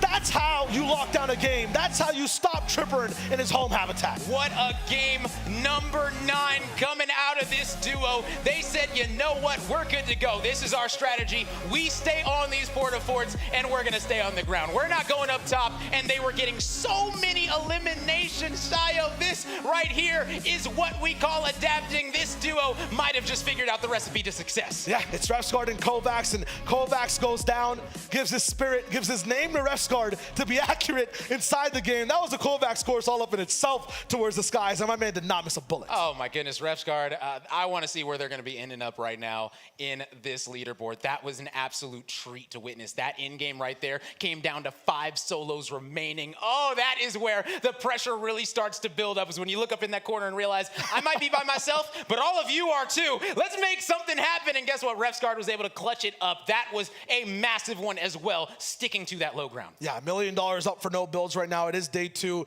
So many story changes in that one too. We saw Epic and Malibuca survive longer than Lucia and Steno, who's dropped down at the very start of the game. Yes. That's a big game changer. And Tripburn, although he didn't win the game, him and Hellfire, they got so many elims starting things off. It felt like they were just picking apart the entire lobby. Oh, 110%. And now looking at this, we stated it. They were only ahead by 17. Epic and Malibuca, they were able to survive quite a long time, much longer than they probably should have. 11 health left on Epic, still able to get the reboot as well. That right there was massive. Yeah, they had a little bit of an advantage. Epic stayed alive for a little bit longer. Remember, though, there was a huge gap between second and everyone else, and this was the catch-up game. Yeah, this really might have been the one to send them over the top. I think they probably were able to get enough points in that game to take over the #1 spot. So, I mean, listen, they said it yesterday, Steno and Lucy, they said, job's not finished. Nope. They understand the situation that they're in, and right now, things aren't looking all that great. Second place, let's be honest. They're still at the top. Yeah, second place is not that bad. Let's be honest, $150,000, you're going to be feeling pretty good. Now, we do see that a top team has a weakness. This is the first time they fell down. Some teams will be targeting. There must be a strat to not let one person walk away with the competition. These 3 games, though, these 2 days, Roman, was dope. Casting with you. We will be signing off the mic currently for the moment. It's going to be huge just to see exactly what goes down. SVG and Panda will join you shortly. We're going to be tossing over an interview. We'll see you guys very soon.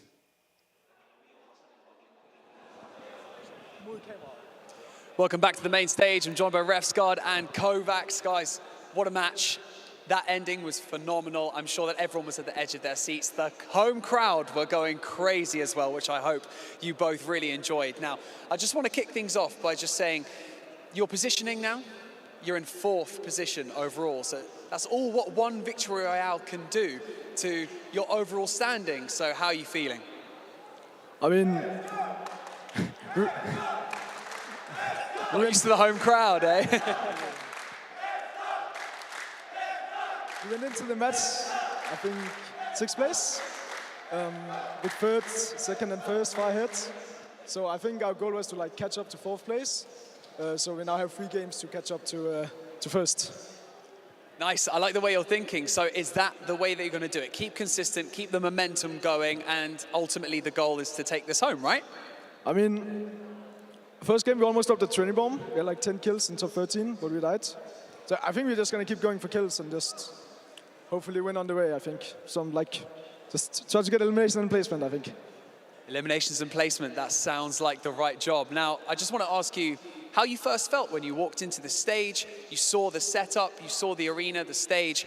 When you first walked in yesterday, how did it make you guys feel? I mean, obviously it's my first time playing on a stage, so it's a bit different. But once you play, it's like playing in your room at home. But it's a 6th stage, a lot of Falcon supporters as well, which is cool. can hear them screaming while playing, which is lovely. But yeah, it's a lovely stage, and I'm happy to be here. So. Finally, I just wanted to ask you before you go, what's it been like meeting the other pro players? I mean, people that you've probably only met online up to this point, and now you've met them in person. Do you feel a more sense of community now that you've all met? Yeah, 100%. It's really nice to meet the people you talk with behind the screen. And they're lovely people, and you just have fun with them. What about yourself? Yeah, I mean, I've been to like other events as well and met a lot of them. But this is the first time with other regions, I think. So it's just nice to meet everyone. Still like a few days left, so just excited to be here. I'm happy to compete. Well, GG's, guys. Well done for making it this far. Getting this interview on stage, you're this close to the trophy. You can almost taste it, so keep grinding out the rest of these rounds. Everyone, please, Kovacs and Refsgaard one more time. Listen to that crowd.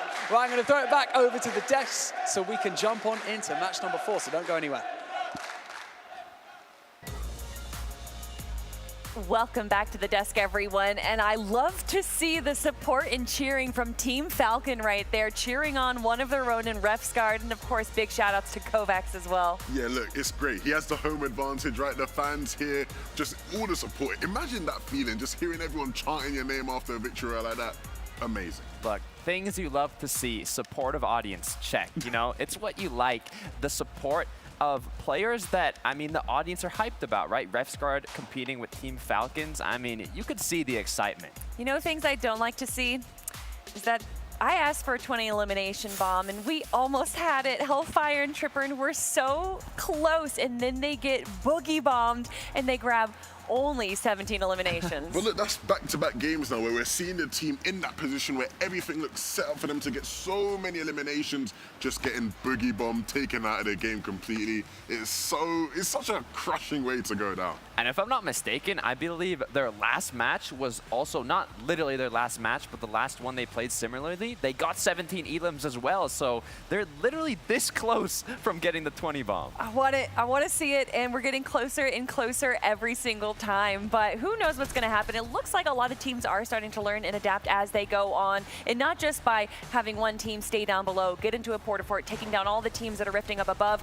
but the boogie bomb strat now as well to deter that. The boogie bomb plays are actually amazing. I want to just give like a medal to the person that lands and drops the boogie bomb and just completely causes menace, because it does cause chaos, right? It's like a power vacuum. The team that's down below taking everyone out gets, you know, pushed out of the game, and it's like, who's going to be the team to take their place? I mean, it's counter after counter, right? We saw halfway through day one, it was just players in the sky. Shayo said it himself, not a single person on the ground level. But then people are like, all right, maybe I want to be the only duo on the ground level taking shots above. That's Hellfire Tripper in. But then the people above are like, I don't want to get knocked out of the sky. Boogie bomb, boom, start dancing, get the fiesta started, right? So I don't know, we'll have to see what comes next, right? And we're not even really seeing vehicles being utilized at the very end game anymore. They're still being used for rotations and everything, but it seems like it's just thrown out the door now. Yeah, and it's looking a lot more actually like some of the standard battle royale stuff you see, right? In those final moments there, the 1 or 2 portal forts that were sort of half in the zone, half out,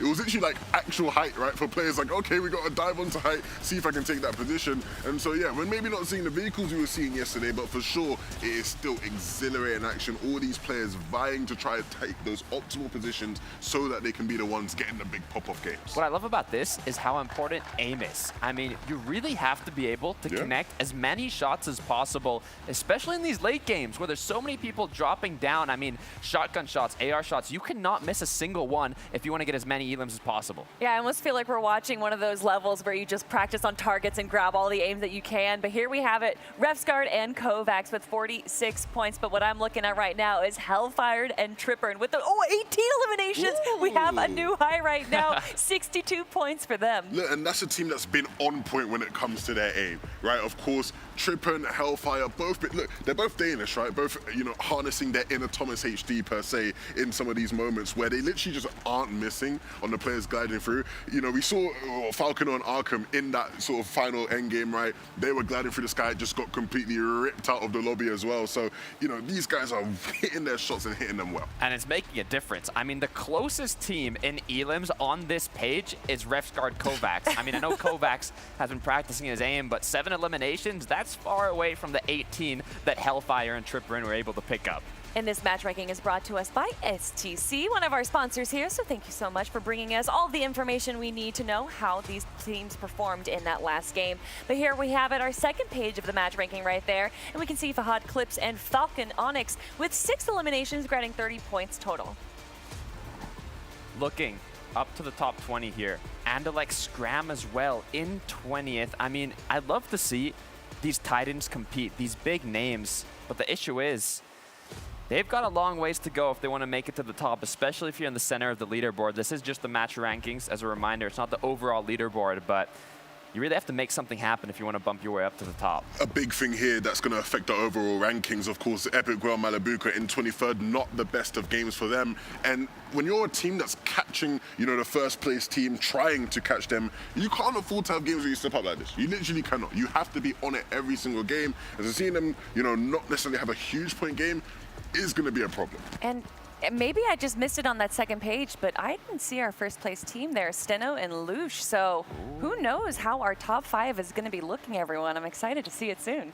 Yeah, I think if there was a game to slip up, and if they have slipped up, right, then maybe they're fortunate. The teams right below them also maybe didn't have the best of games because they have been so consistent. I don't think anybody was really expecting them to have a game where they aren't even in the top 5. So interesting stuff as we head into the last couple of games. Look, yesterday we had the excuse saying tomorrow another 6 matches, but we're in day 2 already. Today, one of the duos are going to be lifting up that trophy, so you don't have a lot more opportunities. And if you have a match like that where you go down early, almost 0 points on the board, it can be devastating to your leaderboard ranking. Just like you're saying, Takada, this is 3/4 of the way through the competition. Only 3 games remain before we crown our top spot, and they walk away with $250,000. But everyone, before we can get into our final games, we're going to be heading on to a break, so don't go anywhere.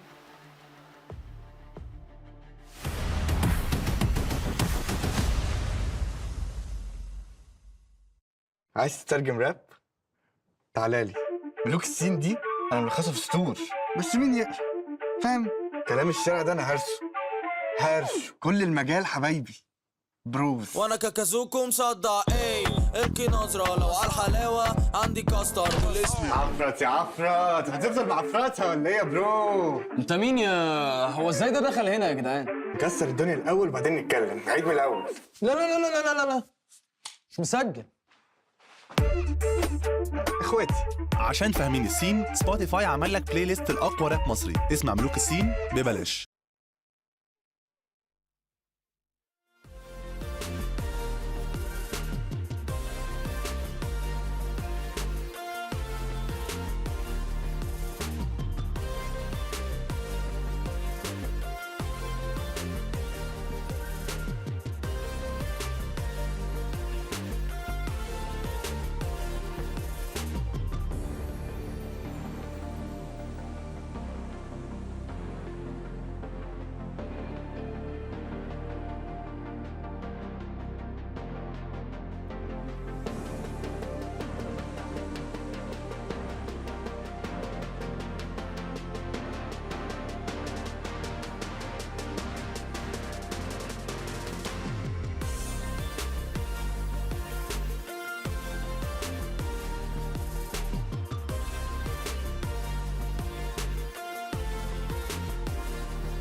Welcome back, everyone, to Gamers8 Featuring Fortnite. We have just wrapped up game number 9 of the Zero Build mode, which means that only 3 more games remain. And look at the beautiful scenery that we have right here in front of us. That is the stage, everyone. We are getting ready to go into the game, but we wanted to give our players a few more extra minutes for this break because this is almost a gauntlet, right? It is a tactical timeout right here because the final 3 games are a crunch. This is a race to the finish line. With how hectic it's been, you need time to breathe and reset. So much going on, so much changing, so much needed to be done if you want to be at the top, and it's up to the players to make the most out of this time to come out on top. But I know what you guys want to see. You want to see the overall rankings. How exactly did game number 9 impact our top 10 leaderboard? And wow, Steno and Lush, even though they went down early with those 3 victory royales, are ahead of the competition. But look, it is only 7 points ahead of Malibuca and Epic Whale. And of course, Hellfire and Tripper with those 18 elims now jumping up to our 3rd place spot. I'm getting a little nervous, I can't lie to you. I mean, it is so close, under 10 points away from overtaking for Malibuca and Epic Whale, but like you just talked about, Hellfire and Tripper so close as well to getting into top 2, and difference is $50,000 every time you go up. This is going to be insane. I mean, it's life-changing money. The difference is of just 1st, 2nd, 3rd place. But what I find most interesting here, Hellfire, Tripperin, starting off today in 19th place and now up to 3rd place on par with Malibuca, Epic Whale, Steno, and Lishi here, who are just above them on the leaderboard. So really, just a couple more games, even in one big game, they could possibly pass them. I wish we got to hear from them after, like, day number 1 or leading into day number 2 to see what they did in between these 2 days to have such a different performance? Did they know that they had to go aggro and kind of stay on the low ground to grab those eliminations? Or is this just something that developed mid-game? I mean, it's one of those beautiful things about any esports competition where sometimes a team just gets hot and all of a sudden they start putting a couple of wins together. But that does scare me for the teams that have been consistent, that have had that personality to get them towards this point. How do you deal with a resurgence from a young squad in 19th, now getting into top 3? I mean, what's scary about it is the confidence they must have going into these last matches. But what I've seen with this duo is they're standing out from the rest of the pack, right? They're always the duo that's down below, taking shots above, and finishing with incredibly high amounts of eliminations. I mean, 17 elims, 18 elims. They are getting close to a 20 elim match. Well, we also saw Cami and Seti doing that. I believe it was game 8. And obviously, this seems to be a strat now that's working out for a lot of these teams. But how do you get to be the team that is on that low ground? I think you have to make that move early because so many teams are filtering into the final zone. And when the storm starts to tick away, that pressure's built upon you because you understand the differential that's happening in those points. So you have to make that move early, and the vehicles have been a big part of that. Look, we've seen players adapting to this, right? A lot of them are going up to the sky, and once they reach the ground level again, they go directly to another rift to go back up, back down, back up, back down. But the players that decide, you know, I'm gonna take a bit more time on the ground. I'm gonna stop here, look to find angles, take some shots, and only use the rift to go again when I'm in danger. It's almost like it's the opposite of what we see in the FNCS, where these normal build modes, where everyone is going for that high ground because high ground wins games, and now it's the opposite, Takada. It's all about the low ground. Yeah, it's interesting, right? How the tables turn from the standard Battle Royale mode to the no build mode. What do you love to see, right? I like seeing these changes, and I like seeing how these players adapt to it. But what kind of changes and adaptations are we going to be seeing in the final 3 games? I mean, that's a tough question to answer because it seems that the meta has been, like you just talked about, basically spamming the rift to goes and continue to jump back in. So I feel like it comes down to a catalyst on the ground who's going to make that first move, because people in the air are also reading the pressure on the ground, and if they feel they don't have the open advantage, they're jumping back into the rift to reset everything. It's such a dice roll, though. That's not something that I would expect from all these pros, especially when so much money is on the line here, where you're just kind of hoping that your rift is after everyone else's, because once you're up in the air, there's not much you can do. Right, I mean, we're saying it's a dice roll, but for the duos that are capitalizing on it, Hellfire, Tripper, they're consistently going up the leaderboard, and if they maintain that pace, they're going to be in first place in not too much time. Can anyone take it away from Lucy and Steno? And I want to see how they're going to be adapting after that last game, going down early for the first time in all of the competition. I'm not right often. I understand that. But I was right about one thing. Eliminations matter. And at this stage, with only 3 games left, I don't think you can afford just to say, we're just trying to make it to the end game. You have to start taking some of those challenges. And if they don't, it might bite them in the end. Right. I actually saw that in one of the matches that Steno and his duo partner got the victory royale. It was actually Epic Whale and Malibuka who had more points than them. They had 10 more points just due to the elimination. So you have to not only get to that late game, but like you were saying, you have to get those elims. Yeah. I mean, there's so much that goes into this competition, and with only 3 games left, the teams that are at the bottom of the barrel are going to have to be shaking things up a lot. You know, this is the point where we do see these teams changing up drop spots. So for right now, Takada, before we were talking about how it's all about the center of the map, you want to be able to kind of rotate anywhere you can. Are we going to see teams kind of going towards the edge to be a bit safe? Look, it's about safety, but more about getting your utility as quickly as possible. You want to max your loadout on Rift to Goes, on... You know what? I haven't seen a lot of shockwave grenades, so I believe these players, I mean, you can see it from the play style. They will give up shockwave grenades for these Rift to Goes. It's maximizing that mobility as quickly as possible so you can just focus on the late game. Okay, well then let's talk about it right now. We got chug cannons, you got the porta-forts, you have the grenades, you obviously have Rift to Goes. What else is going to be in your loadout? Look, Rift to Go, porta-fort, Rift to Go, and maybe, you know, mix in a mythic hammer assault rifle for the little tags in the late game. But then what about the repair torch? That's a good point, because we do have the vehicles that we've been seeing a lot. And if you want to have a vehicle and make it last until the late game, you have to have your duo partner with a repair torch. And we've seen that from Steno, right? He's running maybe 1 AR, has a repair torch, and then a last-second rift to go if needed. So that small combination, though it's worked, I think we will see more shockwaves trying to push players once they go for the extra rift. That might be where the opportunity lies for some of these lower teams trying to make a climb up. I actually think we've almost seen 2 repair torches from Steno from time to time as well, so clearly utilizing that. But now with it being going into the end game, not even having a vehicle, I'm sure he's going to be swapping that out for a little more. But Takada, if you're in this situation right now where everyone is in these porta-forts, what's the best weapon to use this against your opponents? Definitely the mythic hammer assault rifle. I mean, we have seen the amount of laser beams that these opponents are relaying out right in the end game when we have Hellfire and Tripperin. They just need the positional advantage. They already have the loadout ready. It's about connecting your shots, but putting yourself in a situation where you have the opportunity to connect those shots. And I'm surprised that not more duos are starting to contest them, right? So when this starts to happen, I want to see which is the duo that comes out on top. Is it the one that has the highest elevated position? Does everybody stop shooting above and they start having more aggression on the low ground? Like, kind of what happens in that situation? And we also have to talk about the counter to this low ground strat, which is the boogie bomb. How do you even avoid it? Can you avoid it? I feel like the only way you really can is do what a lot of teams have done, which is cycle themselves through those rift to goes. Like, they're trying to get out of dodge as quickly as possible, because we've seen Arab even use it. We're cutting down a lot of the pushes with the vehicles. So it's definitely a hard task to manage. It's possible, but the best way to counter it, at least the way I've seen so far, is staying in the air, and that has its own disadvantages. Exactly. Staying in the air can get you a bit more placement, but if you stay in there a bit too long, you could end up getting eliminated. It's been what we've seen, right? The punishments from staying up too long. I want to see how these players change it up. I mean, whether you're in the air through the rifts or if you're on the ground grabbing eliminations, there is a lot of different strategies coming out in this zero builds mode. And one of the teams that are utilizing these strategies is Epic Whale in Malibuca. And we actually got to grab a little bit of an interview with them, and it's going to be called Pixel Pros. Let's check it out.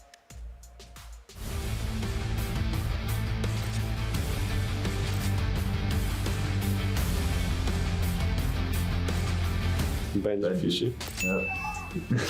Okay, that's easy. Boom. Bence fishy. I would say pink. Sure, we'll go with that. I don't really know. Oh, Wolfies, yeah. Yeah, Wolfies. Is that me?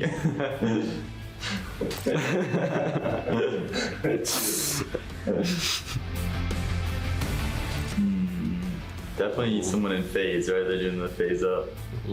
Is that... I want to say Nate Hill, maybe? Not Nate Hill, that's for sure. Do you know? I have no clue. No clue, yeah. Oh, okay. I don't know him. I don't know. I still have no clue who that is. Boozer Fruit, maybe? Hey, oh, is it? Oh, you got it right. You got it. Arkham.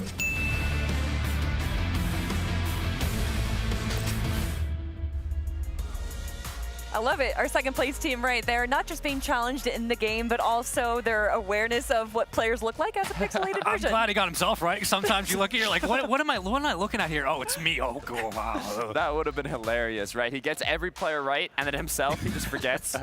Oh man, and I love to see it. This is what I mean. Obviously, LAN events are all about all the teams from all around the world coming together, competing, showcasing which is the best region. But it's also about having fun every time that the tournament is over, and even before the tournament starts, we see all of these players joining together in the player lounge, having fun, chatting, just enjoying the environment. Yeah, each community has their own cultures and personalities in different regions, and it's nice to see that we can get kind of a deep dive into some of these small content pieces, which has been great that this entire tournament's been setting up, but it's also just nice to highlight other members of the community, which we wouldn't get otherwise. It's what makes these in-person events so special, right? We see the crowd, the audience when Refsguard, for example, playing for Falcons. You saw the support and hype when he was playing so well, and then also you get to meet your competitors, your friends that might live in completely different regions, right? We have EU players here, Middle East, Asia, NA West, NA East. I mean, everybody's in the same place. They get to talk, they get to interact. You love to see it. I love to see it, and I also love to see that some of these duos are meeting each other for the first time, and how well do they know each other, and what do they think about each other?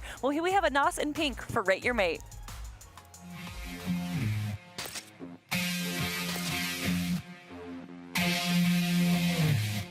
Anas, his offense is actually good, so I think Anas is underrated. and people think his offense isn't good because his mechanics might not be the best. But I'd say I'd give him a hefty 90, just a strong one, solid. Boom. That sounds pretty good. I'll take that. I'll say Pink is he's good at fighting and he has good mechanics, so probably like 98, 99. 99, you know? Yeah. Holy. It's really good. Pink's defense is, he gets panic. He panics a lot. But other than that, he's fine. So probably like 80, okay, 85? That's yeah, 80. That's a good explanation.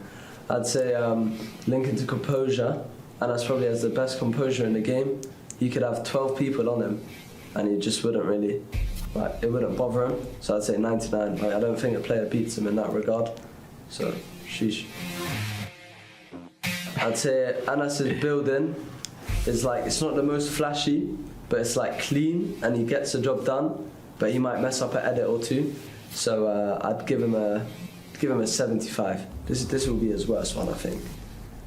But that's fair. Pink, he's very good at building, very fast. Yeah, he's pretty crazy. It's probably 99. How about composure? Let's start with Anas. Yeah, as I was saying, with defense, there's not many players that beat him to that regard. So just 99 again, make that 4. Make that 4.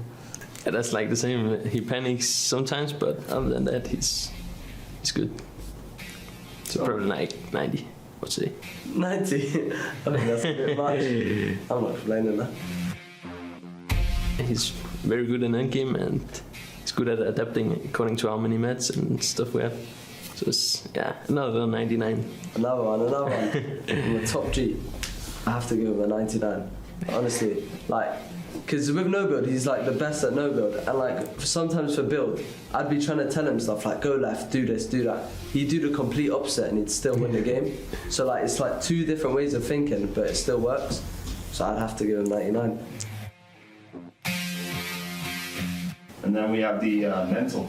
He's always calm. If I'm screaming, he's just saying, it's fine, it's fine. He's calming me down. So I'd say 95, just for that reason. He goes pretty crazy sometimes. He'll get triggered and scream a bit, but yeah. Yeah, but how are the times I lift us up and I say, we got this? That's true as well, but you scream at that. I'll give him 80. I love it from Anas and Pink right there, and we even heard it during the interview on the stage after they grabbed that VR, that they just have so much support for each other, and that synergy is so important in competitive games. And I really love it throughout that entire interview. We get an idea of the trust these two have and how much Anas might be really an IGL for this young roster, and I think that permeates through the game itself. You can feel that chemistry in game. Right, and what I liked about it is they didn't argue at all. They were like, yeah, you're right. That's probably true, right? They were able to kind of give both players real point, right? Yeah. 90, 80, and you kind of need that in a duo, right? You need that synergy, you need that chemistry, and a duo like Pink and Anas that have been together for so long, they have it. Even just teasing each other back and forth, saying sometimes he just yells and screams and everything, and he's like, oh, well, I lift you up. He's like, yeah, but you're screaming about that too. He's like, I tell him to go one way and he goes the complete opposite, still finds a play to make. So again, audibles are great, but I also love just the dichotomy between these two. You love to see it, but I'm curious to see which duos are going to be able to show that in these next matches, right? We've had Tripperin, we've had Hellfire. They've been doing a great job so far. Yep, that's definitely true. And obviously, Tripper and Hellfire, they're able to take the shots in the game, but can they take the shots out of the game? Well, everyone, we have a quick video for you, and it's a B-ball challenge.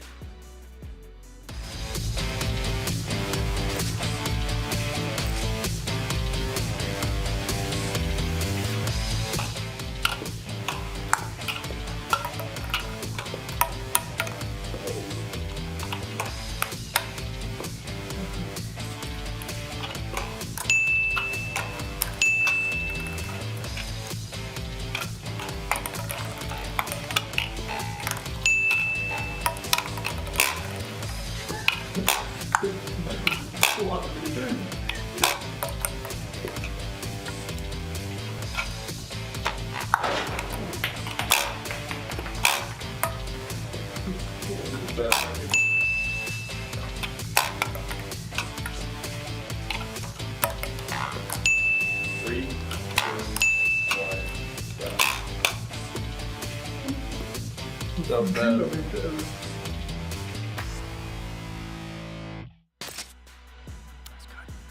Okay, a score of 6 is a little bit lower than 18, but not bad. That's good. Listen, I've seen Rocket League pros. Their whole shtick is shooting, all right? They got 7. The fact that he got 6, that's a win in my book. You're good. Look, I mean, I was on Kelly's page, but if you say so, right, you're the pro shooting game, shots. man. So, it's a I mean, hard game. They made it happen. Again, just these, like, it warms my heart, honestly, seeing everyone here having fun and enjoying each other and being a part of this tournament. Yes, it is about winning, but it's also about getting to meet everyone and being able to be a part of something bigger than themselves. This is a massive tournament, not only for Fortnite and a lot of esports across the globe, but also for a lot of these players. We've seen them on Twitter saying, I'm meeting people's faces for the first time. I'm putting names to recognition. This is a big opportunity to connect with one another. I mean, we were talking about it before, but it's really what you love to see, right? That connection that these players can get in person now. It's one thing playing against them, seeing them in a Cash Cup, FNCS, in a tournament, but seeing them in real life and in person, I mean, it's great. It's so great, and you know what else is great is that you guys aren't going to have to wait too much longer before we get into the final quarter of our competition, but we are going to get to a quick break, so grab a snack, something to drink, because you're not going to want to miss it.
Welcome back to the Analyst Desk, everyone. For Gamers8 Featuring Fortnite, we have 44 of the best teams from around the world competing to be the top team in our Zero Builds mold. $250,000 is up for grabs for first place. It is $1 million for the entire prize pool of this tournament, so there is so much to lose here. She just gave you chills. I got a little bit of chills there. 44 teams, one place, a lot of money. Oh my goodness, it never gets old, and that's just the absolute cacophony of talent we have here is nuts. I literally saw it, Spaceman. I was like, man, that's a lot. Speaking Come there, on felt now. the energy. I mean, you saw the players. They were doing their favorite Fortnite dance. They were feeling good, feeling excited, and already halfway through day 2, I'm feeling just as excited. Oh my, I mean, just 3 games to go, and we saw just how much the competition changed between the first 3 games of yesterday and the second half. So I'm wondering, what kind of changes are we going to see now? I mean, you feel like you could have said first 3 games of yesterday and the rest 17 that we've had now, Right. because it's been one chaotic event after another, but I think that is an excellent point to bring up. How this game has changed, how the meta, I guess you could say, inside the game itself.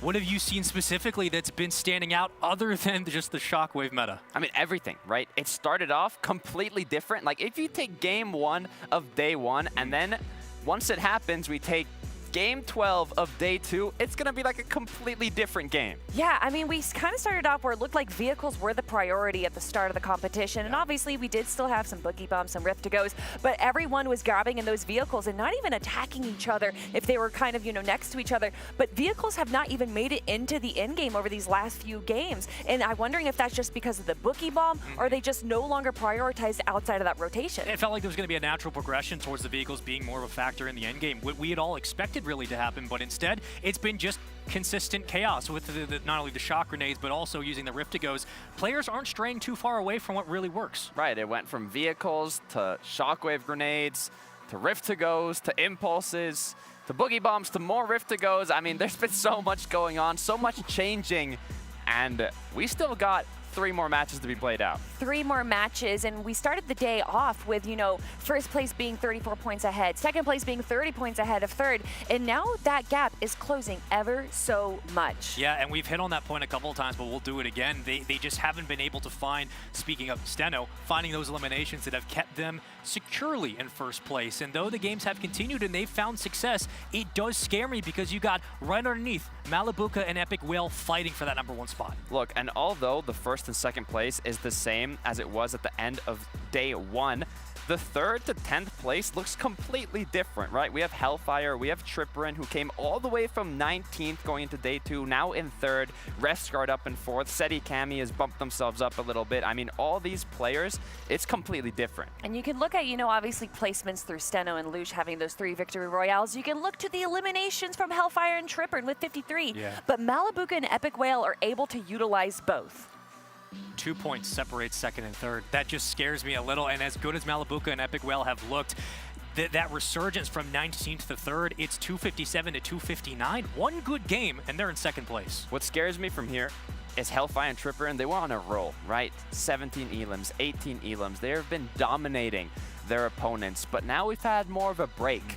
I want to see if they can continue to bring that momentum forwards now in these next matches. But how do they do that? What can they do to make sure that they make it to the end game, they have the loadout that they need to grab elim after elim and not be put into one of those positions where they need to use a rift to go to save just a few amount of time? Right. What I think is so difficult about this is what the other players are going to change. They've had a long time now to look back at the last match, watch Hellfire and Tripperin beam player after player out of the sky, and they're going to be like, we got to change something up. There's something we've got to do differently. And all these players with that same mentality trying to change something at the same time, I mean, this next match, it's going to be chaos. What do you want to see? I want to see them get a lot of plays out of Steno's playbook. Just use a vehicle in the end. Like, it certainly worked. And if that's kind of the case where they're playing for top 2 right now, they just want to get themselves in that extra bit of cash, that is your best probably priority of keeping yourself alive in the end game. And maybe it does work, but do you drastically change up your play style? Well, everyone, we're going to be finding out the answer to that question real soon because game number 10 is ready to go. Let's head on over to our casters. Guess who's back? back again. It's Panda, it's SPG, and we're gonna be breaking down the final 3 games of the Zero Build competition. I'm so excited. This has been some of the most entertaining Fortnite that I've seen in quite some time. Yeah, it's been incredible. Short little break. We had to transform from Rome and Shio Wager to Life with Panda and Somebody's Gun. Happy to be here closing out the Zero Builds. We have 3 matches left, and these players, although some have pushed themselves to the top of the leaderboard, there is so much room and wiggle room for these players to get themselves wherever they want. It is by no means over, and we're going to see this end of the tournament just be absolute chaos as players look to make plays to try and win games, to get those 18 eliminations, 17 elimination games like we've seen in the past couple of matches. Listen, if Epic Whale and Malibuca show up with another 17 elimination game, I'm gonna lose it. I'm just letting you know now. Listen, like I told you guys yesterday, NAOS has a special place in my heart. So to see Epic Whale do as well as he's doing, I'm so excited. But it's time. The portal is opening, and we are diving now into the next game. Who do you think, SPG, is gonna come out on top? We kind of have a feel for this leaderboard now, but I feel like it's shifted quite a bit. So I have to shout out Cammy and Seti. They've consistently stayed within that top 10. You know, they haven't been making the massive elim games, but consistently making the final zones, allowing themselves to stay in the game every single time. And it is that play style that has made them such a great duo throughout the course of Fortnite. And now we're seeing it right here in Zero Build. That we are. And we're seeing, honestly, again, some of the most entertaining games that I've watched in quite some time. It's fun to see some of these items back in play here in Fortnite, and Zero Build makes that possible. So, but as we talk about it, some of the action already unfolding, and I believe this is actually one of the first times I've seen the revolver used here. Yeah, we're seeing this fight. Hey, it just happened to be the first weapon that Dokkan was able to find. Yesterday, there wasn't a fight happening here. Today, Rocket Reels has been active. These 2 duos have been going back and forth, trying to claim this as their own. Neither one necessarily coming out on top, but another place that we have to watch out for is Daily Bugle, as we see Falconer and Arkram return, as well as Mitro and Milan, both players coming into Bugle after Jelty and Vico have pretty much claimed this as their own. Yeah, it's kind of interesting, right? I feel like Jelty and Vico definitely had a way better day 1. But their performance here in day 2 is still exceptional. They do still seem to be winning the off-spawn engagements. They have the upper hand here in the Daily Bugle, but we have seen a lot more of Arkram and Falconer there in the final moments of these games, because I believe we just saw their first in-game in the last one.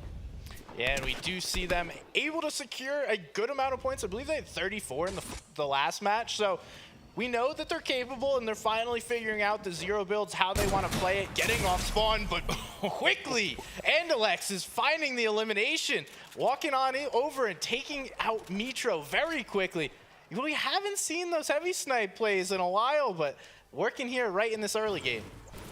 Working here exceptionally well. Look, the heavy sniper is such a staple weapon in Zero Builds that I'm excited to see it used as heavily as it has been.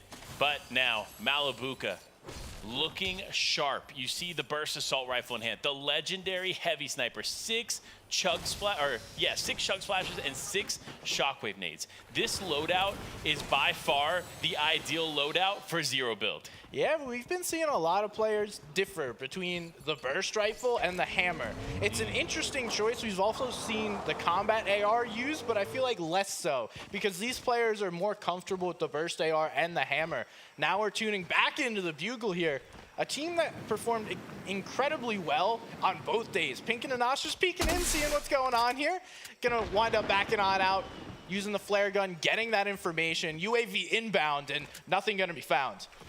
Nothing going to be found. Look, it was actually kind of an interesting play, and it speaks to them as veteran players. Pink and Anas went up to the top there to look for shots down in Bugle because they know of the fights that are happening there in Bugle. But speaking of fights happening around the map, it's actually Tripperin, one of our top players, getting punished by Acorn here. Again, speaking to the value in that burst assault rifle. Man, when that thing hits, it hits. Definitely does. Tripperin, after a couple of great games here today, him and Hellfire in a poor position, gonna throw down that Portafort, try and get them in. Acorn knows he's in the bush. He sees the keg being used, but he's gonna keep firing shots on over there, hoping to hit some lucky for Tripper and Hellnata, they're going to be able to calm down for a second, take a break, because Acorn has stopped firing away. Now we do see a duo that you've been quite fond of, Epic Whale and Malabuka, moving through the same area. Tripper, Hellfire, not looking in the best position. I mean, this loadout tells me that they were forced out of their early drop spot and made to do something different that they didn't necessarily want to do. Now we're tuned in, Edgy Acorn. These two, great day one, haven't necessarily seen it here on day two. What do you think they could do here on day two to step up their performance in the back half of the day? Well, going into this game, they were in 12th place, right? So the big thing for them here is, number one, they haven't gotten a victory royale. You know, the amount of points you get from that VR is super important, and all of the placement in general has definitely made an impact on the leaderboard. Now, on top of that, it's those elimination points. 2 points per elimination. That's why we see how effective Epic Whale and Malabuka have been, finding themselves in second place.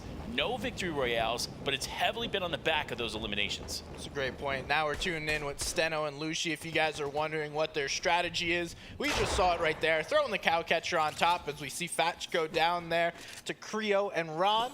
But Lucy, Steno, very consistent, have rarely had issues. Just last game, they were, or 2 games ago, they fell early. Haven't really had many early game issues, but now we're tuned in. This is a fight that we didn't expect to happen at Tilted Towers. Both players seemed comfortable, but Edgy is not comfortable right now. He gets tagged up big. Bad Sniper's gonna continue to search for those shots.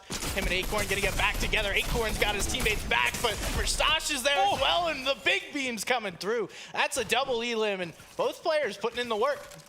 Yeah, you saw there, it looked like Merstache actually kind of... little body block?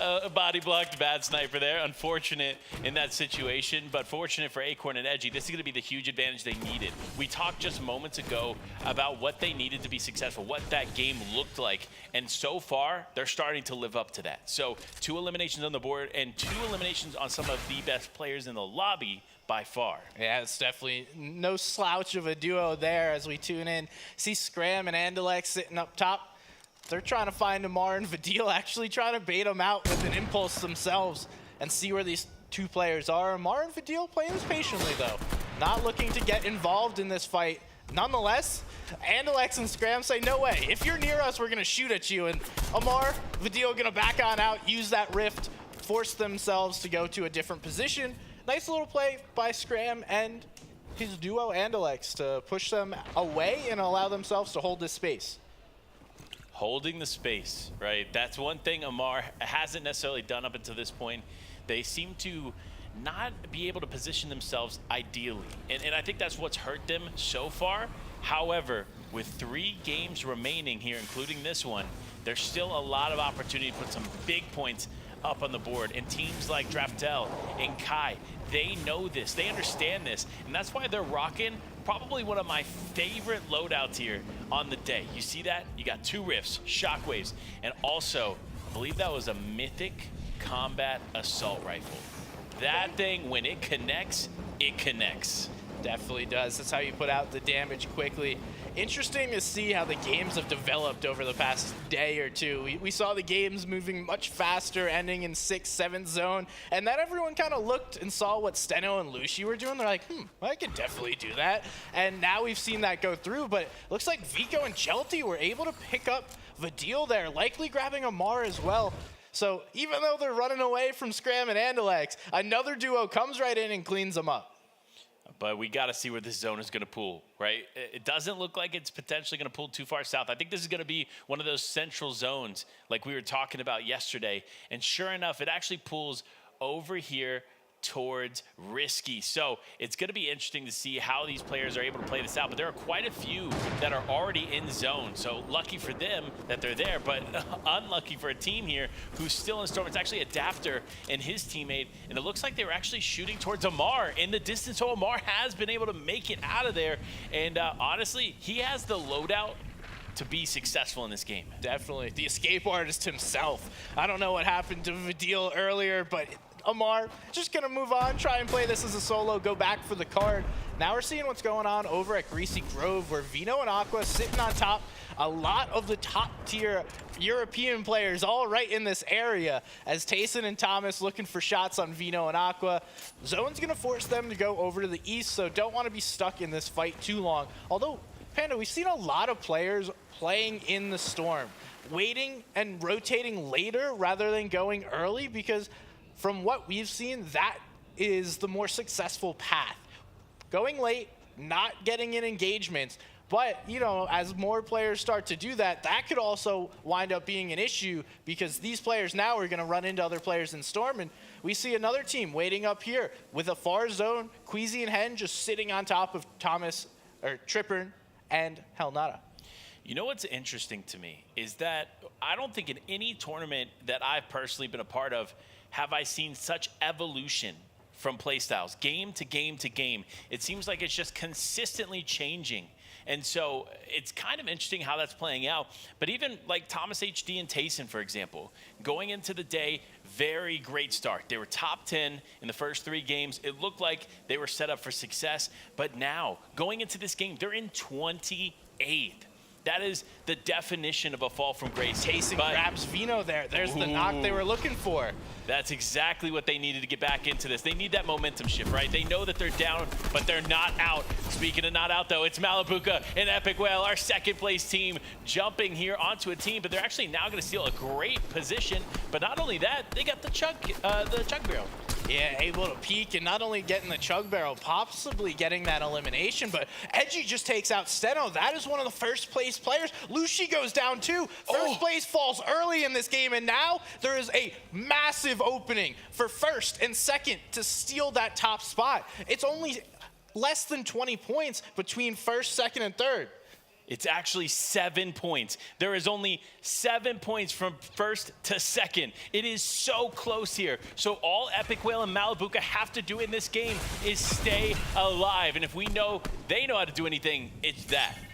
And we are seeing this fight develop in the Storm almost exactly as I expected. Queasy and Hen right on top of Tripper and Co, waiting for their opportunity to get some big tags. Queasy and Hen have taken a number of fights here in Storm. We saw it yesterday. We're seeing it once again here today.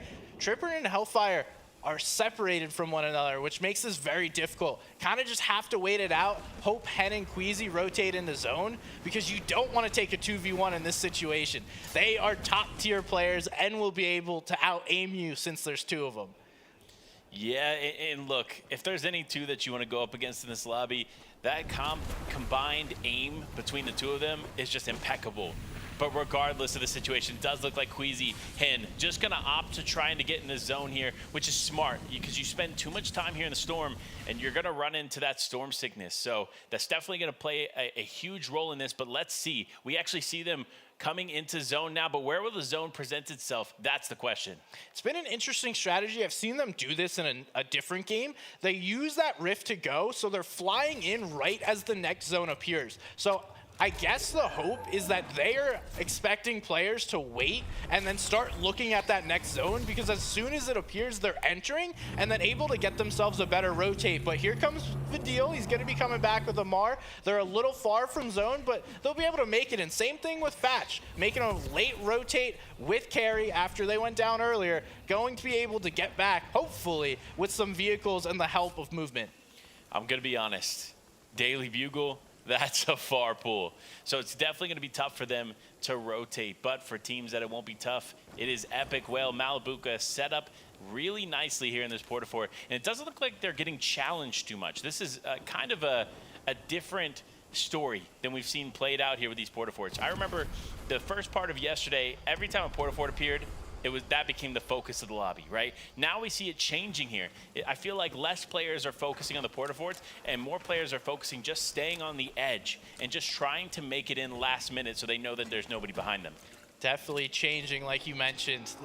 The meta is developing, but another development is Mansoor and FHD now having to pop that rift and put themselves into a different position. I mean, we've seen a number of teams climb the ranks. One of them is Siyun and King having a great second day here. They were actually the ones putting pressure on Mansoor and FHD at first. Then another duo came in, and we do see Fatch fall there in the feed, so unlikely they will be able to make it into Storm.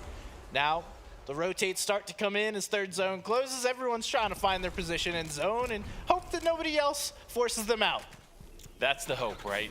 And that you can only do so much in these situations.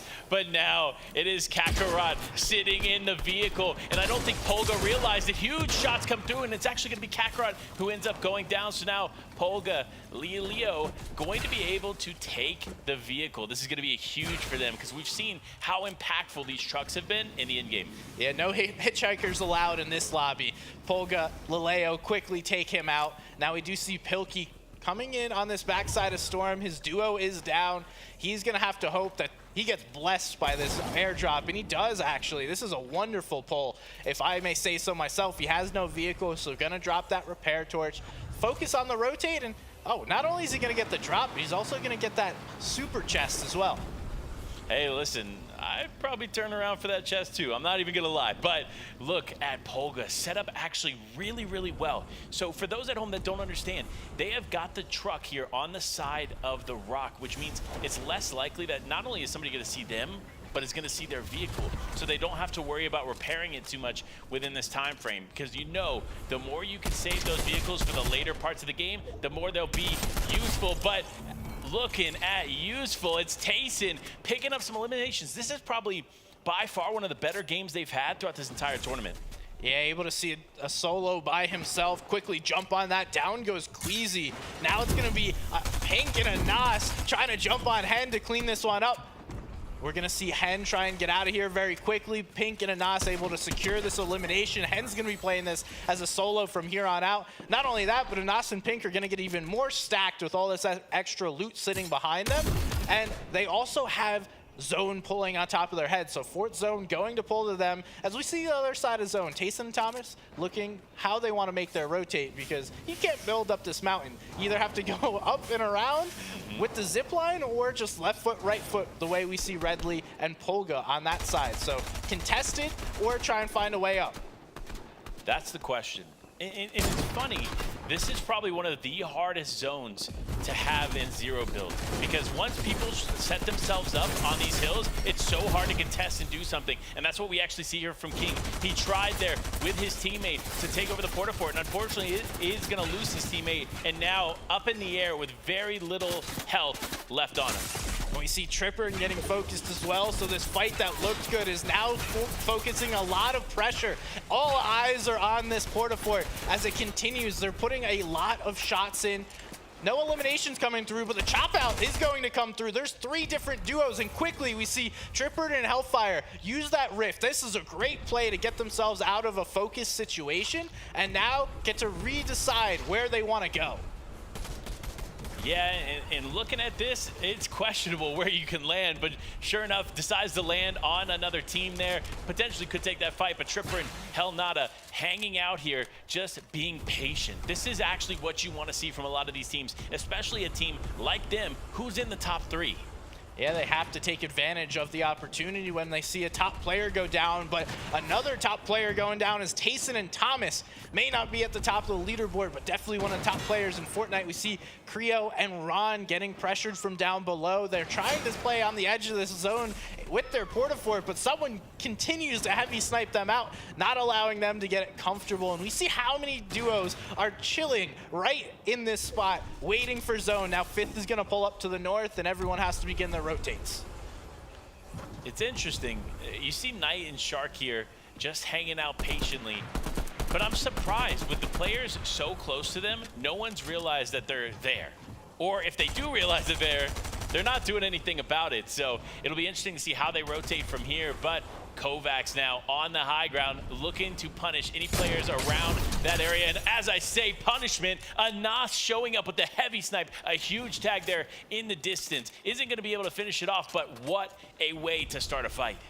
And You know, Nas and Pink could do something special here. They're 51 points behind. We've seen 2 62-point games and 1 61-point game. So it is by no means out of the question that they will be able to take first place. We'll have to see them do it as we see Acorn gets a double elimination there. They're putting pressure there onto the second place team. Those are some big shots coming through. Quickly throwing down the Portafort once again to protect themselves. Now we see Bizzle looking down below, trying to see if anybody's up above. Letchi take in his own elim and gonna continue to look for some loot. Lake trying to stay alive, using these shockwaves just to run around the lobby. Him and Scope staying together, trying to get back together for the time being, and they do, but it's Knight and Rogue Shark getting involved. They're looking to find the eliminations, and they're gonna get part of it, and it's gonna be both Scope and Blake going down. Now we see the ascension to the sky. This is only the beginning as these players begin to look up, because now it's time. The rifts are coming out, and these players just begin to fly.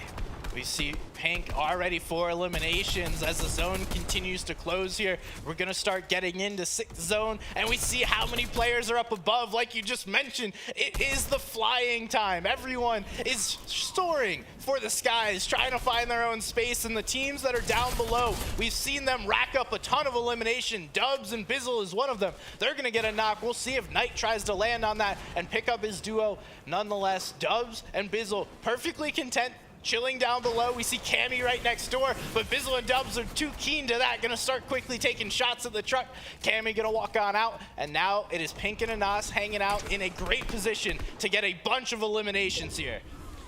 Look, if you're Pink and Anas, you're looking up, right? You're taking shots left and right, looking for any opportunities that you can to remove some of these players from this lobby, because there are still quite a few in action. Triprin now looking to break down this other Portafort close by. Smart play on his part. The last thing you want is for somebody to land above you. Yeah, you need to keep that high ground the best that you can. We see Anas and Pink starting to dive down the Leo. Polga taking shots up above. Cammy's gonna get a knock there in the feed. Refsguard is 1 HP. Can we connect on a shot there to get that elimination? Refsguard walks away with his life, but just barely. And now more rifts coming through. Zone continues to close. Trippern is going to get a knock there onto Anas. Hell, Nada is just barely alive, staying up, and it doesn't matter. Barely is more than enough for now. These two, potentially another massive elimination game in the wait. Massive eliminations coming through here for Triprin. Hell Nada, and make that another one. 3 eliminations there for Triprin, but the eliminations are not done. Polga now picking up Dubs here and trying to pick up another one. Triprin, though, at left as a solo player, is going to take the rift up here, and now you see these players flying in, but the real question is who's going to be able to touch the ground first. Yeah, it looks like no one is currently on the ground. If a duo quickly drops down and looks up, they could pick up a ton of eliminations. We've seen it before. It looks like Lecce is going to be the first one to get down, along with Triprin. So multiple solos now trying to throw players in the storm with the shockwaves. He's also throwing those boogie bombs, making players dance and get groovy with it. Triprin now finds himself a good position and just gonna hang out for now. He does not have a rift that he wants to use or even has, so he's gonna have to look for somebody else's. You know, I think this is the play, right? Stay down to on the ground. All these other players are so focused there on the rift, and it's now time for him to clean up some of these eliminations. You see him look at this guy's healing up here quite a bit, which is such a smart way to play this. But now a player landing above using the shockwave to not only shoot himself up, but then boogie bombs Kovacs. A huge play here from him, almost connecting the elimination. Looks like Polga and Leo are the healthiest duo left alive in this lobby. Lots of solos. We see Triprin using those shockwaves, throwing players in. Now he's going to continue to try and stay on the high ground, throwing the boogie bombs, making everyone dance down below, getting out of that car. Now he is going to be able to throw that car into an area. He has so many shockwaves at his disposal. He has to watch out. That could be a nice play. He goes right back up. Clicks is going to get boogied in zone, and he just keeps going up and making players dance. This could be the game. Triprin walks away with the VR. He's looking, connecting, throwing those shockwaves at any unsuspecting players here in the area. But Lecce now up in the air. 3 eliminations on the board and looking to just stay alive. There's only one full duo left. Otherwise, it's a bunch of solos. And we're looking at every inventory. It's boogie bombs, it's shockwaves. We're starting to run low on these rifts, so fights are going to force Acorn, allowing players to come down, taking shots as he can, and we see Pink is going to be the next one in his sights along with Naiad. Acorn going to go up, start shooting right down, and oh my goodness, it is a wave of players He throws him in the storm. Acorn's in a great position. Tripper's gonna jump in too. He's gonna go down, but not before throwing a boogie first. Acorn somehow still alive. Somehow still alive, but now sent up in the air here as one of the final rifts get popped of the game. Clicks ends up going down to Storm. Polga now up there still. Lecce still up as a solo player. So many solos left here in these final moments. And we see Acorn gonna dive back down. He's going to try and find himself. Pink is 1 HP. He does go down. It's Polga, it's Laleo jumping in. He's healing his teammate. Laleo's putting out the damage. This is a beautiful play by the duo, taking shots there at Lecce. And it is a final 1v1 where they're going to be able to pick up both eliminations and win the game. What a combination of teamwork and effort there in the final moments for Polga and his teammate. What an incredible way to finish off the game. The chug splash play, super effective. Hey, teamwork makes the dream work, baby. We see one player outputting the damage, the other one getting the heals off. Typically not something you see within Fortnite, but the heals are so key to make sure you're staying alive, keeping your HP and your duo healthy. We saw both of them able to survive and play that end game perfectly. Man, look, I couldn't imagine them playing that any better. And this is one of those games where we saw it go the distance, right? It was zone 9. It was finishing up here in those tight little circles, and sure enough, Polga able to heal up his teammate for the victory royale, and not without getting quite a few eliminations beforehand. Yeah, for a long time, like 2 zones, they were the only duo still alive, able to keep themselves playing together, and that teamwork, it worked out incredibly well for them. We saw them able to capture that, and they are now going to be soaring up the leaderboard, putting themselves in a position to try and get one of those top 10 positions. But we have to talk about Tripper and Hellfire. They were able to stay alive longer than either of the top 2 teams, but wasn't enough to overcome that first and second spot. Man, is it getting closer than I ever imagined it to be? We go into this day, right? We're thinking, oh man, these major leads here for Lucy and Steno, for Epic Whale and Malabuka, but that lead is closing. More and more as these games come through. And with Lucy and Steno going down early, we could see them be dethroned from the top spot. It's very likely. There's a lot of teams, and whether or not they lose that top spot or not, it could be a massive difference to see a lot of teams get closer. Because going into that match, there was only about 2 teams within striking distance without doing something crazy. We've seen crazy before. We've seen enough. Nonetheless, it is going to be interesting to see whether these 2 can hold the top 2 spots or whether we'll see that third team, Tripper and Hellfire, dethrone the current leaders. It's so exciting. These are the tournaments that I love when it's up in the air. There's no clear winner here. There's no clear favorite going into the final 2 games of the competition, so anything goes. It does, it does. We'll have to see exactly how they're able to play it out. 2 matches left. You know, if you're Steno, if you're Lucy, you haven't had the best last couple of matches. Is it finally time to change up that strat that it appears everyone has taken from them? You see, that's the thing, right? Everyone has now watched what Lucy and Steno have done, and they're adapting it into their own game plan. So now for them, they're like, man, everybody else is doing it, so we're not being as consistent. So I guess it's about finding ways to look at what other players have done successfully, like the boogie bombs, for example. That was huge there in those final moments to get rid of the vehicles. So could we see them adapt in that way? Or do they stay consistent to what they know how to do? It'll be interesting regardless of how these last 2 games play out. Yeah, the back and forth between all these duos trying to find ways to counter what somebody is doing. It's such an interesting back and forth, a battle per se, a battle royale, some might call it. Now, whether or not they continue to fall or they find a way to overcome the adversity, because, you know, you can't just exactly go on to win a tournament without fighting for it. So I really want to see Lucy and Steno react. Maybe it's time to get more aggressive and find a play to now get more aggressive, go for elims, and push teams away from them, because it hasn't gone their way the last couple of games. But now we have to go see and learn some from our wonderful stadium. Hello and welcome back to the main stage. I'm joined by Silence, the coach. Polga and Leleo just managed to clutch up at the end there. Currently sitting in 17th right now. Do you think they found their feet quickly enough? Or, you know, what position would they like to go for at this point? Vocês estão em 17º lugar agora. Vocês acham que com essa vitória vocês vão conseguir alcançar? Como é que vocês acham que vai a sua progressão?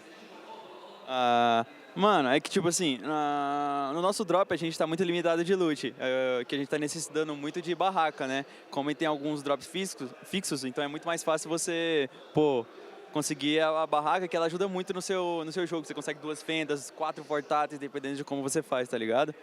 E aí, como a gente não tem barraca, fica muito complicado. E a gente achou uma barraca nesse game, e então facilitou muito o nosso jogo, tá ligado? Well, he said about the drops is going to be hard in the beginning, but with the barracks, they are like having problems with the barrack in the beginning, so they are not finding good look to the game. But now in this match, they found a good spot to farm, and you see what the result they on the game. Yeah, the result was absolutely incredible. I have to ask though, a few of the duos that we've had here, after they've claimed a victory royale from yesterday and today, they've been saying that different in opinions. Some of them have said playing passively is the best way to play zero build, and some of them have said we go on the aggressive, we go for eliminations. What is Pulga and Lilio's, what has their strat been for the past 2 days? Qual a estratégia de vocês para jogar? Porque tem muita gente que acha que jogar passivamente é muito melhor, mas no modo zero build, jogar um pouco agressivo talvez seja um pouco melhor ainda. Então, para vocês, qual é o modo que vocês acharam mais interessante de jogar? Se é passivo ou mais agressivo, buscando eliminações? Como tá muito roubado, conseguir um caminhão e conseguir rotar sem ele tomar dano na partida, a gente agora, no primeiro dia a gente não tinha nenhuma estratégia, a gente estava jogando o que a gente sabia mesmo, tá ligado? Até acabou não dando certo, e aí no segundo dia a gente tá com a estratégia agora de rotar pelo gás e conseguir, arrumar um caminhão, e aí com ele a gente rotar pelas bordas e conseguir chegar até o endgame. Aí quando chega nas últimas saves, só ficar fendando infinito, que uma hora dá, igual foi quando aconteceu, que a gente ficou lá em cima um tempão, nos 15 vivos, e a gente viu que só tinha nós dois de duo. Nós éramos os únicos duos, e aí a gente desceu para conseguir eliminar todo mundo. Well, on the start, we noticed that using the truck is very, very good for us, but it was so hard to get one. So we made a new strategy that when we found the truck, we are going to use it to rotate on the border, and we saw that using the fence on the final rounds is very good. So we are going to use that all the time right now, especially the truck. All right, well, final question before I let you guys leave. Which position are we going for? What would you be happy with for the end of this zero build tournament and then going into standard battle royale mode afterwards in the next 2 days? Bom, depois desse resultado, vocês querem buscar que posição do campeonato? Vocês acham que conseguem buscar uma posição muito boa? Qual é o objetivo de vocês? Sim. Não, eu acho que obviamente a gente consegue uma posição muito boa, a gente consegue entrar dentro do top 10, tá ligado? É só a gente conseguir manter essa estratégia e não vacilar igual a gente vacilou nos outros games, tá ligado? I thought the top 10 is good for us, but we just need to pay attention and don't commit some mistakes that we made on the past. É isso, acho que dá para buscar muito ainda. A gente fez uma partida muito boa e acho que dá para buscar ali no mínimo um top 2 ali, porque eu acho que o top 1 já está muito disparado. Okay, well, you know what? Best of luck with the rest of it. Top 10 is the position that you're going for, and I know that we're going to see you putting up big numbers when it comes into the next 2 days. Please, everyone, put your hands together one more time for Pulga and Lilio. Okay, we have got some more Fortnite to play, so I'm going to hand it back over to the desk to bring us into the next match.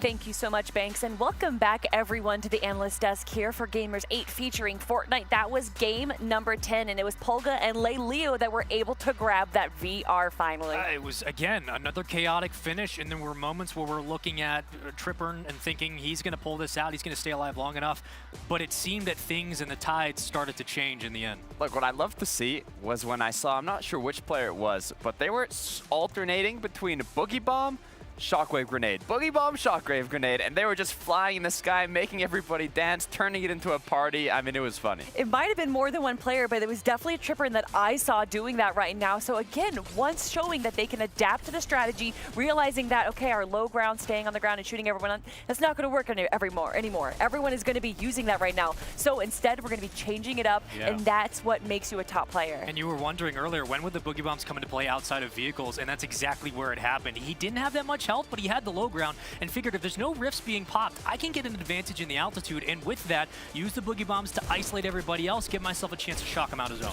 Look, we brought it up yesterday. The Boogie Bomb effect gets canceled once you take damage. So once you go into the storm, you're no longer dancing, but just those few little seconds is enough to kind of stagger your opponents, make them a little bit more nervous, and even make yourself stay up a bit longer. Well, especially if you don't have any Rift-to-Goes, if you get thrown into the storm, especially because you can get thrown pretty far with those shockwave grenades, that is just damage after damage that you're taking from storm. Yeah, it wasn't a factor before because players would instantly spam the Rift-to-Go. They didn't have to worry about the damage. They're right back into the play. But this time, I think Tripper knew that. He knew that there wasn't a lot of resources on the field to play with, so I can make this as even as possible. And back to baseline, he was able to find that low ground, but he didn't get the victory in the end, and it was just credit to the composure by our two players. I'm liking what I'm seeing, though, from Tripper and Hellfire. They're always adapting, right? From the Porter Forts taking shots initially to the Boogie Bomb, Shockwave Grenade mix when a majority of the players were just using Rift-to-Goes. You kind of like to see the changes.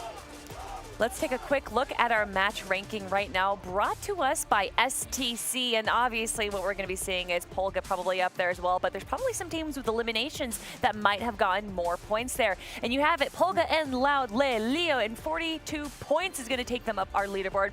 Naiad and Hydra, who were able to grab a VR yesterday, is going to be in second place. But what I'm seeing right here is a lot of solo clutches, one of them being Acorn and Edgy, able to grab 9 eliminations, getting them 44 points total. I mean, outside of that outlier and Pink and Anas right below, it's a lot of low-score games. It's a lot of just small individual efforts where it has relied on one member in a duo staying alive towards the end, and that is reflected in the score. A lot of 1s, 3s below that 5 elimination mark. What I'm liking, well, what I'm finding interesting, better said, is that I don't see a single double-digit elim duo on the leaderboard here. A majority of the players have gotten, you know, their 3, 4, 5, 6 elims, but none of them have gotten more than 10. You can see that they've gotten to the late game, but the frags, they haven't been at an all-time high. And obviously, preparation is the name of the game right now, and making sure that between, not just between days, but between matches, especially in that gap that we had between games 3 and 4, making those small little changes. And why don't we look to the changes that our winning team made? Nós é maluco. E dá muito certo junto. Porque nós também é muito amigo, tipo, muito próximo, tá ligado? Então, se a gente for querer fazer maluquice, nós vai e vai. Tipo, não tem problema não, pode mandar vir, tá ligado? A qualidade do nosso duo é, tipo, não chutar. Tipo, a gente não se estressa, tanto porque a gente dá muita risada junto. E acho que, tipo, essa alegria que a gente traz jogando faz a gente jogar melhor. E acho que, sei lá, as risadas, as piadas, acho que faz a gente se soltar mais no jogo e não, tipo, não ficar com aquele peso de jogar.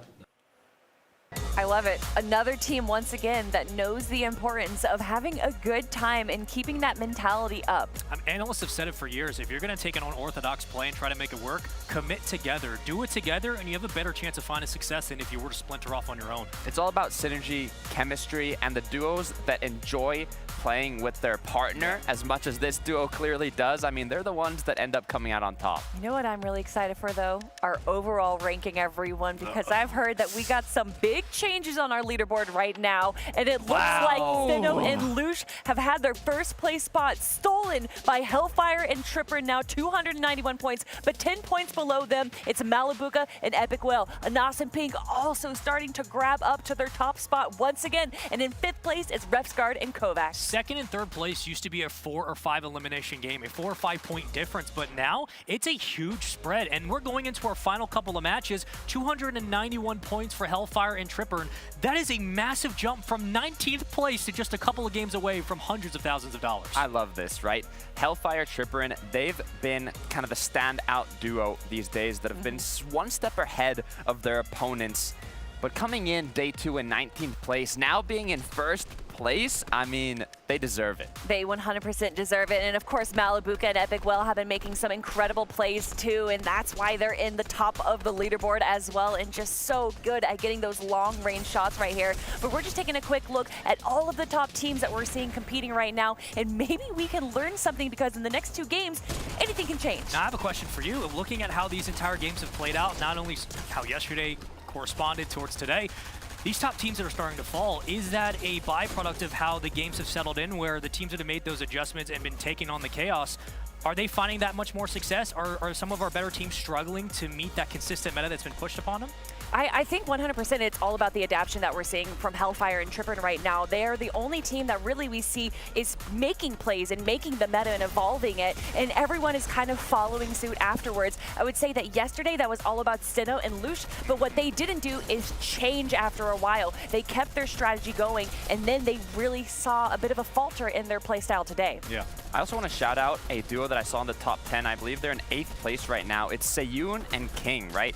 These competitors have been in the Fortnite scene for an incredibly long time, and yesterday I saw them kind of on the mid half of the leaderboard. Now in top 10, I am impressed. Coming from Brazil, I mean the region difference. Now all together, competing with the best of the best in the world, being in top 10, it's just things you'd love to see. And when I was looking at our top 10, between 6th and 7th place, it's almost a 40-point difference right now. So it's really the top of our leaderboard, so top-heavy right now that is taking it away from the rest of the competition. And everyone, there's still so much more to go, but also so little with just 2 more games remaining. We are going to take a quick break, but when we come back, we're going to be talking about Game 11.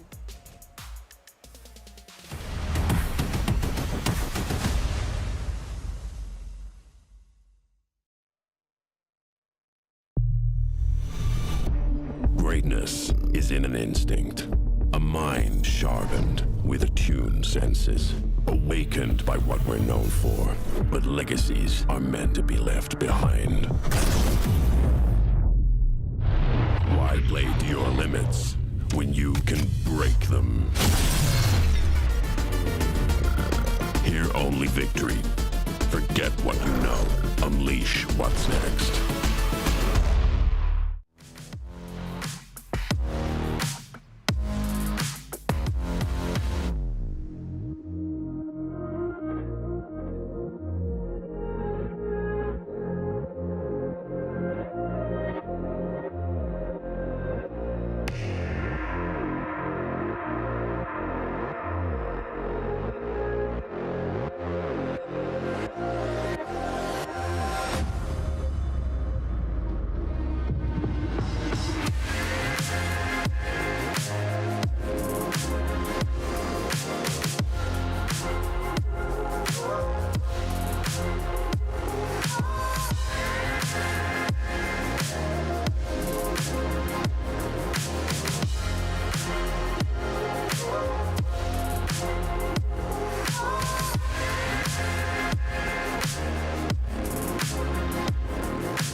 Welcome back to the Analyst Desk, everyone, for Gamers8 Featuring Fortnite. We got Levin back on the desk here, and after that game, again, we see Tripper make these small adjustments and kind of like evolving the meta. Yeah, I think it's really interesting to see how teams adapt, because there was a player that did that earlier in the day, right, where they're constantly shockwaveing up, boogie bombing down, and I think it's cool to see that the players are actually actively looking to see what these players are doing in those final moments to stay effective. You have to make those changes. This is the time in the tournament to do so with only 2 games left and this much money on the line. This is why this team went from 19th all the way up towards first. That's right. And speaking of changes every win, we did see our VR winners, Polga and Lelia, go from 26 all the way to 17th place. And 17th place, you know, might not be in our top 10, but that is still thousands upon thousands of dollars in a difference. So even though we're at the end of the competition, so much can change in these final 2 games. Every change helps, but now you're playing spoiler for a lot of teams that thought they had their spot solidified, and that's what it's all about in the And end. I think the fact that they didn't jump up maybe as high as they would have expected to sort of symbolizes just how effective the teams at the top are.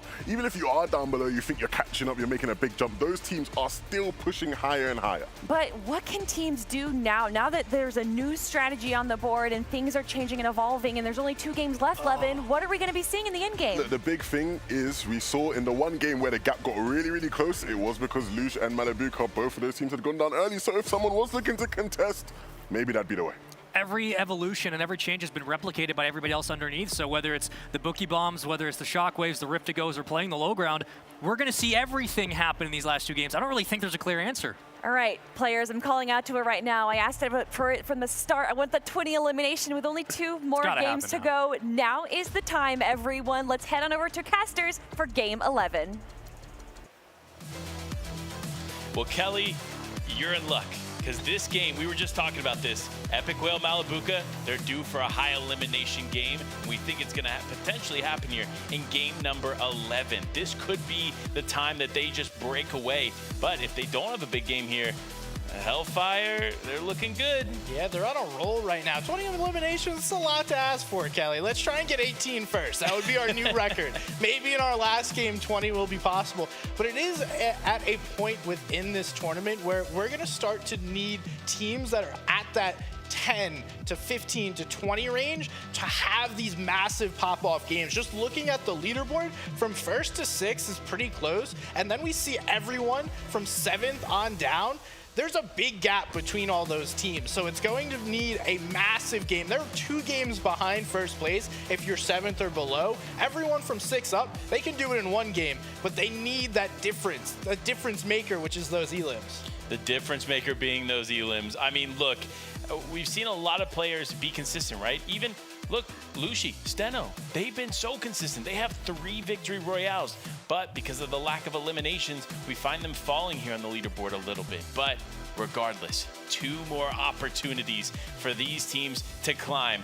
And what better way to do it than loading that battle bus and getting this game going. Hey, let's get after it. Game number 11 on the day. Our penultimate game for the Zero Build tournament. We're seeing where everybody's going one last time before we jump into our last match after this. And hey, it's pretty much been the same all day. There's been one team, Arkham, Falconer, they've kind of jumped around a little bit, and we have seen a couple of different plays. Nothing too crazy. The drop map's been pretty much the same. Everyone deciding where they want to go early on, and pretty much respecting that.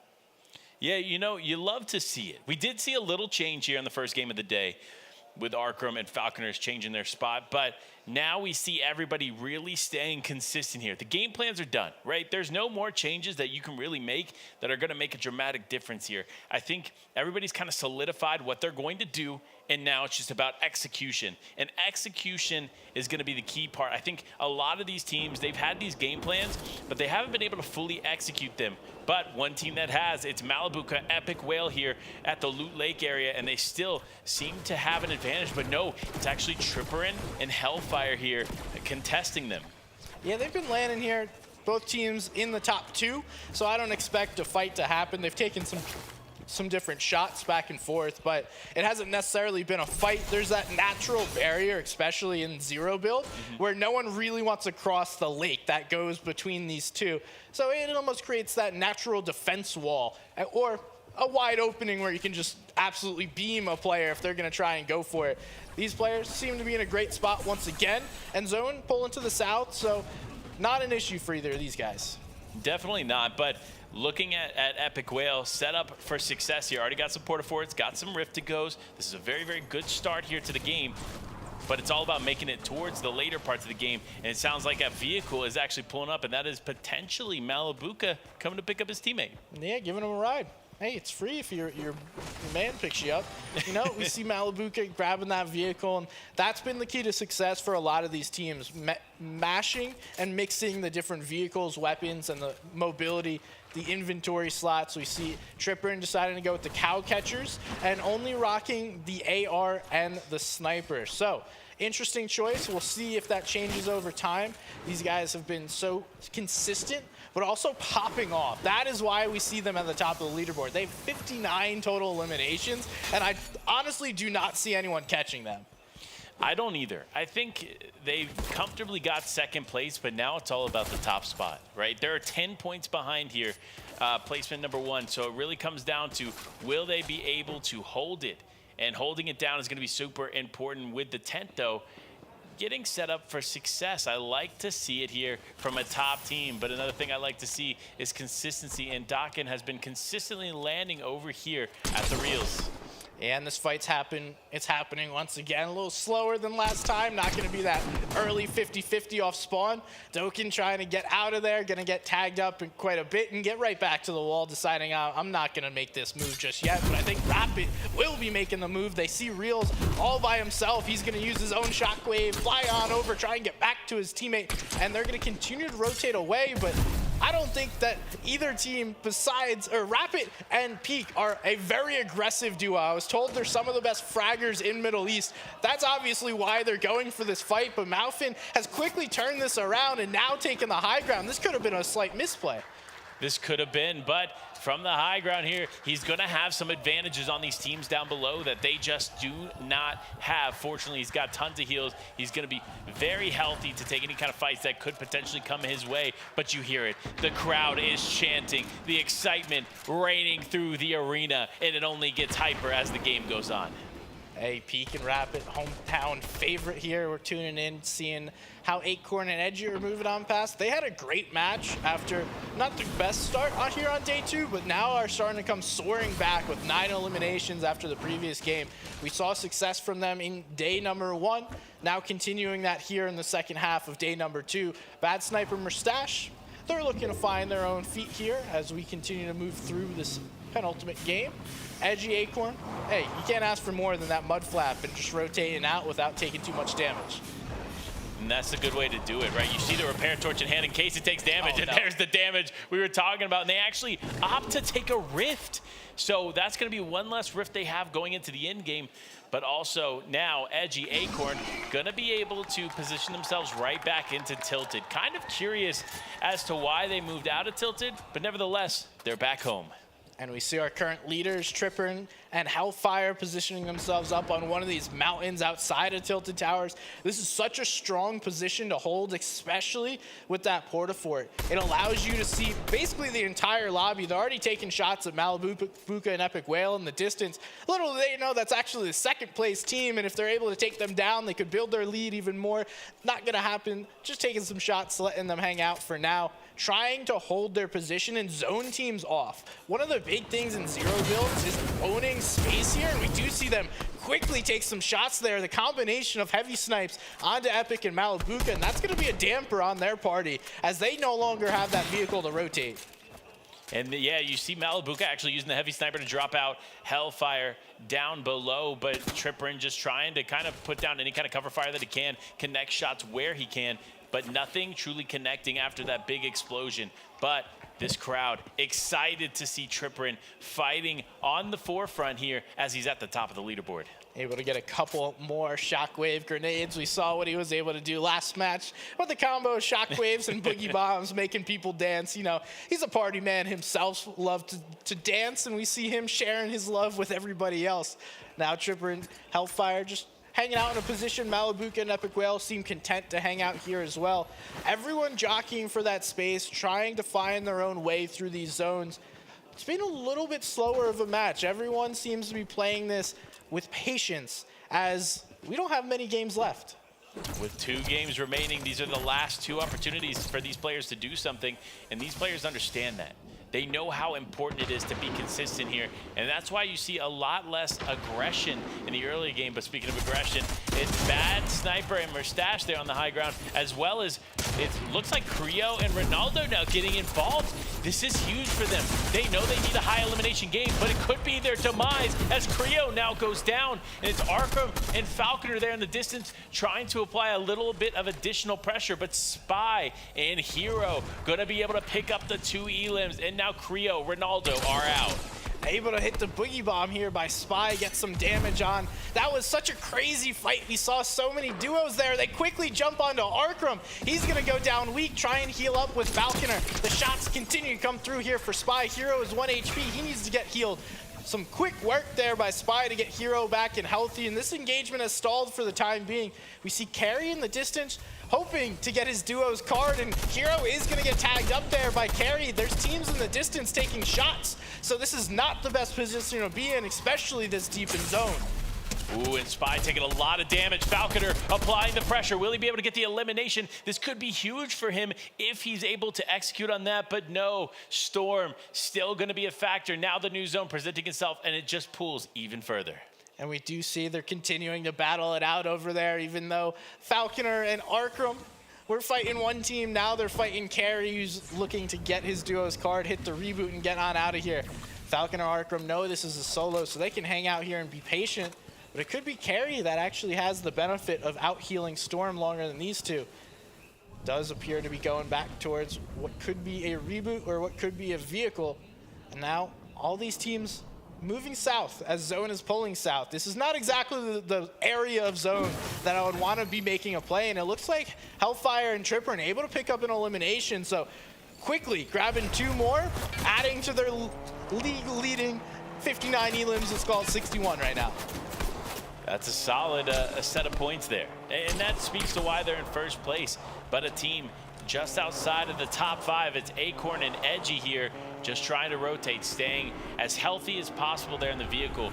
Again, we've seen the evolution of these players, understanding the value in the vehicles, and it just continues to grow as now Duke clicks, looking to pressure some of these other cars just behind, trying to connect some shots, trying to make something happen, and unfortunately, nothing is going to really convert. So clicks, Duke, they're just gonna get away, just focus on positioning here, because remember, we've seen a zone pull over here, and it can be a little chaotic with the different elevation points. It can be. We see Bloomy and Arab rotating in the vehicle. They're old enough to drive, but can't say the same for everybody else as they move through. 2 elims already in the lobby, and they're looking to get themselves in a good position, trying to find the space. Bizzle's hanging out all alone in a bush. That doesn't look to be a prime position, and I would hope he's able to get dubs back with him, but we do see Vico goes down in the feed there, and Arab, Bloomy likely going to be able to grab some buildings if they want to. Otherwise, they're going to have to hang out in the car and keep driving around. We see Scoped and Blake being forced to use that Port-a-Fort, throw themselves up, provide some protection. Another fight going on out here as Draftel gets taken out by Thomas and Tayson. Yeah, and you see Storm Surge becoming a factor, but for Hellfire and Tripperin, this is them just moments ago getting that much-needed tags for Surge and keeping them alive in this game. But for some other players, it does look like they don't have to worry about it because Surge is no longer active. We've hit that 70 mark threshold, which is going to go ahead and turn that off. And I mentioned teams are going to have to make big plays, get a lot of elims to shoot themselves up the leaderboard. This is a duo we should watch out for making those plays. Tayson and Thomas HD are so good, but oh, Malabuka actually gets beamed right there, and it looks like Epic is going to be forced to drop down and try and get the reboot, but Andalex and Scram say, no way, that's not going to happen, and the Rift comes out. Epic's going to get on out of there. Malabuka will go down. So the massive game, the comeback, doesn't look likely here in match number 11. This is not what you want to see, but Epic Whale does end up getting away, does not have his teammate's card, so it's just going to be all up to him here to hold on and solo clutch. But if there's any player that can do it, it's Epic Whale. This man has time and time again lost teammates and still been able to put some major points on the board, so I'm not counting him out yet. But another team that I'm counting in is Clicks and Duke, as day 2 has been a very different showing for them. And we do see that Anas is by himself, so one of our top 10 duos now playing as a solo. That's 2 of 10 we've seen so far, now having to make some solo clutches and make their own moments. as Clicks and Duke play in the backside of Storm. Anas hears the vehicle coming through, gonna quickly get on out of there. Bravado trying to save his vehicle, and now has to just let it explode right in front of him. Clicks and Duke hear the fighting going on in the distance, but going to hold the edge of zone, looking for their own plays. And now a Portafort comes up that gives them no longer the high ground advantage, as Mansour and Fahed are looking right down at Dukes and Clicks. Man, this is not the position you want to be in, right? You definitely would rather have Mansour's position, but now Clicks using the Portafort to protect himself, actually opting to use that instead of a Rift here. Good play on his part. Saving that for the in-game is going to be so vital, but the heal up comes up, and Bravado now getting involved here, looking to connect anything. Now the Rift play comes through, and it looks like Bravado and Mansour are both in the sky. And diving right back down. This is an interesting play here to go back to the Portafort. Would have hoped to see them rotate towards Storm. We do see Carry is going to go down. That's only a knock, so he was able to get Fatch back. Andulex is going to get knocked as well, and lots of players going down in the feed. Duke and Clicks just holding this edge of Storm, as Bravado and FHD are going to be, or FHD and Mansour are going to be forced to make this rotate. And several other teams are looking right in, watching this happen, happy just to take shots and hopefully grab one of these eliminations. Will they be able to do something? That's the question. Will they be able to pick up an elim here? But all the focus now for Bravado is just making it into zone. He needs to be consistent. Now, though, Steno, Lushi still in this game. This could be a huge comeback for them. Already one elimination on the board. Still so much potential with the next few zones here, and it looks like they're remaining quite healthy. Zone does begin to close, and these guys looking for a parking garage to put their truck, but it's quite a big vehicle, so it's going to be hard to find a spot. This looks like to be the best place that they can find, as we see everyone positioning themselves early on in this zone, trying to grab either that high ground, a hiding spot, or just hide right out in the open, because apparently that's the best spot that you can be at. We see Valor in a good position as well, hiding below, cutting off that line of sight from a lot of duos. And cutting off the line of sight is going to be super important here. That's why Anas is going behind that hill. He's going to try to cover up as much as possible. But Mansour now finding a nice little building here, just going to try to heal up and operate from the tent. Huge play here, as he's going to be able to get some rifts. And the Portafort, oh my gosh, look at everything coming out of there. That's a stack 10 if I've ever seen one. Able to grab it. We see Tripper. Actually, does not appear that Hellfire is still up, so he's playing out of solo, hoping to stay alive. Valor going to be forced to throw the shockwaves, then the Portafort staying alive himself. Bloomy comes in for a play. Tripper cannot do anything, and that is now first place going down early, able to grab a couple of eliminations, but that won't be enough to keep them here. Someone jumps right up. Bloomy and Arab able to grab another one here.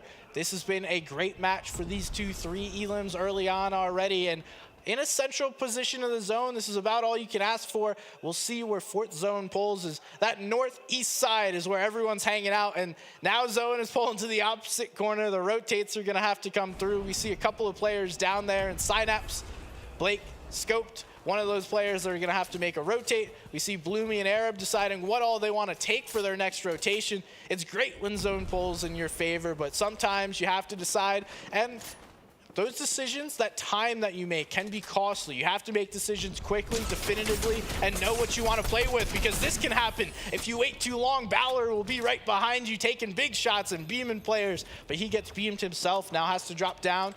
We see Steno and Lush still hanging out in their vehicle. No one seems to be messing with them. They're just doing their thing in a prime position in this zone, and I don't know how this happens. Sometimes you just get lucky. You're not angering anybody, forcing them to take shots at you, and we see everyone positioning themselves up. Arab, Bloomy, able to get another elimination there onto Balor.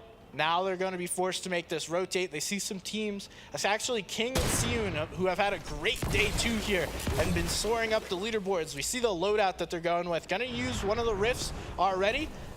Nice rotation here into zone, but shots coming through already. Now it's going to be Arab and Bloomy's time to rotate. They can get some shots off, but that won't be enough. Just going to get some tags in. These players are not as weak as they would hope and get some elims. Now we see King does go down there to Thomas HD, so that could be another elim. They're able to clean this one up, and the rotate comes through from Arab and Bloomy. The rotate comes through. Nut, Oak is still in this game here.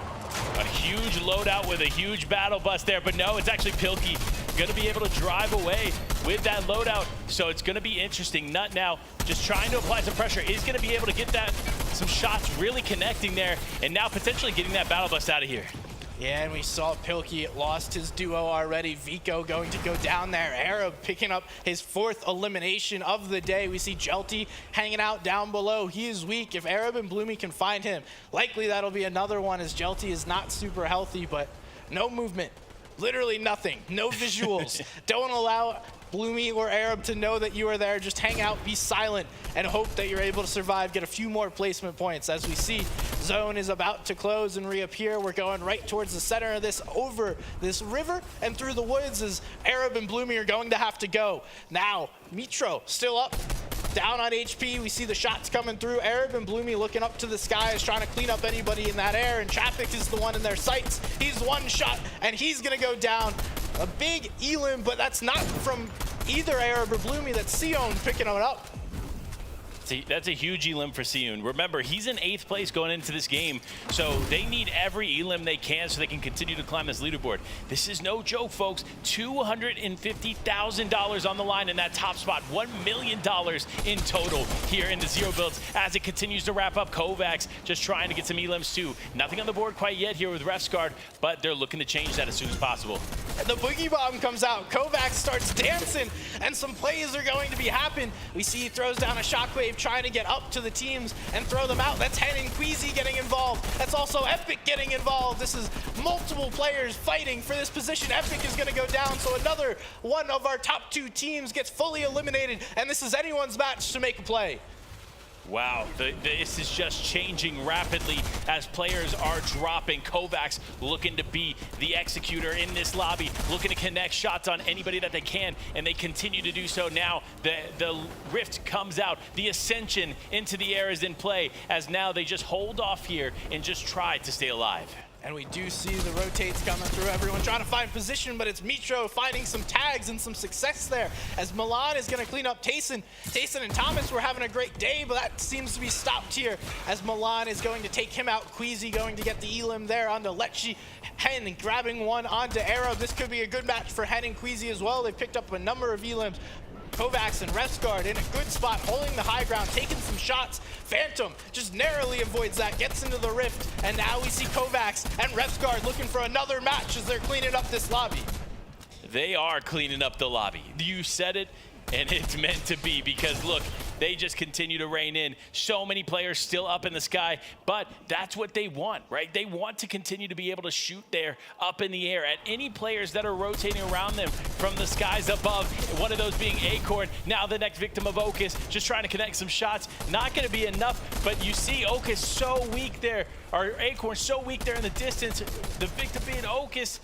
Could he potentially get this elim? No, it does look like it's going to continue to move on. And we do see Hen and Queasy go down, so Kovacs and Refsguard able to close them out and put them back into the lobby. The shots coming through. They're coordinating their strike up above, trying to find those players that are weak and below shield. Knight is not one of them. They're able to get a couple shots. We hear the rifts down below. Is it one that Refsguard and his duo want to take? And yes, now everyone's up in the air. Who is going to be down below pushing out the punishment? Pushing out the punishment as these players just continue to float down, just trying to stay within this game because they know how important these final moments are. Edgy now in the sky here as Acorn has gone down. Is Chantel now trying to go for it as well? So many players here so close. You see Mitro still in this game too. They're so many incredible players still looking to connect something, make something here of match number 11. But it looks like Kovacs seeming to have such a good advantage here as he continues to connect shots. And there's almost nobody on the ground. Bizzle's 1 HP, gonna be able to stay up and put himself in a rift, not go down just yet. We see Doken trying to make a play. He doesn't find the knock there below, does find the rift, puts himself up in the air. Kovacs and Refsguard once again on the ground looking to dish that punishment out. It's Milan, Mitro in their sights, able to get one, not finding Mitro here just yet. And Mitro now staying alive down below. is staying in it.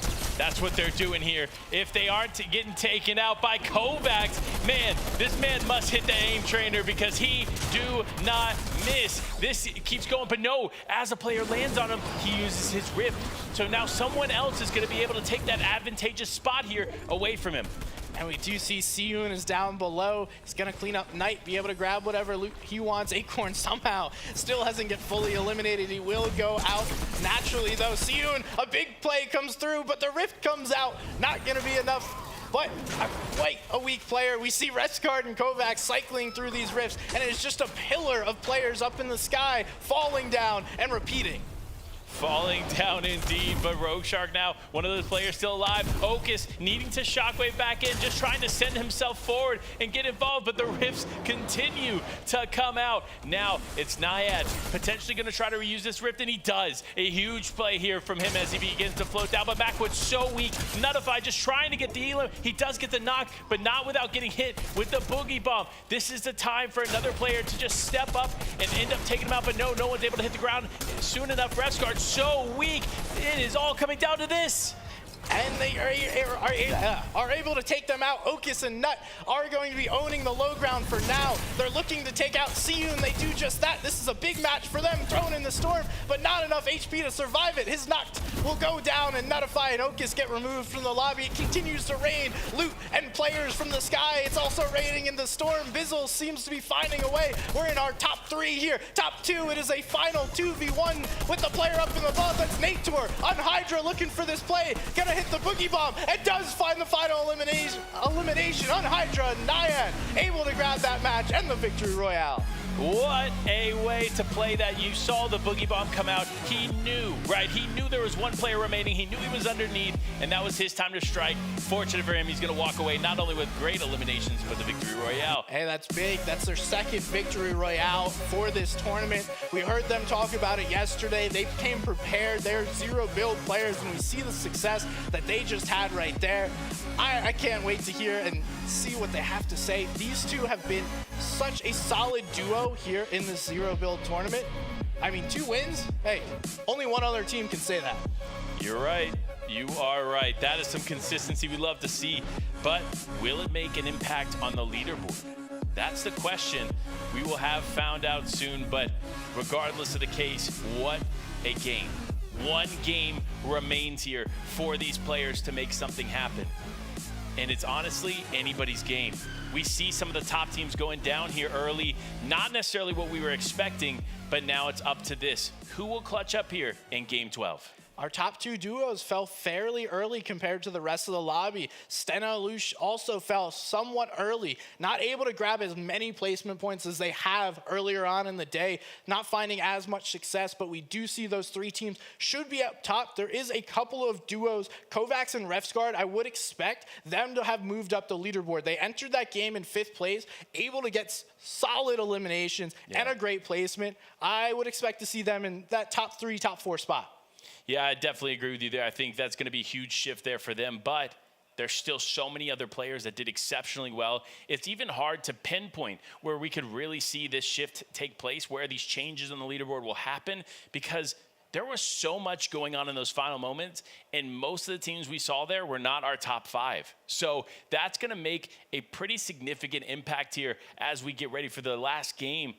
But like I said before, it comes down to this. Who's going to walk away from the biggest prizing we've seen so far this year? That's the question. It's been an incredible tournament, and seeing these players go back and forth. I mean, Bizzle was able to make a play, and we talked about earlier, before that match, there was a big distance between 1st, 6th, and then the rest of the lobby. 1st through 6th, besides Refsguard and Kovacs, fell very early. So that distance is now closed. We're going into the last match, and there's going to be so many opportunities for players to make that final push, try and have that final match. We saw a lot of teams look to get those big elimination games. Tayson, Thomas tried, got a few elims, but fell a little earlier than I think they would have liked. Yeah, I definitely agree. And look, obviously we have our expectations, right? We have our predictions of who we think is going to do well. Honestly, I've thrown that list out the table at this point, because it has just changed every time we've tuned in to these players playing in zero builds. So honestly, it continues to break down in these final moments. Yeah. my list is now the top 10 on that leaderboard. That's what I expect to do well. But it's not just about us. Let's learn some more about our players and what we have going on. You two look familiar. Welcome back to the main stage, Naiad and Unhydra. What a game. The final circle looks like the most unpredictable place to be. Boogie bombs, rift to goes, all of the above. How do you manage to cope with it? We just found a rift somewhere. We just got in and waited in. That's all. We just rift. That's it. رجعنا مرة ثانية في المسرح مع نهايدرا وناياد، والسؤال الأول كان يا أخي الدائرة الأخيرة دائما تكون جدا هكتك وفيها أشياء كثيرة تحدث في نفس الوقت، كيف قدرتوا أنكم تفوزون؟ كان جوابهم إنه إحنا بس لقينا الرفت، دخلنا في الرفت تغبينا لما الكل قدروا إنهم يأخذون الإليمينيشنز، بعدين إحنا دخلنا وأخذنا الفوز. Well, I've been listening in to the casters and how they've been talking about each game individually. Now, from yesterday to today's games, we're hearing a lot of differences between the play style. So we're seeing a lot less trucks in the final circle. Have you been feeling that change in play style as well? Not really. Like, we couldn't play well yesterday. We couldn't play late game at all. Like 2 games maybe, so we don't really feel the change. شفنا زي ما احنا لاحظنا في المباريات اللي صارت بالامس كان في تركس كثيره تصير بوسط الجيم وكثير يستعملونها ويلعبون حولها، لكن بنفس الوقت كان السؤال موجه للاعبين انه هل حسيتوا بالفرق حق البلاي ستايل هذا ولا بقى نفسه؟ قالوا لا، هو بالعكس بقى نفسه وما كان في ذاك الفرق الكبير من الاشياء اللي احنا شفناها بالامس. Now, as we approach the end of our Zero Build tournament, can you let us in on a little bit of inside information from you two, okay? So I just wanted to know, is there a particular duo that have caused you the most trouble in this tournament over the last 2 days? Not really. We were just running around, avoiding everyone, so... A simple answer, not really. كان التركيز على السؤال الثالث والاخير معنا مع اللاعبين انه هل انتم فعلا يعني شفتوا لاعبين ممكن انه تواجه صعوبات انك تواجههم في الجيم وممكن يسببوا لكم مشاكل كثيره؟ فكان الجواب انه لا صراحه احنا بس تركيزنا اننا نتجنب الكل، نحاول نبعد عن الكل ونحاول اننا ناخذ الفوز ويلعبون على النقاط حقت الفيكتوري رويال اكثر من انها تكون على الاليمينيشنز. Well, we've had 5 games, 1 more to go. Continue putting in the good work. We are rooting for you, and congratulations to all your success so far. 2 times on the main stage. We can't wait to see what you do tomorrow and leading into the weekend as well. Please give it up one more time for Naiad and Unhydra. Thank you so much to everyone over watching so far. We've got more Fortnite action coming up for you, so I'm going to throw it back over to the desk to take us into the final match of the day and the final match of Zero Build Tournament. لا تبعدون اعزائنا المشاهدين، كلها دقائق بسيطه وراح يبدا اخر جيم معنا في بطوله الزيرو بيل تورنمنت، وزي ما احنا عارفين بعد ما نخلص الفائز منها راح نعرف $1,000,000 الاولى بتوزع لمين والكاس من اللي بياخذ في البطوله الاولى، فلا تبعدون، خلونا نروح استوديو تحليلي ونرجع لكم على طول. Congratulations to Naiad and Unhydra for grabbing that Game 11 Victory Royale. And I love the synergy, not just from our duos, but from the hosts as well. But Spaceman, Levin, this is it. The final game, the final opportunity to grab those points, climb up the leaderboard, and get the cash. And we're seeing a lot of team changes, respectively, in those rankings. Some of our top squads falling down early, like we heard. And watching how they've been playing, it seems that the in-game chaos is catching up to some of these veterans. Yeah, for sure, right? And how could it not? There are just so many stars in the sky going ballistic. It's like a supernova out here. I'm really interested to see just how many of these players who are high up will be able to keep their cool in this final game. And I mean, you know, obviously we've been talking about loadouts, we've been talking about the end game, but a lot of it comes down to the zone pulls as well. Does it go east? Does it go west? I mean, there's a lot of places that it could be going.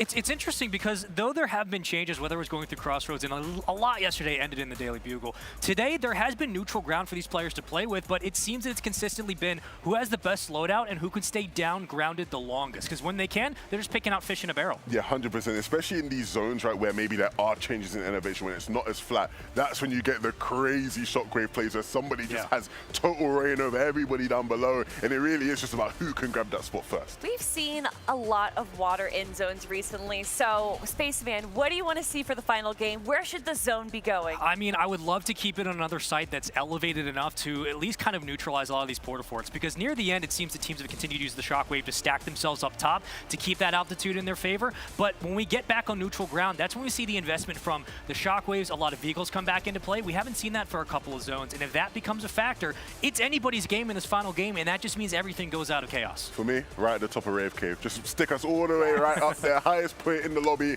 I want to see madness. I mean, it is a bit of a party right now, right? So that would be a pretty appropriate setting for the last game of Zero Builds, and it's been absolutely chaotic from start to finish. We've had tornadoes, we've had monster truck rallies, we've pretty much had everything that you could ever hope for in a Zero Build competition. But what I didn't expect is for the leaderboard to be shaken up so much in the final game. We've seen different permutations of this game play out through 14 different matches, but the one big thing that has changed is the teams that have made those late runs with those quality efficiencies and these quality challenges, they're the ones making the most noise in the bracket. And I don't think anybody expected the bracket to shake up as much as it did in these last 3 games. Yeah, of course. And of course, there are big gameplay reasons for that, but we cannot underestimate just the moment that we are in right now. For a lot of these players, the biggest game of their Fortnite careers about to happen. Also, another change that I wasn't expecting, especially what we saw back in DreamHack during the Zero Builds, is that games were over during Zone 7, Zone 8. Now games are lasting so much longer. But here we have it, everyone, the match ranking with Naiad and Unhydra with that Victory Royale, only grabbing 2 eliminations, getting 36 points. But what I'm noticing here is that our top 10 of placements didn't grab that many Elam, Spaceman. Yeah, and again, that trend's continued where we're not hitting double digits. We're continuing to look at maybe 5 or 6, everything else being neutral. The highest we see is 8, down at spot number 8 respectively, but it's really just been a couple of eliminations and players being left on their lonesome. Yeah, clearly things are sort of evening out, right? So we'll see in terms of the standings how that really shakes things up, but certainly not the loudest of games. I've seen a bunch of even eliminations from teams who maybe didn't quite get the kind of placement that would have, you know, put them maybe higher up there in terms of points. So again, a very even game across the board, and so, you know, maybe not too many drastic changes being put on the leaderboard. No, but you see Refs and Kovacs there. They're not going to be able to get into the top 10, and with so many teams alive at the very end, how could you? They're still able to grab 7 eliminations, and that is going to put them up our leaderboard, especially with our top 2 teams, or top 3 teams even, going down early. So really excited to see our overall ranking, but you want our chat, you're going to have to wait just a few more moments. It's interesting how this double-edged sword has evolved over these games, where we're looking at Hellfire sitting in the lower 20s now, and they have struggled in the early game, where a lot of teams were struggling in the late game, though they do still hold on to first place, but by only 8 points. This is literally a match for hundreds of thousands of dollars. It's a best of 1. And there's only 2 points that separate Malibuca and Refscar team right there. And of course, after that, the separation does get a little bit stronger. But from 4th all the way down to 6th place, it's still just a short difference. And that is still tens of thousands of dollars, Levin. Look, the casters have been saying it all day long. It is everything we've been wanting to see. And heading into this last game, it is quite literally everything you want in a final game. Anybody can really take it here in this sort of top 3, top 4. It is going to be madness. But of course, it's not just the top 10 that we're looking at. Every single placement is a change of payment right here. So even teams from 11th down to 20th, down to 44th are going to be trying their hardest right now. Yeah, they absolutely have to. But I think a lot of these teams in the middle of the pack, you're looking at top, I guess, 10th place all the way through maybe 20 towards the upper 30s. A lot of those teams can play spoiler. Like, you're getting different increments of cash prizes the further you move up. Yeah. So looking at a team like Bloomy and Arab, this is a perfect time to throw all caution to the wind and try something new in this final game. And that has been their motto, right? They really feel like they have nothing to lose, nothing to prove, and so it's going to be all about going out there with the vibes. Well, we saw that in that last game. They were able to grab a bunch of eliminations, and that's why they were able to move up our overall rankings. But we only have one more game, one opportunity for these teams. What are they doing? What's the changes that we're going to be seeing? I think if you're in the top 3, you're trying to get at least 4 elims and play for endgame. If you're not, you're hoping that you can just get on teams early and try to take out as many as possible. I think a lot of these teams have already spoken about how they have maybe opted to be a bit more passive, right? The approach is literally hide from people. I expect it to be even more so this game, where people really just want to avoid anybody at any cost to try and make it as deep as possible. And of course, we do want to thank our sponsor, STC, for providing that ranking. That, of course, we all want to see where our standings are and everything, and that would not be possible without STC. But here we're watching some of the highlights from that last game.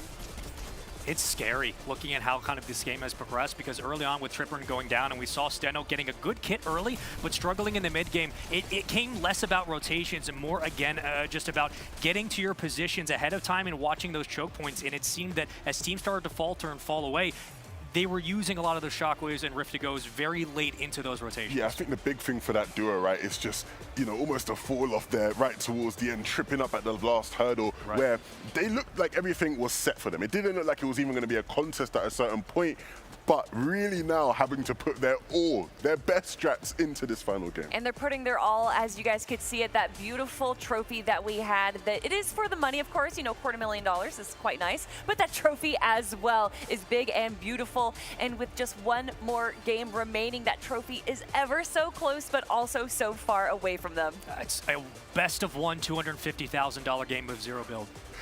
That's what it is. Yeah. Like anybody's game right now, throw all the stats and conversations we've had out the window, anybody can win this game. Yeah, I think the nerves are going to be high. It's going to be an intense moment. People's hands are going to be shaking. The sweat's going to be dripping down their foreheads. It's literally going to be, like you said, it's sort of a BO1, right, in that sense, right? Like, there's so much riding on this. Well, I definitely think it's a BO1 between our top 3 teams. And to remind you all, that's Hellfire and Tripper, that's Epic Whale and Malabuka, and that's Kovacs and Refsguard right now. There's only 10 points that separate these 3 teams right here. But of course, it's not just for a fight for first. It is a fight to climb up as high as you can on our leaderboard to get the lion's share of the $1 million prize pool, everyone.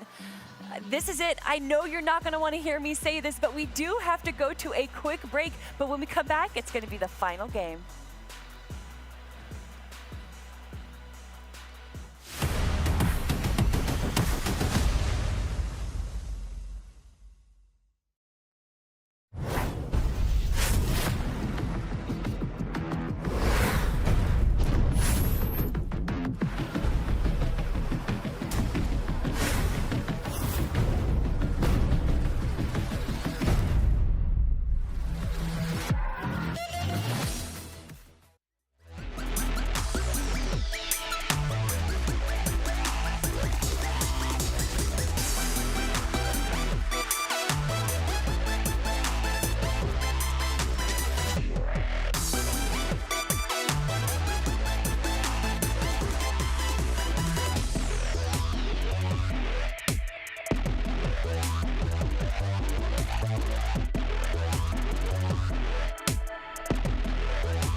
Welcome back, everyone, to the analyst desk here at Gamers8 Featuring Fortnite. It has been 2 days of incredible zero builds action, and it all comes down to this.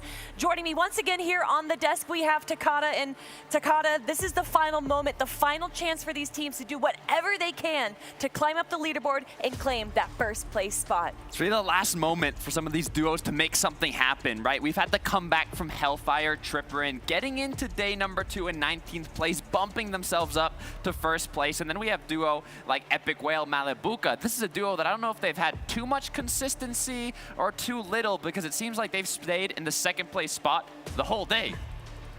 Honestly, for me, I'm very excited going into this last game. The one thing I will say, regardless of what happens today, it's been a very good day for Danish Fortnite. Currently, 7 of the top 10 players are Danish. That's crazy. That's in a competition with so many players from all across the world, Danish really are the kings of zero build.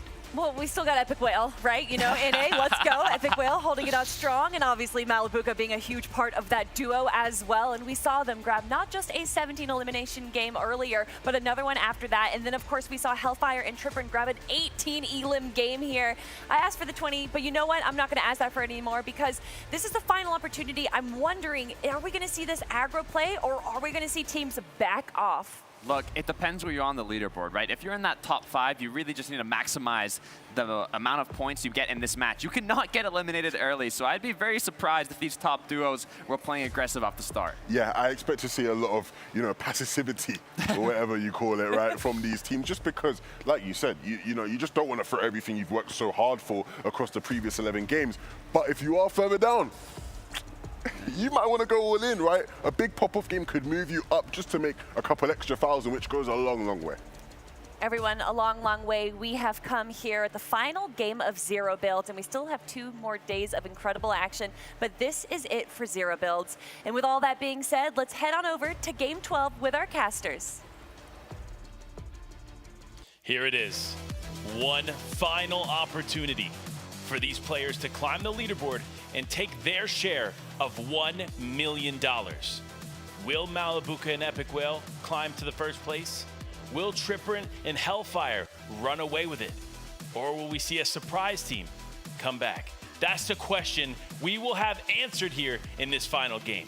Hey, Refsguard Kovacs, they're right there as well. They're able to get themselves close with that last match we just watched. And heading into this last match, I mean, I feel like we've all said it, but it is that close, and it's going to make this even more interesting. If I'm in that top 5, especially that top 3, I am sweating right now, because it is not going to be easy to stay there. Everyone is fighting for every single point in this lobby, and like the desk just mentioned, there's going to be teams that are playing super aggressive to shoot themselves up the leaderboard, and other teams are just going to try and, hang out and enjoy the view, at least for a little bit, before they get going. You see the fist bumps come out. You see the stage lit up with excitement from these players. They know that this is their final opportunity here for the zero build competition to make something happen and take home that beautiful, beautiful trophy. Hey, someone will be hosting that here just in a few moments, but we have one game standing between these players and that trophy, and we're going to be bringing it to you one last time to look at those drop maps that we're seeing, everybody finding out how to go, jumping in to the final match of zero builds here for Gamers8 Fortnite.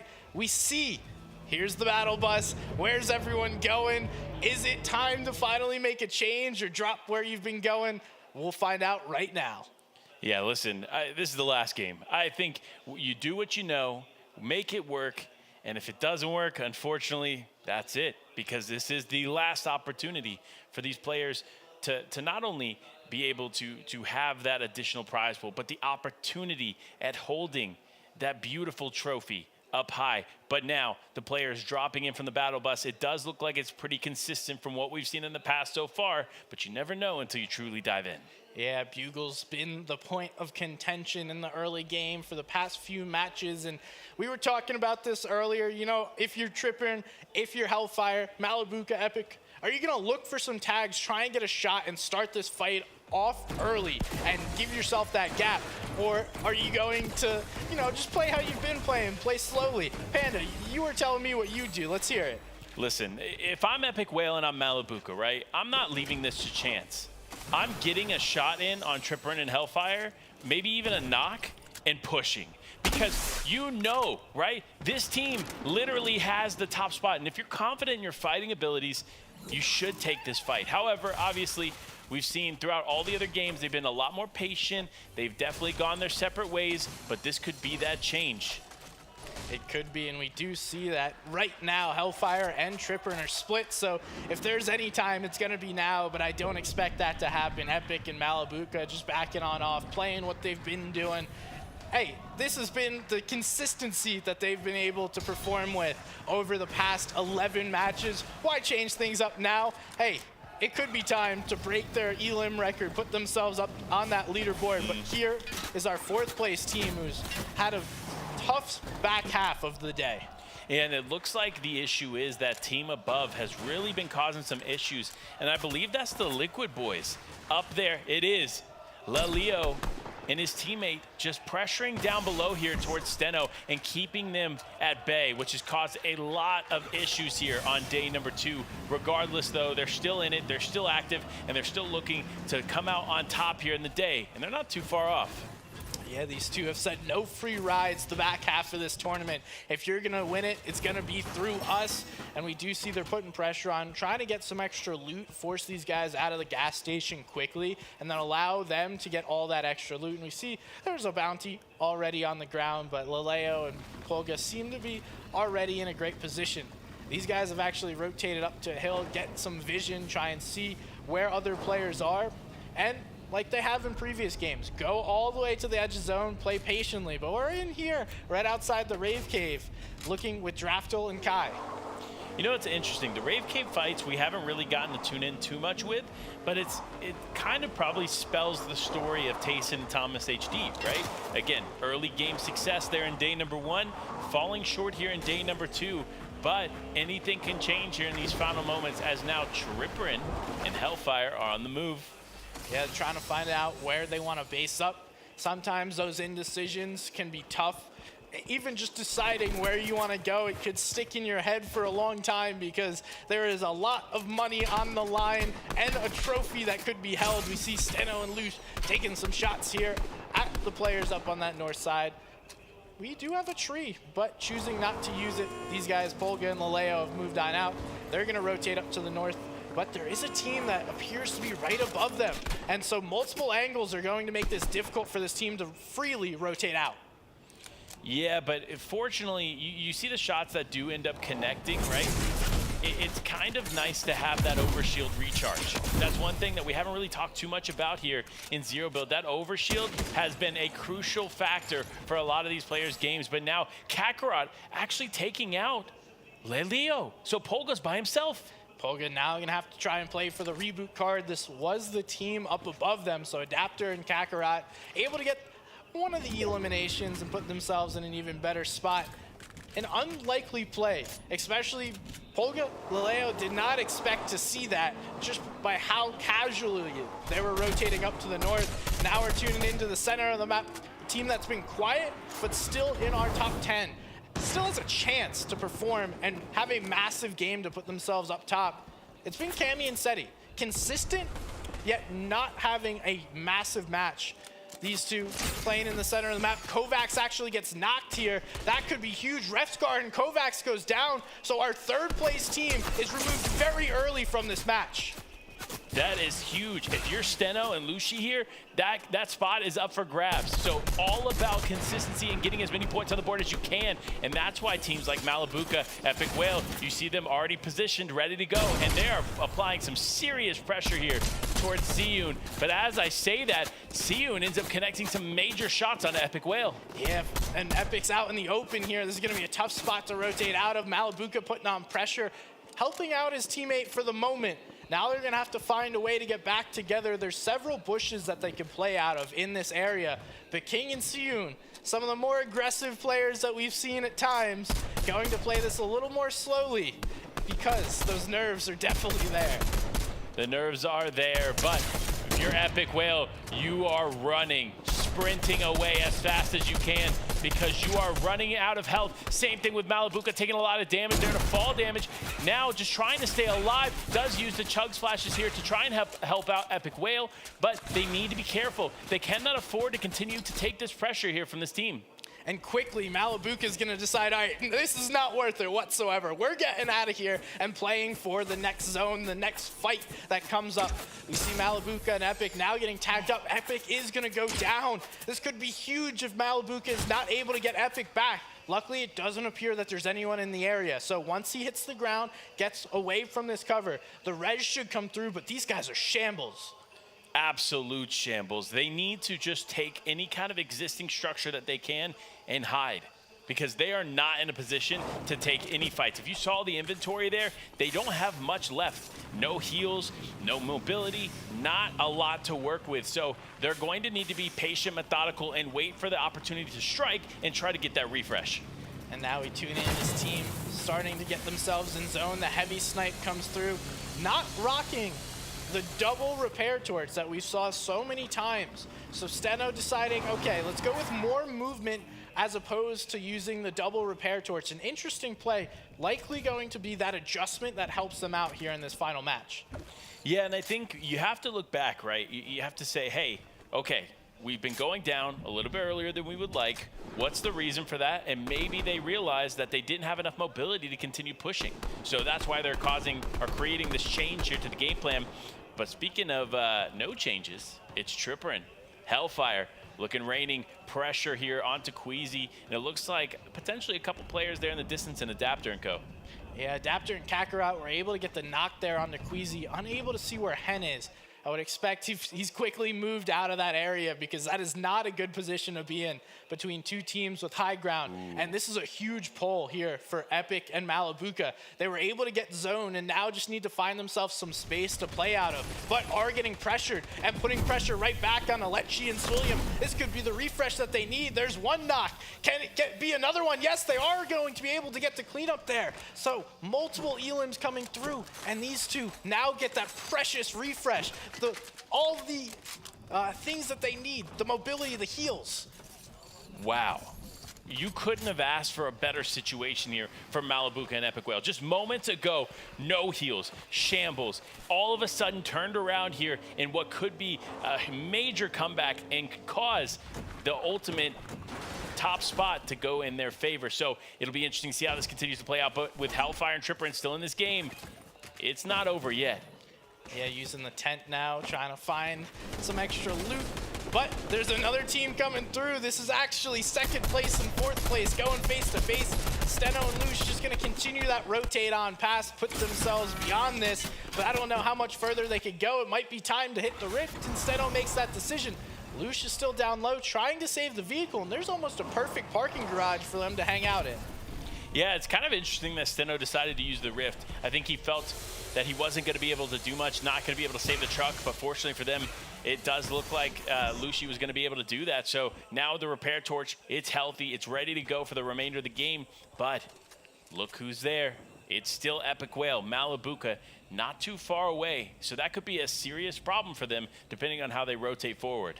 Likely we will see that clash happen when Zone forces it. Either way, these two both looking to play this as slowly as possible, knowing the placement points, as long as you can survive, they are easier to get than taking fights out in the open. Now, Malabuka, Epic, just chilling in their bush. This seems to be the game plan here. Taking some shots, clearing things out, and they could potentially take out that vehicle if Lush and Steno are not careful.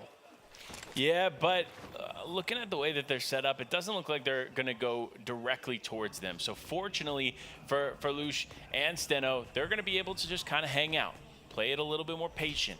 But Epic Whale, Malabuka, one building over, that can change. If they get their sights set on them, we know from experience that they will not let up. And the more zones that go by, the higher rent comes at, and both players are going to be forced to pay, whether or not it be with their own elims or finding others. We do see Epic putting some shots on, trying to find something out. Mustache is going to take down Kanata, and Epic and Malabuka looking to play bushes. Interesting. This appears to be the strat for this game, is playing bushes, hanging out, and this is a nice position to be in. well, maintaining as many of those resources as they have in the inventory is going to be vital to those final moments. So good play on them. Just try to use whatever is existing there, whether it's a bush, a building, etc. So smart on them to use that, and they're doing it for one reason, right? One reason only, that beautiful trophy and that $250,000 that is up for grabs for them here any moment if they take it. And we see everyone positioning themselves here in the sanctuary, just like Malabuka and co, trying to find their position, just wait zone out, see where we're going to be rotating and moving to. We have 30 seconds till the third zone fully closes, and we see where the next zone goes. Siyun able to get the elim there on to Fatch. Acorn gonna get the final elim, but that is a team that has been finding their way up the leaderboard. Siyun and King able to grab one elim early. Expect more from them as we continue. Definitely expect more, but for a team that we've expected more from but quite haven't gotten it, it's Anas and Pink. While they have been a top team pretty consistently throughout the competition, they haven't necessarily broken through. We haven't seen VRs from them. We haven't seen major elimination games from them, but they have shown up quite a bit here in these final moments. And this is the most stacked game that we've seen thus far. Only makes sense here on this final match. Now, Anas and Pink know how to play those stacked games. They've positioned themselves in striking distance of those top players. But like you mentioned, it hasn't been their day two thus far. Able to keep themselves in it. We see Hellfire and Trippern going to have to make their rotation, but taking shots, trying to see where everybody's at first before they make their rotate and putting themselves in a good spot. Edgy picking up another knock there. Queasy gonna go down. Jintul is going down as well. So Edgy and Acorn picking up 2 more elims. This is a team we need to watch out for. If they have a big game, they could make something happen. But here's the play coming through Epic. And Malabuka getting a knock there. Now it sounds like the Rift comes out, so the opponent is going to be forced out of here. They're gonna be able to get the elim and grab another refresh. This is massive, because keep in mind here, in zero build, you don't get Siphon. Like, you have to work off of whatever you can find, and that's going to be a huge find here for them. But speaking of finds, it's Trippern finding Hen here and almost getting the knock. Just a couple more shots will do this. Hen now hiding away, trying to find just a little bit to play out of. Trippern unable to find him. He's not in the bathroom right now. He's around this corner. Hen hits a little bit of damage, but not going to be enough there on Trippern. He's cleaning that one up. And that is another elim for our leaders. They have the most elims in the lobby, and it's only fitting here to start it off and get another one. Now the rotate's going to come through for them. Able to find a car. You can't ask for any better than that. There's a car. Steno just got knocked though. Oh no, Steno now out. It does look like Anas and Pink there in the area, so going to be an issue as Lucy does get away. Anas and Pink going to be able to clean up there Steno, so that's a huge refresh for them, but that is one of our top most consistent teams losing a teammate early on. 4th place now as a solo and not even stacked, no heals, 2 rifts to their name to survive and try and make something happen. We'll see what he's able to do. Anas and Pink look poised to have a great match here, grabbing this high ground position in 3rd zone. Yeah, grabbing it indeed, and this is exactly what you want to see from them. They want to be able to maintain some kind of high ground spot, and this is like the definition of high ground on top of that high height of statue. But Lucy now connecting shots here. Does look like Rogue Shark is going to be out of this one, but that refresh, it's inbound. Hellfire just got knocked though. We see Hellfire go down in the feed. Trippern's knocked as well. That is 1st place down. 1st place is down. They only have a little over 300 points. Now it is going to be a matter. Malabuka gets eliminated as well. Panda, what is going on? Our top teams falling here in the first half of this game. This is going to be a massive shift here for these players. For other teams like Anas and Pink, this could be the time for them to shine. Really depends though. Will Epic Whale hold on as a solo player? We've seen it happen before, but this is huge. This is game 12. All is on the line here for these players as he's now lost his teammate. This has got to be such a tough position to be in, but Epic now already getting shot at by other duos. Thomas is going to pick up an elim there, but Epic is trying to avoid getting seen. He's not in here. Don't worry. No one sees him. Now he has to duck down, find a different position. And he's just on the edge of zone, so if the shots continue to come through, he's going to be forced to use either a shockwave or a rift. And Merstash and Bad Sniper, Cami Seti just sitting in the wait nearby, and they're already starting to put pressure here on Epic. Yeah, you see why he has that rift in hand. He's ready to get out of there as soon as possible, so that could be huge. But with Seti and Cammy just below, all it takes is one heavy snipe to drop Epic Whale down and potentially get that elim, so he needs to be super careful. I'm not sure that he's aware that they're there. They've been very patient. You see them not moving too much, which is not giving any kind of alerts there to Epic Whale to let him know that they're close. So anything goes, man. Second place. Oh, the only one, is that the only one in top 3 that's left? Yeah, we did lose Kovacs and Refscar, so Epic Whale currently represents all of our top 3 still up in this match. He's hoping that this is going to be his resting point for a while. Lush just hanging out in the tree as well. He was able to find that nice little refresh. Another rift to go, able to be grabbed, but still unable to get those heals that he desperately needs. Well, remember, Lush is another one of those contenders here for one of the top spots, so it's definitely going to be important for him to be patient. The last thing you need to do at this point in the game in zero build is move. You don't need to take shots, you don't need to move, there's no storm surge that's pressuring you to do anything. It's all about just being patient, and I think a lot of these players are losing sight of that. As you see now, Seti and Cammy getting involved. It does look like a rift comes out, and I'm curious who that was that they were trying to fight. That was Mustache and Bad Sniper. They actually do get knocked. Mustache is going to go down. Seti's going to throw down that Portafort, and it looks like the full elim comes through. Bad Sniper's nearby. Seti and Cammy still looking, trying to find that. Epic is somehow just hanging out here, and nobody has found him, being silent. We do see second place, Seti and Cammy here in 6th place. 5th place with the Nas and Pink. So many of our top spots are shoulder to shoulder. Shoulder to shoulder, but Cammy goes down. It's actually Bad Sniper gonna pick up Cammy here. So Seti, left as a solo player, needs to take on Bad Sniper. You see him coming forward, trying to take the shot, but actually it's a shockwave mixed with a rift, taking them up to the skies. And we see a Nas and Pink now going to be able to take advantage of all this space. Epic forced to use that rift. He's gonna go down. We lose 2nd place as well. Our top 3 have been eliminated, and it is a wide open spot for anybody. Lush is trying to claim as much as he can here. Trying to claim as much as he can, but he needs to be careful as a solo player. He ends up getting rifted up, and it was potentially Falconer also rifting there with him, but now he's in the skies. This is not very advantageous for him. He's automatically getting focused here, but the players just barely letting him survive. Will he be able to make something happen? And he does try to find some cover, but no, Lush is now out. 1st, 2nd, 3rd, and 4th. Fully eliminated from this match. It is going to be a wide open play. Keep an eye on Seti, who is now holding it down for his duo, coming into the game in 6th place. We have a Nas and Pink still trying to stay alive. Keep the dreams of winning this tournament alive. That is what their goal is, and they are doing so well at the moment.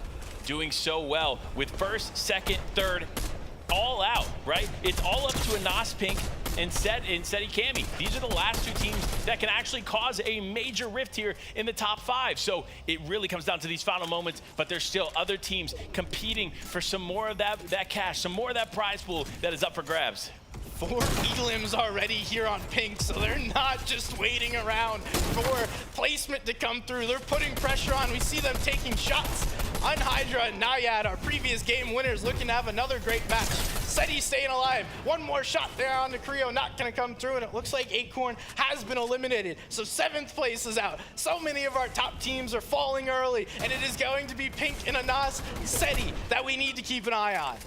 It is. Look, but Anas and Pink, they're a healthy duo right now. So if anybody's going to be able to do it, it's going to be them. 5 eliminations down on the board, looking to make this a 6th as another player reigns close, but it looks like it might be time. The rift may end up coming out here shortly. As I said it, Anas hits it, and they're up in the skies. Now time to find that position. Is somebody gonna give them a nice place to land? Naiad now getting pressured. He needs to get back to cover. Naiad's gonna pop the rift. Now it's Jelty and Biko. 3 elims already shooting up in the sky. It's gonna be picking Anas to take the first few shots. Tayson is gonna get tagged up and cracked, but not gonna go down just yet. Pink and Anas do find themselves on high ground in a great position here. A great position indeed as he tries to connect some shots onto Creo. Creo gets knocked, but not without throwing the boogie bomb down. but with his teammate not being close enough, it won't be enough for him to do something, and Ronaldo now also down. 2 more elims for this duo. They're making their push for that top spot, and they're coming roaring up the leaderboards. Jason is in their sights. He gets cracked. That's another elimination for these two. Already 9 going into 7th zone. So many players just falling here to the hands of Pink and Anas. 9 eliminations. This is huge for them. This is the game they needed. But now the shockwave play comes out. Vigo getting launched in a storm. Anas coming right back over. And with the chug splashes, gonna be able to heal back up to a healthy spot. Now just trying to connect some shots on the Jelty.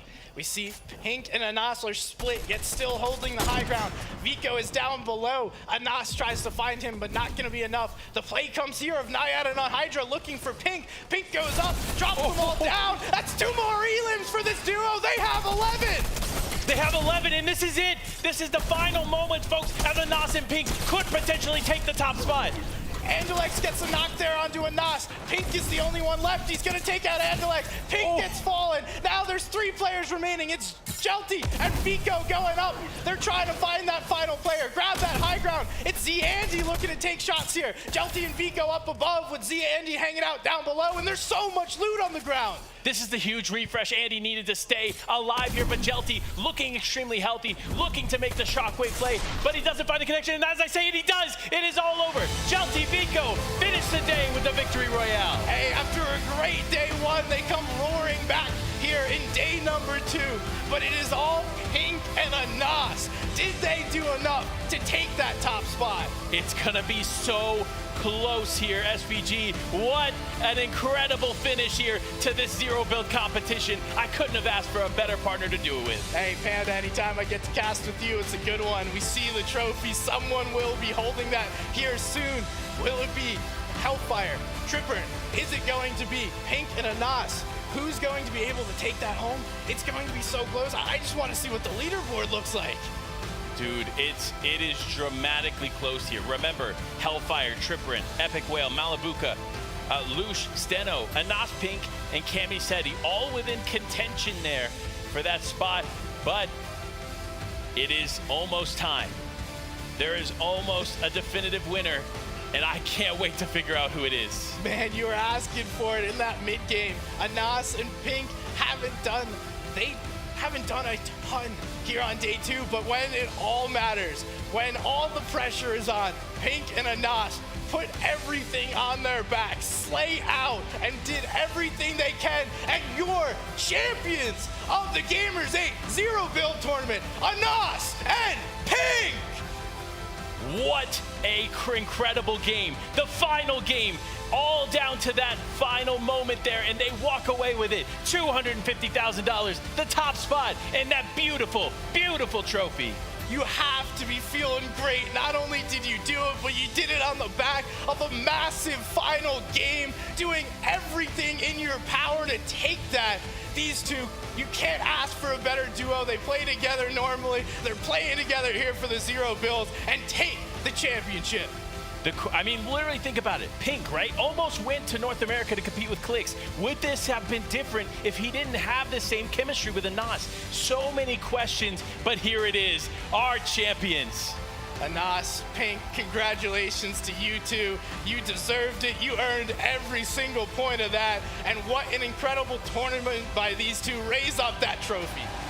And there it is. Again, your...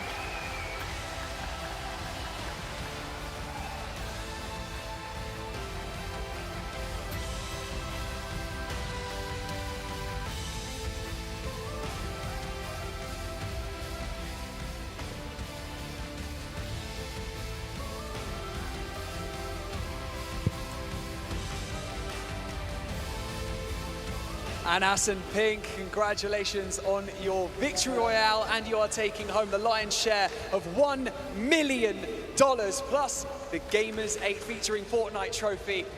Anas, I'm going to come to you first. How you feeling? I'm very happy about this. I don't really have words to describe it. My first big major win, I would say. On the main stage as well, Pink. Come on, how are you feeling, man? Articulate it for us. So, Anas doesn't make mistakes, right?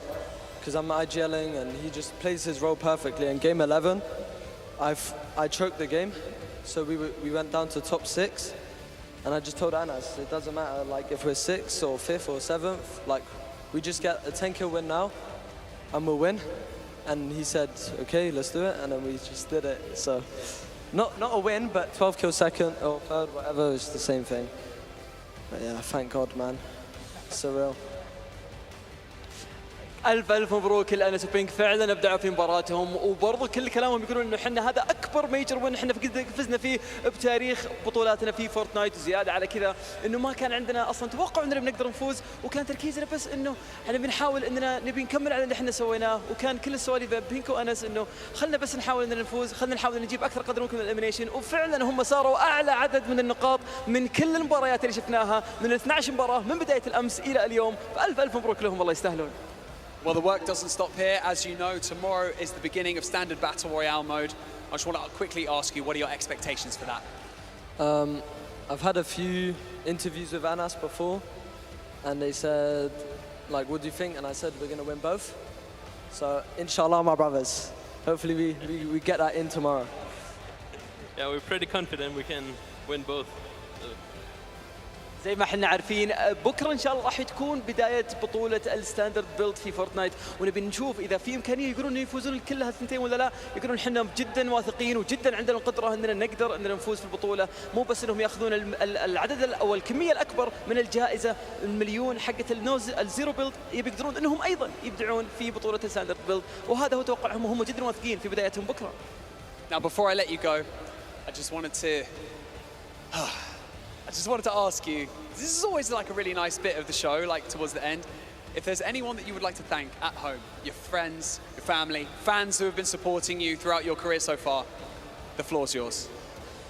Yeah, I of course want to thank all my fans and my family especially. Like my dad is here to support me and he always comes with me. Okay, this might be a long list, but yeah, thank you to all the fans supporting, number 1. Number 2, BloodX, Pappy, Abu Anas, my team Tundra, and yeah, I think if I missed you, I'm sorry, man, don't get on to me. Well, congratulations once again. Please, yes, put your hands together. Keep on cheering for your Gamers8 Featuring Fortnite Zero Build Tournament champions, Anas and Pink. Thank you so much for taking part, guys.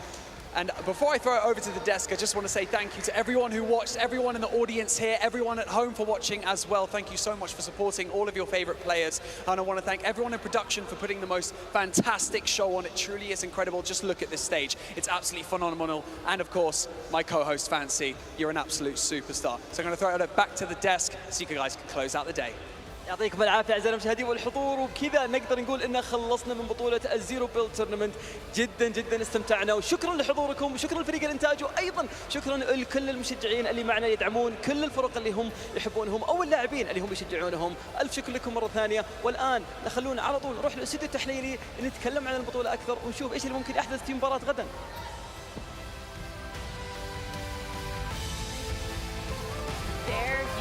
Have it, everyone. Pink and Anas are going to be your zero build champions for Gamers8 Featuring Fortnite, the largest zero build tournament that we have ever seen in the Fortnite competitive. And I mean, Takata, they started off day 1 so strong, getting that 3rd place spot, and then we saw in day 2 struggling, slowly starting to go down our top 10 leaderboard. But when it mattered the most, they pull out a 12 elimination 2nd place game. Look, you put it perfectly, Kelly.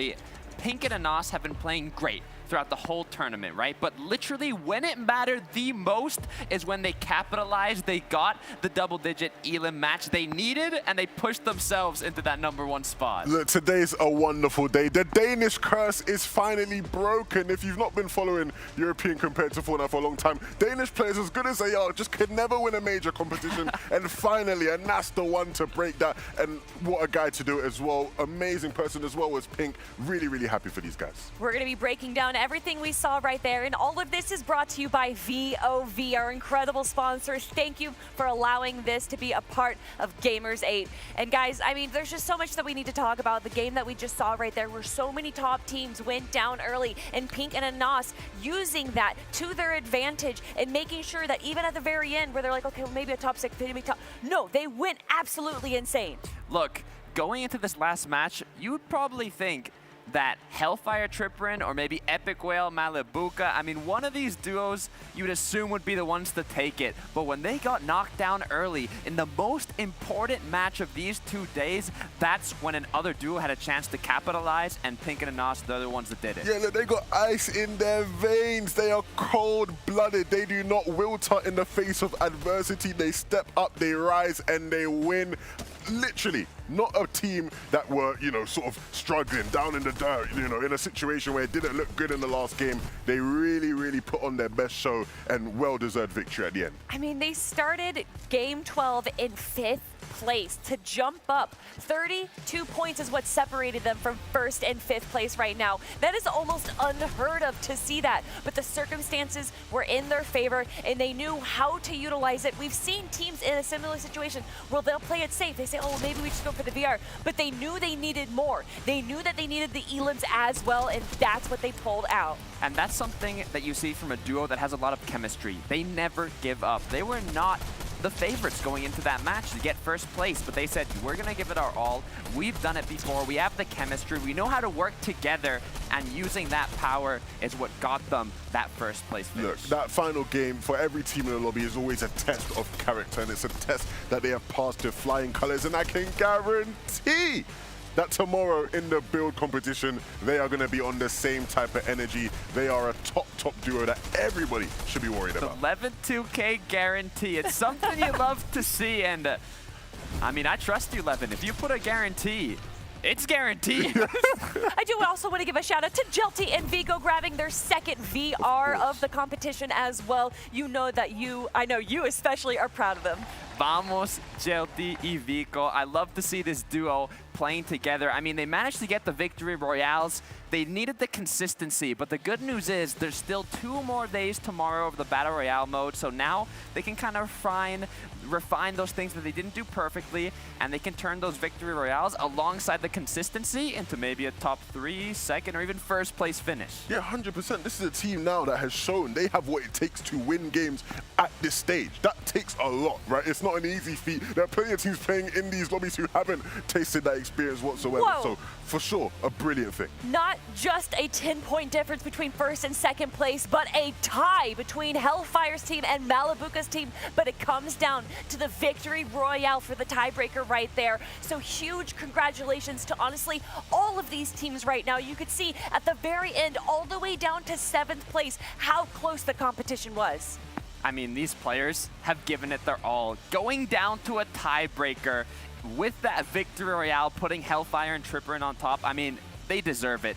They're the ones that have been adapting in this zero build mode, and they really made it happen. And the one thing I'd love to see, of course there are plenty of top EU players here, but the representation from all around the world in this top 10 is huge. We got NA teams, teams from Brazil, teams from all over, really showing what they can do in this competition. And all of this is brought to you by STC. Thank you for providing our rankings. Of course, it's my favorite part of the show, breaking down just how close the competition is. And what incredible, we've seen, we knew, right? We knew going into zero builds that we were going to see some level of craziness, but not absolute insanity. Look, this just makes me that much more excited for tomorrow, the Battle Royale, right? Finishing off the no build like this with players from multiple different regions in the top 10 to the comebacks, the plays we've seen in the game. I mean, this is just the beginning, and I can't wait. And the thing is, Kelly, right, you talked about us knowing going into zero build, and for sure we had a rough idea, but we were surprised and surprised again, time after time in this competition, and I can't wait to see the kind of surprises that the Battle Royale mode will have for us, because, of course, yeah, we expected certain things out of zero build, but it definitely exceeded the expectations in terms of the hype, the intense moments, the final clutches. It was everything you could have wanted. One thing that was not a surprise, though, was that the chemistry and synergy that we see from Anas and Pink showing up and providing them the surge of energy that they needed in that final game. Look, Pink and Anas, we know they have a lot of synergy, but to give props as well to the duos like Epic Whale and Malibuca, that this is the basically the first time they've played together, but look at the prize pool that these players are taking home. It sounds crazy to say it, but Pinkin and Nos, $250,000. And look at that. I mean, second place is still $150,000, and then dropping down $50,000 to still third place, $100,000. But Levin, every single team that competed today just showed up, is going to be walking away with some cash. 100%. You're all walking away with some nice wonga, some dosh, whatever you call it, where you're from. The big thing is, right, if you are a team that maybe was further down in the standings, one of the teams that collected 44th, you still have a whole nother 12 games of really big games coming up ahead of you, so you can't afford to lose your head, get down on yourself because you didn't do as well as you would have wanted to. There is still so much more to play for. 12 more games, 2 more days, everyone, here for Gamers8 featuring Fortnite. And Takata, just after watching these incredible Zero Builds games, what can you expect for tomorrow? This has been some of the most exciting days of Fortnite competitive I've witnessed. And I can't even imagine what we're gonna see tomorrow and the day after. I mean, this is just the halfway point of the tournament. We've seen the Zero Build, but we have 2 more days of Battle Royale, right? 6 matches day 1, 6 matches day 2. $1 million as well from that. Competitors from all around the globe. I mean, just talking about it is getting me excited. Yeah, for sure. I think, obviously, of course, this has been such a premier competition, but the Battle Royale mode is what most people are accustomed to, what a lot of the players will be more comfortable in. And so, yeah, definitely a big day ahead. The only downside is that we have to wait for tomorrow, everyone. Thank you so much for joining us here today. And on behalf of our entire casting crew, we appreciate all of you so much, and we can't wait to see you on the Battle Bus.